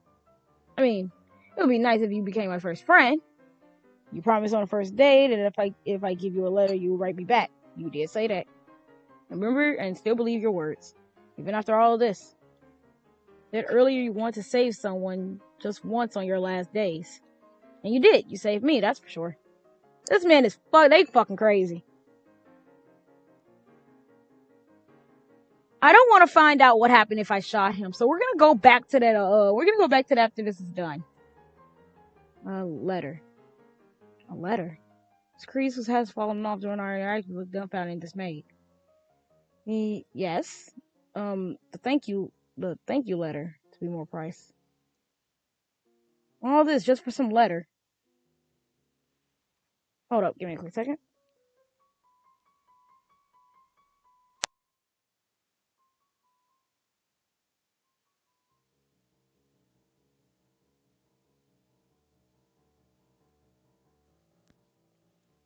Well, maybe just some letter, but it's a good enough reason for me. When I reached out my hand. Literally, the man is bleeding, and he's like, okay, but I want to be your friend over a letter. He's bleeding, and he's bleeding, and he's worried about a letter. You are bleeding! The feared Mr. Crease, who was lying in the snow, would soon be buried in it. Matter of fact, snow had already been found in my body. I wanted to save him from it. I had the feeling that if I left him like this, Mr. Crease would disappear without a trace, lost in the snow. So what I want to say is, can we, no. Will you be my friend?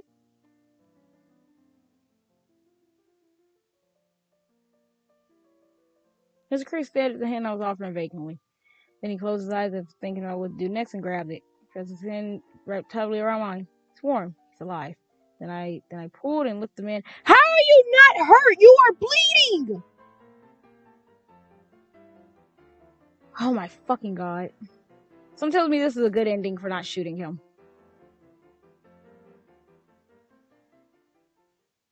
What was that sound? Now we caught up to the story. It was 9:33 p.m. The Northern Express was still at standstill. The head of the locomotive was stuck around a mountain of snow. However, a snowplow finally arrived just a few minutes ago and was working on removing the snow. Waiting inside, private car was only a little better than being outside. Temperature in the room was so low it almost felt like it was stuck in a freezer. Only a faint light of a lamp weakly illuminated the room with its one color. I was lying in the berth, breaking the second blankets listening to Mr. Cree's talk.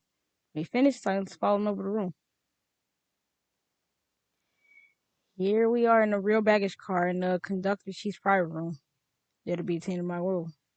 I had to treat secretly to hide the fact that I'd been shot. I was planning to treat an injury to the theory myself, but Mr. Creed did do it himself. Okay, he's fine. He's fine. He's fine. He's fine. He's fine. Andrew did it. He's fine. He's okay. Calm down. I know we always worried about the wound. Was it because he felt guilty or because he felt a sense of responsibility? His fingers seemed to be constantly trembling from nervousness and the cold. He was taught the basic first aid by the envoy in the compartment man when he became the conductor in chief. This was the first time he actually treated someone, though, and my side still hurt and burned a little. That didn't bother me much. Well, yeah, I mean, you literally did get grazed by a bullet. That shit hurts. As Mr. Kreese passed me up, he constantly seizures me. His story began when he was a young boy living with his mother. In the tiny village where he was born, he was forced to hide his very existence. Everyone he met outside the wall of his home shunned him and looked at him with pity and contempt. Persecution, discrimination, rumors, like an invisible wall, slowly quarantining him from the world's beauty and kindness. In the midst of all this, his mother was the only person who treated him with love and affection. Thanks to her love and constant hard work, he was barely able to survive into the adulthood. One day, she suddenly fell ill and never woke up again. It was that he finally realized that the love that she gave him was irreplaceable. And all along, he turned to the letter his mother had left him for his solace. And then when he traveled far, far away to the capital north, his goal was to visit a grand church there. Okay, I'm gonna save real quick. I want to see something.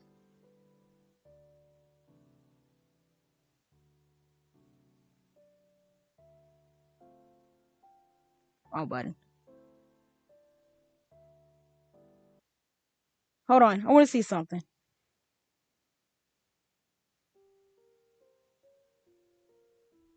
Okay, where are we? So I'm in one of these endings. I think I don't know if the good ending is not shooting him or not, though. Because if the good ending was shooting him, holy shit, I'm about to be fucked. Also, good thing I can just return to something if I... here we go. The goal was to visit a grand church there. Thereafter, Andrew Kreese became a gravekeeper. However, it wasn't until he started working there that he was able to confront reality and learn the truth of this world. Anyone can be saved as long as they show sincerity. For the better or worse, there is no difference between good and evil, or how hard your work. Mechanics don't sort of hope for him. Legislation from life itself. Still, he saw no other path but the one to cling for salvation. With his spirits wavering, he was slowly losing his reason to live. And he was about to sacrifice himself for an unattainable goal. But the passengers of the train stopped him. Mr. Kreese said that they were like his family to him.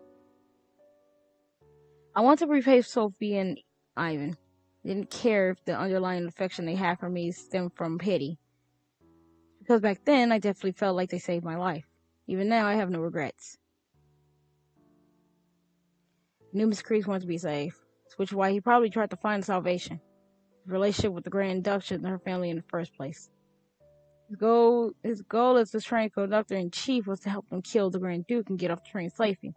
Then let the badge car explode and write everything off as roller coaster accident. However, those plans were simply carried out in perfection. Or they would have if he had allowed me aboard the train. But he did. Dumbass. Enough of this. I don't really want to talk about myself too much. And I'm not very good at it either. Mr. Kreese had completely dropped his professional, polite way of speaking. That didn't make me uncomfortable. Though I had a feeling that's just how he spoke outside his job. Had to act a certain way as a conductor-in-chief, but now that he's fulfilled his role, that too has become redundant. Your appearance doesn't really matter that much. Unlike the other crew members, the conductor-in-chief just has to act all pompous and dignified. There's something that I can even do. Mr. Kreese said that in a self-deprecating manner while avoiding my eyes. Now it's my turn to talk about myself. What does he want to know? Grants, why do you want to go to England so bad? Stay silent for a while. That's what I always do when I don't know what to say. I received an invitation. I was invited to come to the UK by the master of some manner. The contents of the letter made a deep impression on me. It was also the first letter I ever received. It made me so happy. I decided to go see that mysterious master no matter what it took. He was holding a game at that manor and I wanted to participate in it. It all comes full fucking circle. I hate Identity V. All these squares make a circle. All these squares make a circle. You out of your mind? Huh? I think that letter is suspicious. That's the one part of your story I'm sure about. What he said didn't make sense to me. I looked up at Mr. Kreese with a confused expression on my face and he looked just as baffled. I mean, think about it. Why would some random rich Englishman even know about your existence? You live in another country, have no connections to him. It smells fishy to me. And then what? A game? What kind of game? You don't even know anything about this guy, and yet you was just gonna march in because of a single letter? I don't get it. What's so strange about it? The letter was written in the most sincerity and nothing fishy was about it. Anyways, I've known that I would have advised going against to England. Would have been definitely not have ended well for you. There would actually be any specific for me to say this. I just got a gut feeling, that's all. I always have what I can only describe as fatalistic intuition about such things. It proves to be correct most of the time. Better for you to stay here for the time being. Since you survived this whole ordeal, you're gonna get paid one way or another, so... Train's crew, who all were supposed to be buried within the Grand Duke's body in secret, survived. If the contract's legit, we'd be paid our sum of money, including hush money by the CIWL. Also, don't think you're gonna make it in time for his game or whatever it is anyway. Oh yeah, he's right. Him saying that out loud made me realize the situation finally sink in. I knew I wouldn't make it in time. Although I clung to that hope at first. By the looks of things, we wouldn't even be right prepared before 9 a.m. Just one day delay and getting across the channel would throw a wrench in my plans. I wanted to ask Melody what Wick and I would do if we couldn't go to the UK. I felt like I suddenly lost my purpose. Spent so much time trying to get to that place, but now it's not like I lost my reason to live. Mr. Kreese, I know you surely meant what you said to me earlier outside the train. I meant it too, and I still feel the same way. I see. Well, I guess even someone like me could be desired company, huh? Unbelievable. Can't just wrap my head around it. Like confidence and courage and... Okay, I'm sure you realize this now, but... Romy is a brilliant, insensitive guy, a pathetic, spineless coward who can never make up his mind. I mean, this is not my decision to make, but still. I don't know if I qualify to be your friend. Cut himself off. Heavy silence fell over the room. Weren't you disappointed when you learned the type of person I really was? Oh, yeah. Not at all. If anything, it just made me want to learn more about you. You know me for a long time, right? I'm a little embarrassed about that, but I want to know you just as well as you know me. So I want to send you a letter, too. I don't think we have anything left to tell you, actually. I feel like we already talked about everything that could be said about me earlier. Couldn't confess to it back then, but I actually don't even know how to write letters. When I told you I write you a reply on the first day, I immediately cursed myself. You probably know more about writing letters than I do. So, Mr. Kreese, as I was listening to you, I was thinking about what it's like to be having a family.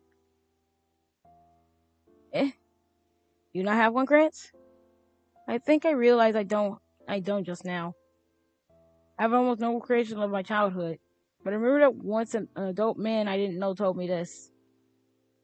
Your dad was a diplomat from England, but he's not here anymore.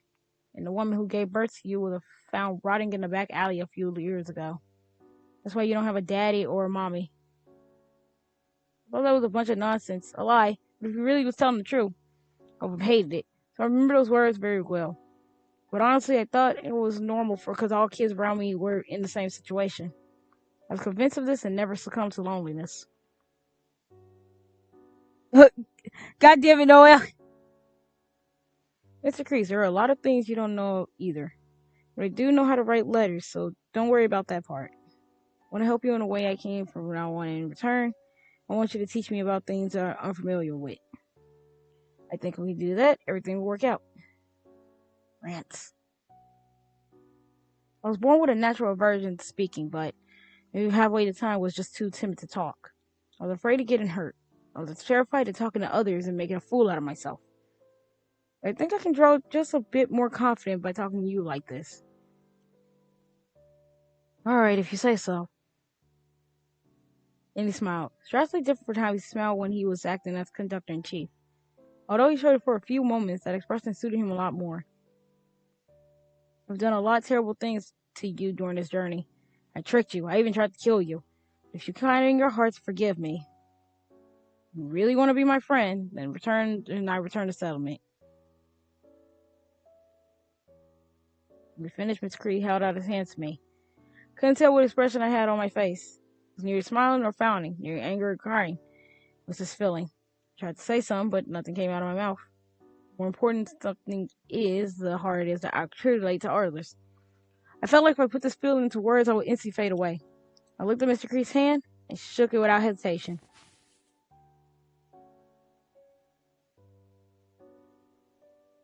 The girl was still delicate, cautious as he was touching something fragile, but it's also strong. Gay people! I recalled the events of the first night. His pale hands were warm and flushed. At some point, a soft smile appeared on my face. Perhaps I was just happy. Mr. Kreese and I exchanged silent words through our handshake. That alone was enough for us. Grants, let's take the secret to our graves, just the two of us. I nodded. I decided to corroborate the Grand Duchess and her very secret plan and let everything slide. Although I had no authority or cause to tell the truth of this case in the world in the first place. I am not a sheriff, I am just a curious young man. I managed to cancel clues to the train's secret. That's all I needed. When the train stops, all secrets and truth will melt away like wind and snow will be left behind. I knew this because I was certain I would make no other choice than this one. Sometimes secrets are too difficult to bear all your own. So we decided to split between the two of us. Mr. Kreese said, there's got to be a way to settle this case. I get it. Sometimes lies are more acceptable than truth. The refugees had already left the Norfolk Fest. We would leave as soon as we arrived at the last stop. Many crew members would also finish playing their roles. And then there would be none left on that train.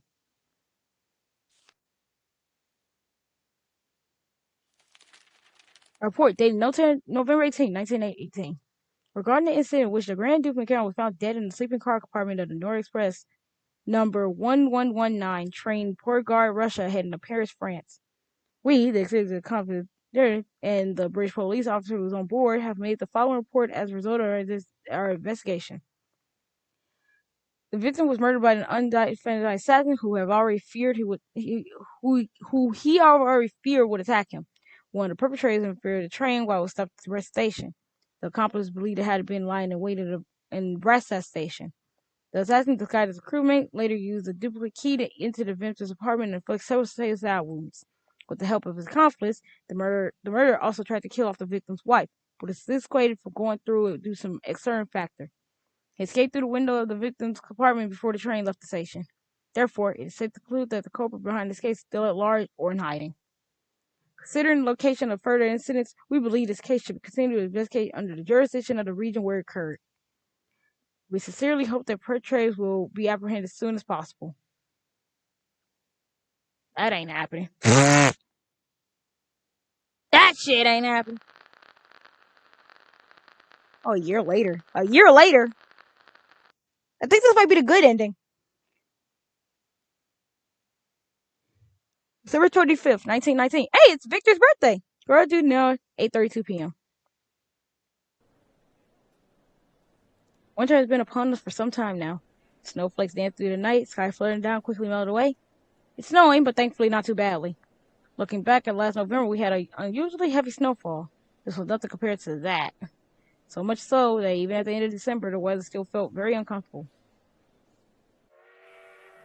When the hands of the clock struck the appointed time, the train shook with the partner signal. I felt the steam rising, and the train began to move forward, picking up speed as it was propelled by the wind. Tonight, too, the train will follow a designated route to its destination. And thus, the overnight train from Paris to Nice left platform at 8:32 p.m. Nice is located in southern France and washed by the Meridian Sea. It's characterized by its mild, warm climate and is famous as a resort. Many more visit the city as a winter resort during this time of year, when winter is full swing. However, today was December 25th. Normally, the train will be fully booked, but at the moment, there are only a few passengers here and there who return to their hometowns a little later than usual. After the train departed, a man stared blatantly out the window at the nice scenery. The middle-aged man had white, almost pigmented hair and copper-red eyes. He wore a glorious uniform glittering with gold embroidery and a deep blue coat draped over his shoulders. The pale man, whose eyes were shadowed by the brim of his hat, had a particular air about him. Only one person was allowed to wear that uniform, and that was the conductor-in-chief. A little over a year has passed since the murder of Grand Duke, but he continues to do his job. Now the conductor-in-chief was staying true to himself and no longer pretend to be someone else. Once the train was running steady, the man returned to the conductor's office, beginning to go about his business with practiced dexterity. As soon as he sat down in his chair, he heard some scurrying down on the side of the aisle. Footsteps stopped after hearing that faint voice. And the person turned on their heels and headed towards the door to the room. The door opened, and a young man peeked inside. A man with light blonde, slightly tousled hair and a rosy complexion warranted into a smile. He was one of the crew members assigned to patrol the train. The little dog at his feet also looks up at the conductor. Ronald of Nice! Ah, goddammit. As mimicking the young man's actions. Thinking that he had been called upon, the young man showed the conductor his notebook and waited for him to speak. How can I help you? Oh no. Reed don't need anything. So he carries his notebook with him and writes down what he wants to say when the conversation comes for it.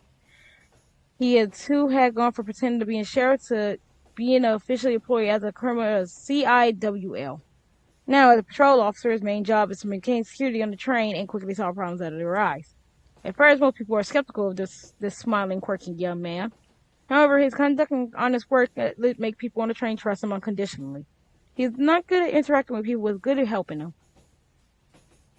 But in the interest of being honest, he actually enjoys learning the passenger's secrets and getting down to the bottom of them.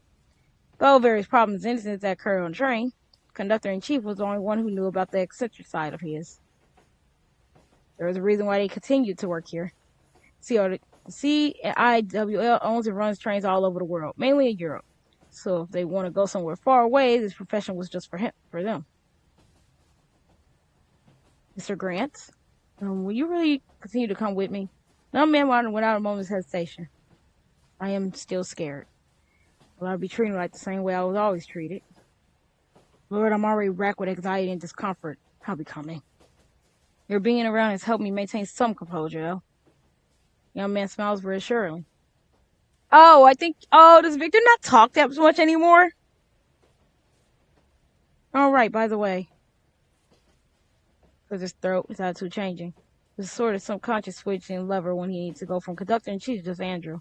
The young man found it a little unusual that he was letting that switch happen while they were on the job. Happy birthday, Victor. Oh, did he write a letter? He wrote a letter! He did it! Also, gay people. Yaguri pulled a small envelope out of his pocket. Now, man's eyes went wide as he stared at the envelope. Sorry, it's a little late. We were both so busy in the morning, I didn't really have time. I didn't really have time to give this to you, so. He lets his voice sailed on deaf ears. With his eyes still wide as saucers, the young man takes the letter. It was addressed to my dearest friend from Andrew. As soon as he read that, an expression of joy welled up in the young man's heart at the reality of the situation. Gay people! You don't gotta look that happy. Huh? No one celebrated my birthday instead of Christmas since I was a little kid. Oh, okay, then I'm glad, I suppose. Young man decided to joke from the words in his notebook. Thank you for congratulating me, Andrew. I'll definitely remember this year's birthdays for years to come. Because I received a letter from you, my friend. Sorry about the last year. I didn't know it was your birthday then. It was right after the incident, and a lot was going on. So much was happening, there was almost no room to breathe. Although there was factors besides the incident, of course. I honestly didn't even realize it was Christmas. Maybe if I did, I would have been on the train to that matter in England instead. In fact, for a while after the incident, I still harbor some semblance of regret. But I can now say for sure that the days I spent gazing out the car window at cityscapes, vast fields, and seasonal scenery at you were actually pretty fun. Trains, I found out, are always mysteries to be solved and passenger secrets to be discovered. This man. The young man had realized that for a while nothing worked on patrols or maintaining security on board. People of all nationalities, ethnicities, and races gathered in the same place at the same time. Thanks to this job, he was able to catch a glimpse of the merry stories and dramas that were created there. The train was a place where people carry all kinds of secrets, goals, stories, and dreams. The passengers carried those things across the land. His job was right up his alley, and as he liked helping and being nice to people, he also peeking into their secrets. Oh, we are going back to shoot Andrew. I know that sounds weird, but yeah, we're going back to do it.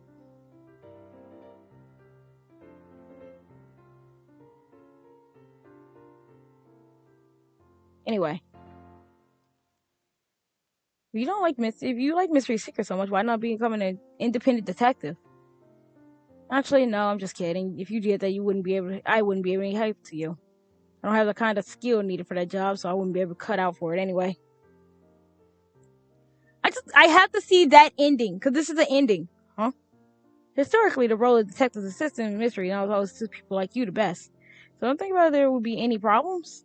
You mean that as a compliment, right? Hey, Victor. Did you hug him? Andrew and Victor lived together during their stay in Paris. Contract ended out this wagon's list was supposed to try to pay them a large sum of money. In reality, they see less than 1/10 of what they offered in documents. They were supposed to be able to live comfortably for a year. With pay like that, it was unlikely they would be able to survive even on mine. Victor learned for the finest time that sometimes you can be lied up even to pound paper. Naturally, some of the crew members were furious to quit their jobs, but in return comes his wife out to bigger job as a crew member. In order to save so much money as possible, they decided to live together in a cheap apartment, splitting the rent 50-50. Since they had become friends, they thought it might be interesting to share a room. The old apartment they were renting was a remote, lonely neighborhood on the outskirts of Paris. It was quiet and peaceful. When Victor received his reward, he wondered what he ended up happening to the single man. Pearson, a veteran crew member, had quit his job. Last task he performed was very important, though. He had to drive the train to the end of the tracks to the place of a driver who suddenly disappeared. The steering wheel in the engine room had been wedged and locked in place. Even though the track was almost completely in a straight line, it would have still been dangerous if he hadn't driven the train in the slow mile and made it stop. Pearson was trying to appeal to the police officers. Did he get arrested? If it had been qualified as driver assistant, this train would have been stuck here forever. You should be thanking me. Oh, and one more thing. If you find Joker, pass him a message for me. Creature says you owe him. Got it? He, like Victor, was someone who knew what happened to him on the train, despite the close competitors. It was a little concerning having someone like Pearson know a secret like this huge. He was pretty loose-lipped. Has he already moved to the U.S. and started a new business once he said he would? Is he really going to establish an orphanage? He also predicted that the Parisian economy would be booming in the future. Paris in the 20s would must be glamorous, and New York's even so. We love Creature! God, he's so funny in this game. God, he is fucking hilarious in this damn game, and I fucking love that they did that to him. He's fucking funny. When they first started living in Paris, the city seemed bleak and also calm. It was much like a morning a huge storm had been raging all night and night finally passed. In fact, the world just emerged from a grave uphill. After the storm passed, people were exhausted and had no more energy left to worry about in others' cups. For other reasons, people from all over the world gathered and stayed in this city. Over the course of the years, since Andrew had started living with him, he'll come to know a little more about this young man named Victor. At first, the fact he was living under the same roof as the boys he watched from afar for years didn't feel real. Although eccentric and quirky, Victor was a good guy. He would never hurt anyone and act indignantly. However, routinely he uses a third to snoop around the letters. After the incident, Victor rarely speaks, except for when he and Andrew are alone, because he doesn't want to say too much. But since he can do almost anything except socializing, he's not particularly troubled by that. Even if he lives in a foreign country, for example. Since he doesn't talk, there wasn't much need for him to speak French in the first place. His way of life was something Andrew could never dream of adopting. Yep, Victor went mute, I was right. On the day they signed for the lease of their apartment, they bought and drank many bottles of alcohol in the city. It has someone who exactly fulfilled the promise they made on the train. Once we saw the case, let's raise our glass in celebration together. Victor realized he was apparently capable of drinking a lot despite his baby face. And Andrew spent the next day cowering in the corner of the hangover while Victor was fresh as a cucumber. Well, shit. Well, we can tell who can actually tell who can handle their alcohol and who can't. That's funny. The room was unusually kept dark for Andrew's sake. Literally. When he was on the job, he always shaded his eyes with the brim of his hat to block out as much sunlight as possible. And when Andrew was around, Victor liked to read by the candlelight with the curtains closed, even during daytime. Oh, look at them. When he had the time, Victor would always go for walks with Wick. If it was in the evening, Andrew would tag along. All the things acquired from that sheriff, Wick was the most important. One time he showed Andrew a letter saying that he finally managed to communicate with Wick. Should this count as Victor's self-entertainment or his tech understanding each other? That and Andrew couldn't tell. Their life together was somewhat have seemed very odd to the public, but it was their secret in itself. And the time they spent together was always calm, quiet, and unnatural. Months after the incident at the CIWO resumed normal intervention travel, the two of them began to board trains on duty. As a result, they spent less time in the same room, and more time exchanging letters, which they leave on their desk. Andrew could read and write basic sentences, but he wasn't familiar with how friends are supposed to communicate. As his friend, Victor actively helped Andrew with his questions when they corresponded. He was happy to finally have a pen pal. Victor had corresponded with himself prior to that, and even still says that talking to someone is for fun, and he dislikes talking to yourself. I have multiple shelves inside of me. They're also kind of like my siblings, if I might say so like so. The Victor who responds to me is different depending on the day.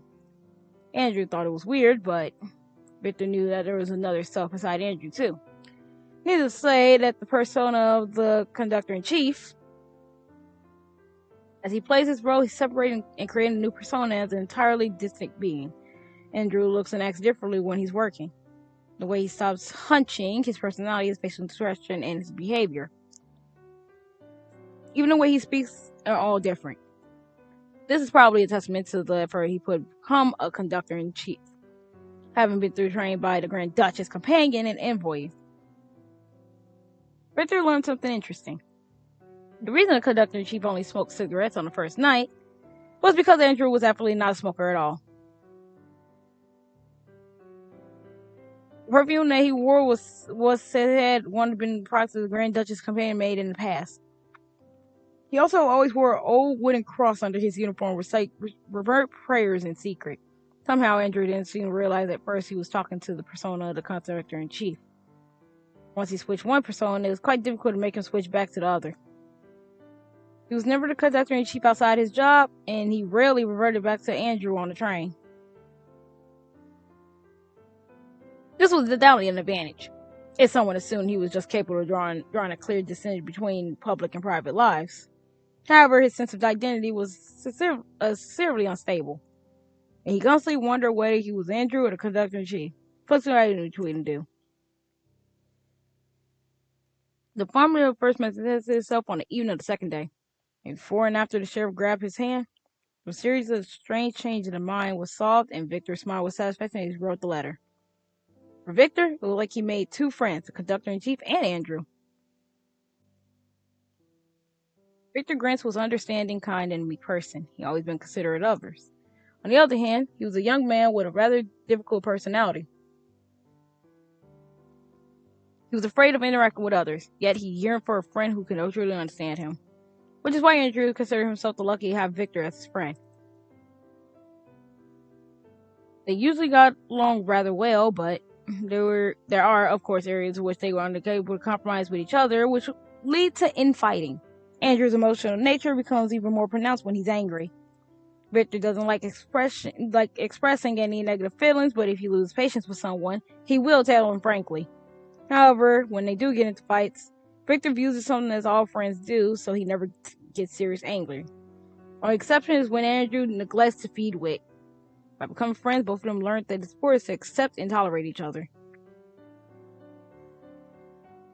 After acknowledging each other's differences, I am literally sitting here drinking water. I fucking can't anymore. Victor was grateful from the bottom of his heart that Andrew became his first friend. The real Andrew has a pretty self-abashing personality. His heart is pure and genuine.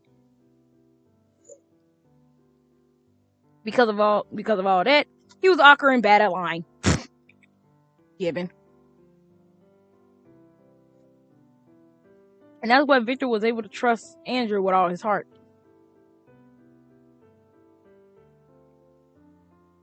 Because of his past life experience, Andrew was finding it difficult to interact with others. But these times say he wants to make friends and live a normal life.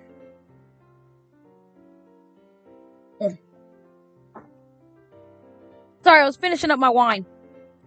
They both have lived such socially sheltered lives. And they both fully empathize with and relate with each other. Christmas is a special day for Victor for personal reasons. Surely for Andrew too, today was an important and fateful day. Andrew's goal aboard the Christmas night train as a conductor-in-chief was to make his way to Nice and the train's last stop. During the vacation season, there are few trains still operating, and since no one wanted to be the conductor of an overnight train at this time of year, he was easily put in charge of the train. After arriving to the end of the route, Andrew plans to find and meet up with certain people. Nice is where Sophia was born. Knowing this, Andrew plans to meet her and the others again, believing that they would be there. When they first moved in together, there were moments where Andrew would suddenly look unhappy. Victor was very understanding and confident when he realized the cause of the problem. Andrew seemed to wonder where Sophia and the others were. He was thinking about it, but he also felt like he had no right to even show his face to them. He had fulfilled his mission. However, after Victor took notice of this and many months had passed, Andrew was finally able to make up his mind. As a friend, Victor would wait and see what Andrew would decide to do after the reunion. This could be the end of their life together, but that was okay. As long as they knew where to find each other, they would be able to keep in touch by sending letters. Even if they're far apart, they would be still friends, so Victor had no worries. Why does it feel like something is missing? What about this all-encompassing feeling of yearning? That must be loneliness. Yeah, sure, loneliness. Andrew decided to write all this down in a letter to Sophia. Those were his own thoughts after consulting Victor. It's been over a year now, and he still doesn't know what she's doing. Well, he wishes he had done this sooner, and pain regret of. I didn't even get to finish reading that shit. Oh well. Nope, know how to figure this out. Oh, wrong way. Praise Grace pierced his heart. Where is she and the others safe and sound after the exile after all? Do they know he's still working as a conductor? If Joseph still has connections with the CIWL, it wouldn't be surprised if they knew. But they're probably trying to lay low. Hopefully the public will soon forget all about them. Victor tried to imagine a country where it's warm all year round. but it's difficult for him, having lived in a cold climate at most since birth. There's a lot of things in this world he still doesn't know. Don't blame you, Victor.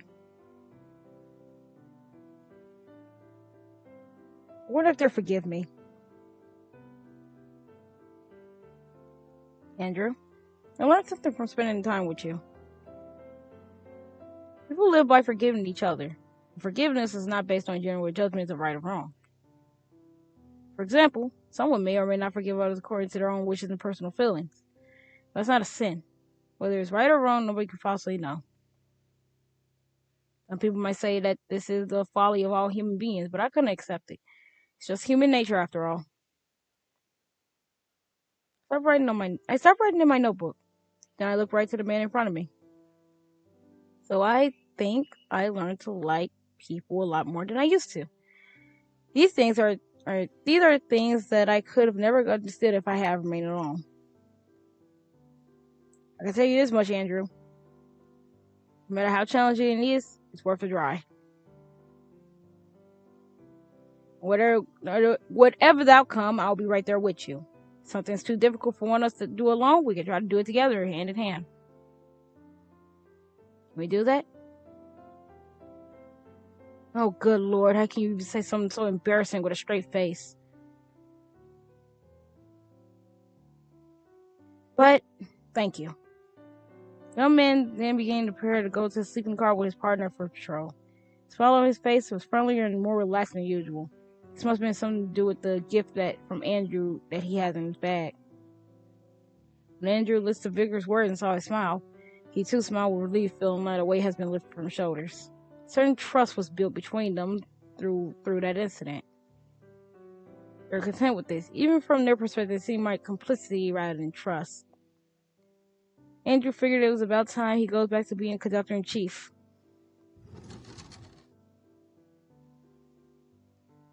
Excuse me if I'm going to interrupt him, but Conductor-in-Chief, Mr. Grants? One of the crewmen rushed in, looking somewhat panicked. What's the matter? There's been a bit of trouble in the sleeping car. One of the passengers had his travel bag stolen. It's been missing since the train left the station. The culprit must be still here. From how panicked he sounded, there was a lot of money or valuables in that bag. Ironic it happened during Christmas. Maybe it's exactly because it is Christmas. Wait, is Creature back? Well, I'm sure you all can help us out with this jam, Miss Grants. Well, what do you think, Mr. Grants? Do you think you'll solve this problem before this train reaches the last stop? Young man noticed the conductor-in-chief giving him the usual smirk and a challenging look. Yes, I'll have it all figured out by dawn. Young man had a confident smile on his face. His expression already showed his curiosity in the new case. I'll be on my way. A long-line railway track connected to the past, present, and future. The Grand Duchess must have begun her journey from south to north in the distant past, longing for a better future. But after a dark and devastating rain of blood covered the world, her long way becoming was transformed into this escape from north to south. And now the train of destiny rumbles on. Train the conductors hopes to fulfill his mission this time. After safely reaching the end of the route, they will continue onward, guided by what they believe in.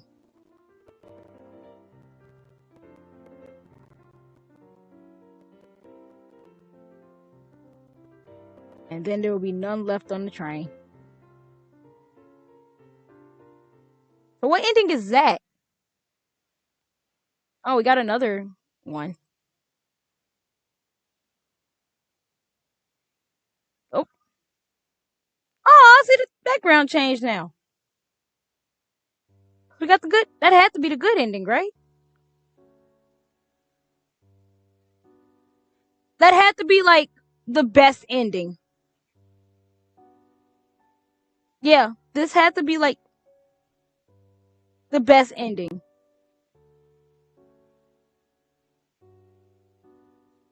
Okay, let's go back.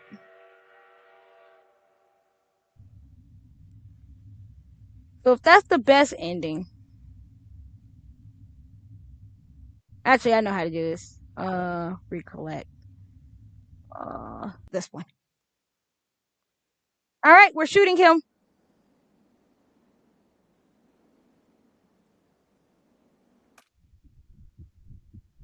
Kept my gun raised. Indeed, I could just shoot him. All I had to do was pull the trigger. Oh, I'll shoot him here and say he was a culprit. Hey, Victor, I really don't think this is a good idea by a long shot. What do you think? Is Miss Creed just found nonsense? I talk to myself. I get mixed up and immediately start talking to my inner voice. I know it's pointless. I've been keen to do this for years and it's hard to stop.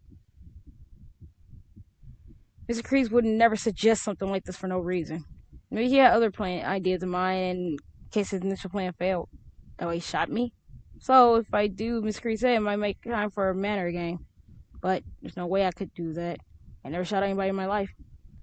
Lung from my hands as my body finally registered freezing cold. I can't do it. Can't do something like this. Was I scared? Was I terrified? So horribly frightened of something. Not afraid of shooting someone. I was probably afraid of because he wanted to be killed. Miss Kreese deceived me. At the same time, I knew that the kindness he showed me was never fake. Something I wasn't even know the truth. Commander in Chief who had been watching me shake and tremble slowly approached me. Oh, is he about to force Victor to do it? As he walked up to me, I thought he'd probably snatch my gun, and then he would kill me. Wait. To my surprise, I smiled reassuring, just like that, wrapped me in his coat.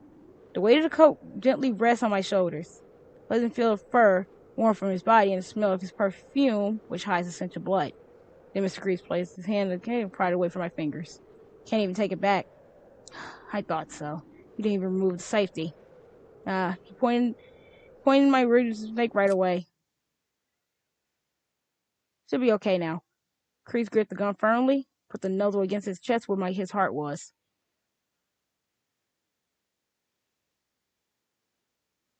Felt him plead with me silently. He wants me to pull the trigger as soon as possible. Oh, okay, this just became terrifying. His eyes speak louder than his words. His other hand wrapped around mine, still holding the gun. It was like he was warming me up so my fingers, which was numb for the cold, could move. Please wait, I just want everything to end.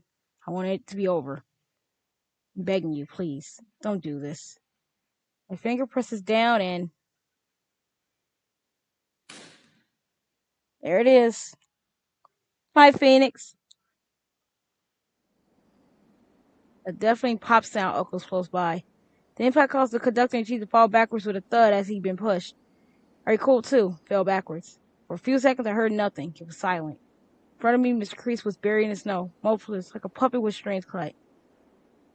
Mr. Kreese. Mr. Kreese? Are you okay? He shot himself. I knew that. For some reason, I still moved closer to him in panic. I knelt on the snow and looked at his face. Thought he was dead, but he's still conscious. Oh boy.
I'm muted.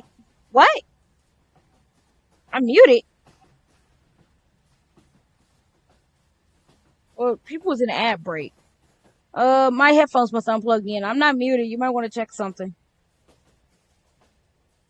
What the fuck? Okay, where's my phone? Hold up. We're missing an ending. Uh. mm.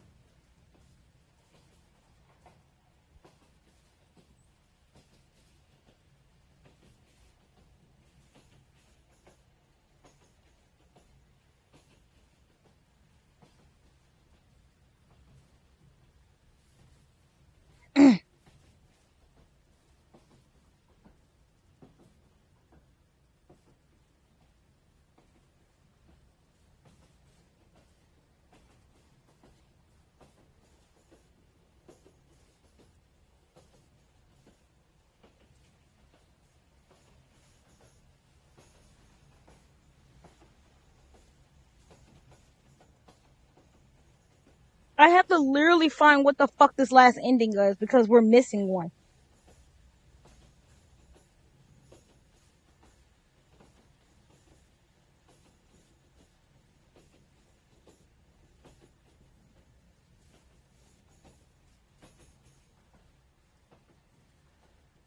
This sucks because I gotta find this last ending and figure. I don't know what's going on, man. Even there's one usually different timing to me. Yeah, there's one more ending according to the thing.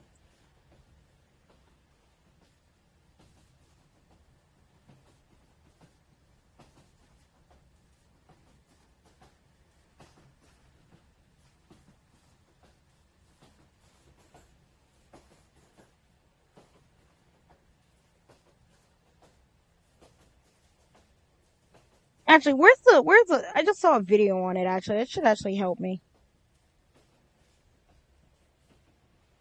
Hey, give me a quick second.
Can you close my door?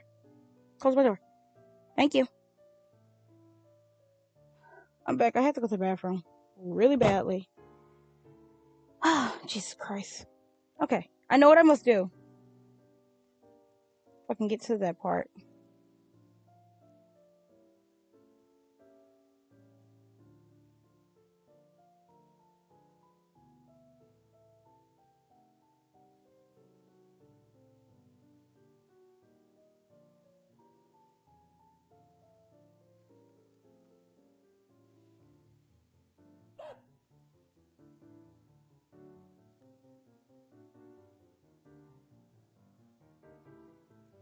Oh my goodness, I'm trying to get back to the part. I should have just saved right then, but I didn't.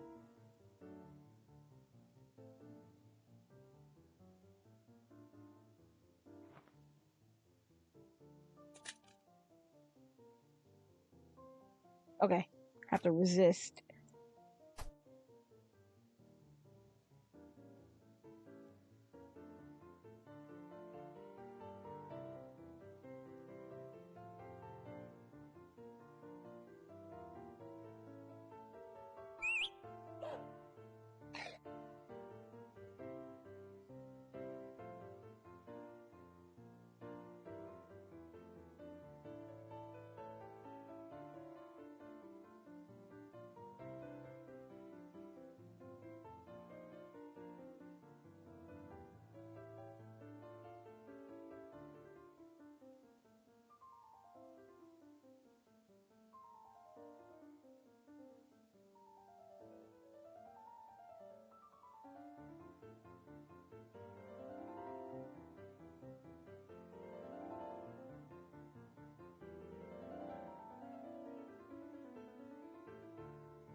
Okay. Okay. Ironically, I'm standing in the passageway leading to the badge car, blocking the path ahead. Okay, I found the part where I gotta be at, so I am on the right path. I looked at it. Yeah, little note to self. I know why this is the bad ending now. Why this is like bad ending 1. I can't let him pass. Still, I keep keeping his eye. I took the handgun out of my bag. Gun, despite its small size, felt heavy in my hand.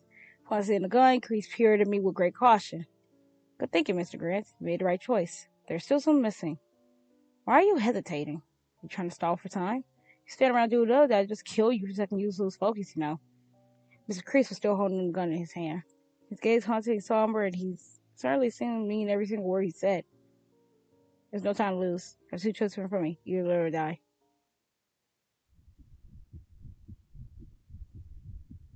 Come on.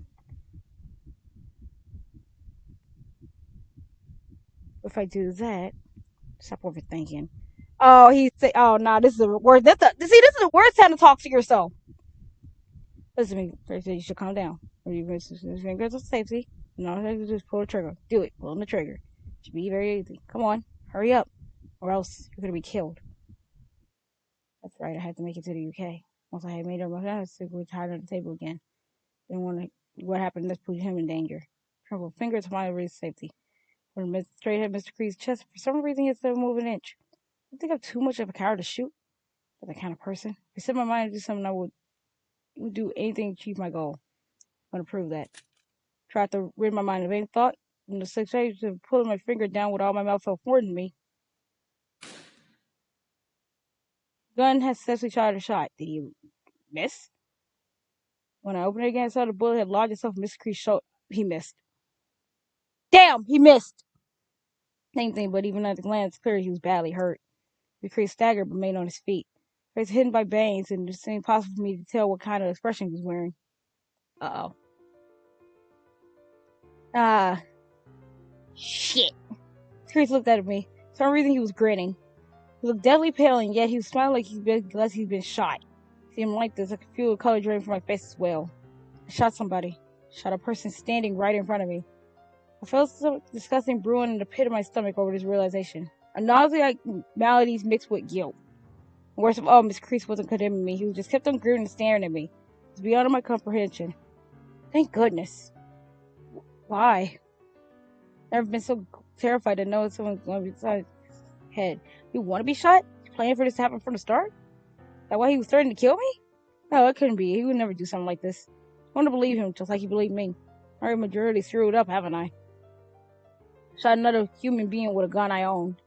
It's like the fact of being before by disturbed me at the same time excited me on a visceral level. Oh boy, what's about to happen to Victor? Whole frame was shaking for no apparent reason. Apparently, inside my reel, my heartbeat was rising. Couldn't feel anything. No, oops. Not even a rally train as it passed over the deteriorating tracks. I was no longer be able to think calmly. The Kreese looked like he was in a lot of pain. Smiling, but that was obviously nothing but a facade. Just like how I used to be. Was this my fault? Then I must put the end to this as quickly as possible. Have to fire a second shot before I make Mr. Kreese suffer any more, and it's end this. Aim the god at him again. Cause how narrow space we were, and I can aim getting a gun with a steady hand. There we go. Facial muscles twitch, my curls say smile. This time everything will work out, I thought to myself. Before I could fire, Cutler didn't move. The gun he was holding was now pointing directly at me. Immediately afterward, the second shot echoed through the car. Ooh. That sounded different. The smell of gunpowder and smoke filled the room. My apologies, Mr. Grants. The car shaking was so bad I lost my aim. I was trying to aim carefully, considering my god-awful eyesight and all. Oh! Left on the floor, we're in the middle of a dining car. What's this feeling? Felt like a huge steak has been driving straight through my chest. I don't think Andrew was trying to shoot him in the heart. That's where I was shot became so hot it almost burned. And then the burning turned into tremendous pain. There was no doubt I was shot near the heart. That's where he tried to push oxygen in my lungs, unable to spare even a moment where the building even pierced me. The agony was unbearable. I squirmed and wired in pain, my eyes bloodshot and wide open and whimpering in sincerity. Mr. Greaves shot me. It's very natural progression of events since I did also shoot him a few minutes ago.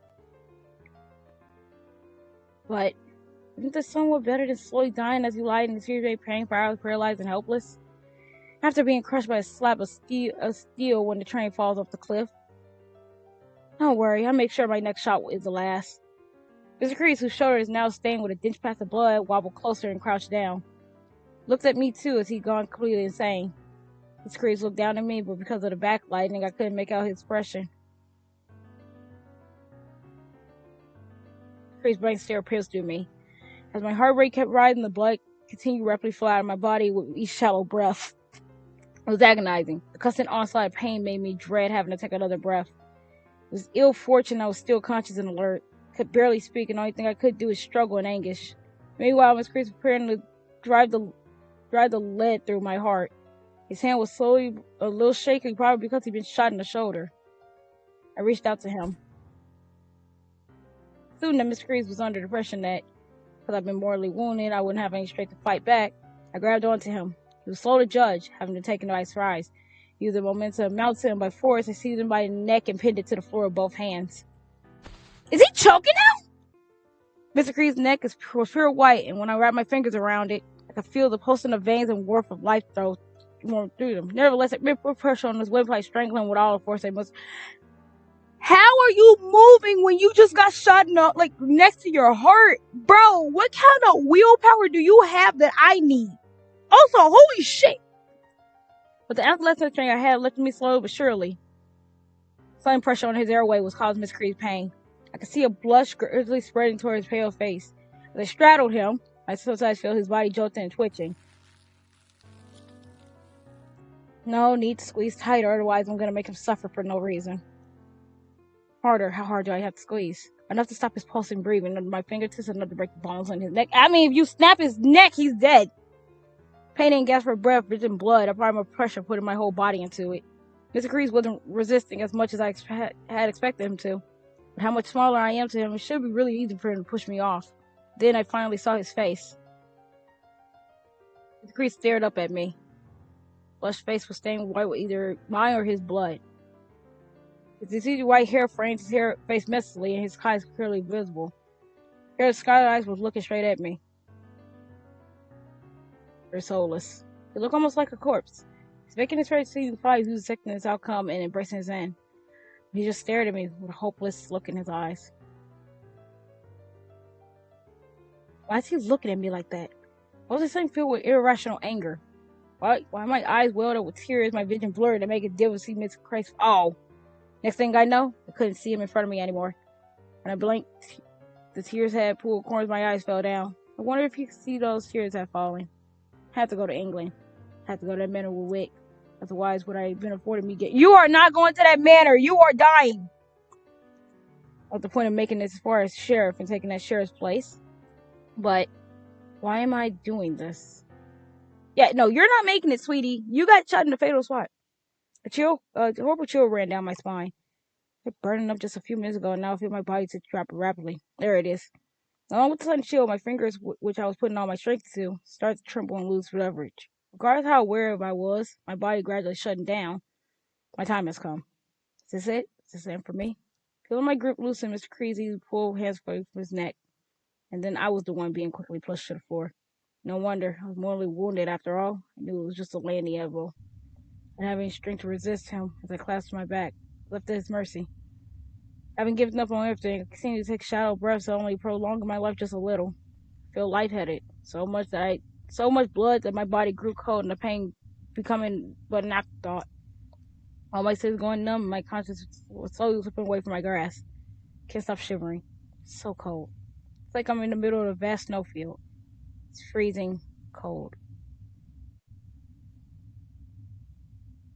Mr. Crease. Mr. Grant? I'm so cold. Oh, yeah. My eyelids dripping, I closed my eyes. Then came darkness. I realized I would never be able to open my eyes again. The thought of Miss Crease put me out of my misery for some reason. He quietly took my hand. His large bony hand gently enveloped mine. My right hand, frozen to the tips of my fingers, was warmed by his merry body heat. My own body was only going colder from this point on. I was trying to kill you just for a music notice ago, Mr. Crease. You really are a kind man. What's he gonna do after this? Someone heard the gunshots and came to the dive car to see what happened. He was shot by the crewman and then head to the bags to carry out his plan. Alas, seems like we're all gonna die anyway. Mr. Grants, I'm sorry I didn't let you die sooner. Looking back, I was never honest with you. There were so many things I wanted to tell you, but I was so scared of telling you the truth. But now I finally confess. The truth is, I'm just afraid of dying alone. I mean, if I wanted to, I could have just easily defied Lady Sophia's orders and let you escape. It's like when I took you aboard this train. If I didn't, because I have let you go, I would die all alone. That's why I had to keep you here, for selfish reasons. Even at the end of the line, I keep doing terrible things. I've always been like that. He kept talking, but his voice gradually became muffled and inaudible. But even before then, I could barely understand the meaning of his words. My vital organs are shut down. My conscience is clouded, and my senses have gone completely numb. My sense of self have stopped perceiving the world around me and became to separate from my body. I didn't even feel cold anymore. Is this what it feels like just before you freeze to death? I wish I had been so numb that even that terrifying thought meant nothing to me. My last moment of regret, just before the darkness swallowed me up, thought about the letter I never got to give to him.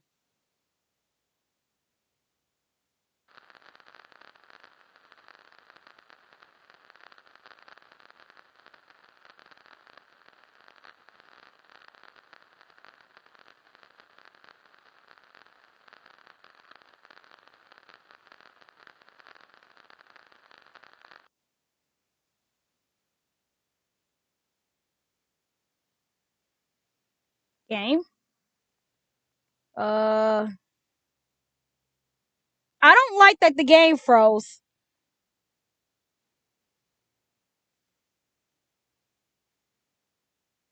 Let me just reset it. Hold up.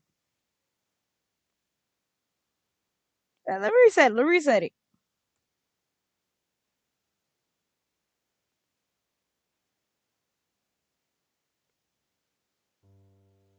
Did we get everything now?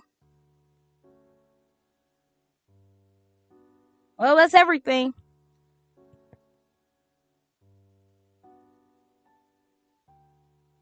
Oh wait, we didn't read the letter from Andrew. See, I saved the best thing for last. We didn't read the letter from Andrew.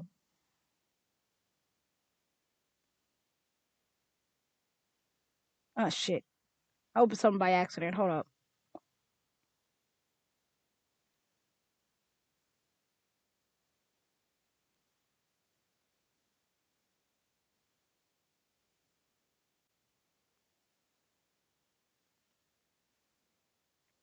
My dearest friend. Happy birthday, Victor. I'm sure you already become well acquainted with my temperament, so I believe you'll understand that writing like this is still something I'm not used to.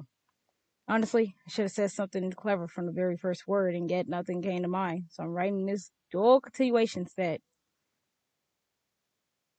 not often that I get to celebrate joyous occasions with someone, but I really wanted to congratulate you. I couldn't give you this letter last year, so please forgive me in advance if any of this feels redundant. First and foremost, I may I spell it out frankly, I'm grateful to you.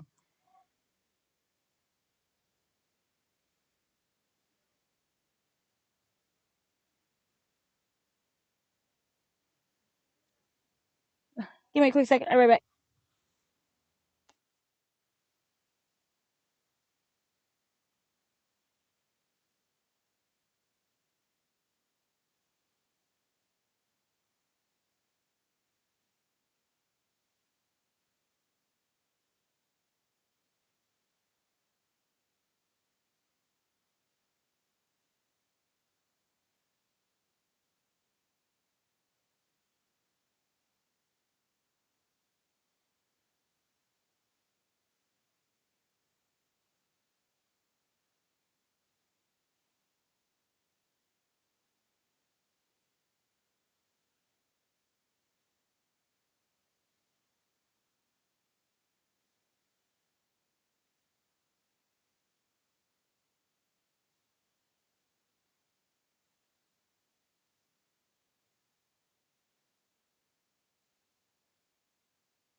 I'm back. I'm gonna finish this and then I'm gonna end.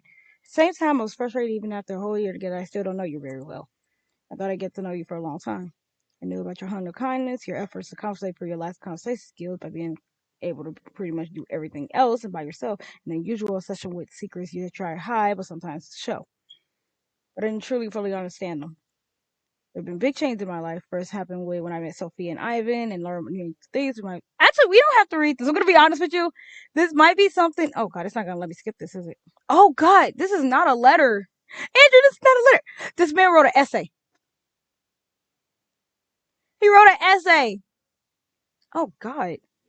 Also, my throat is kind of hurting from very badly from speaking so much. Oh my God. Andrew, that man. No, he wrote. Andrew wrote a 5-page paragraph.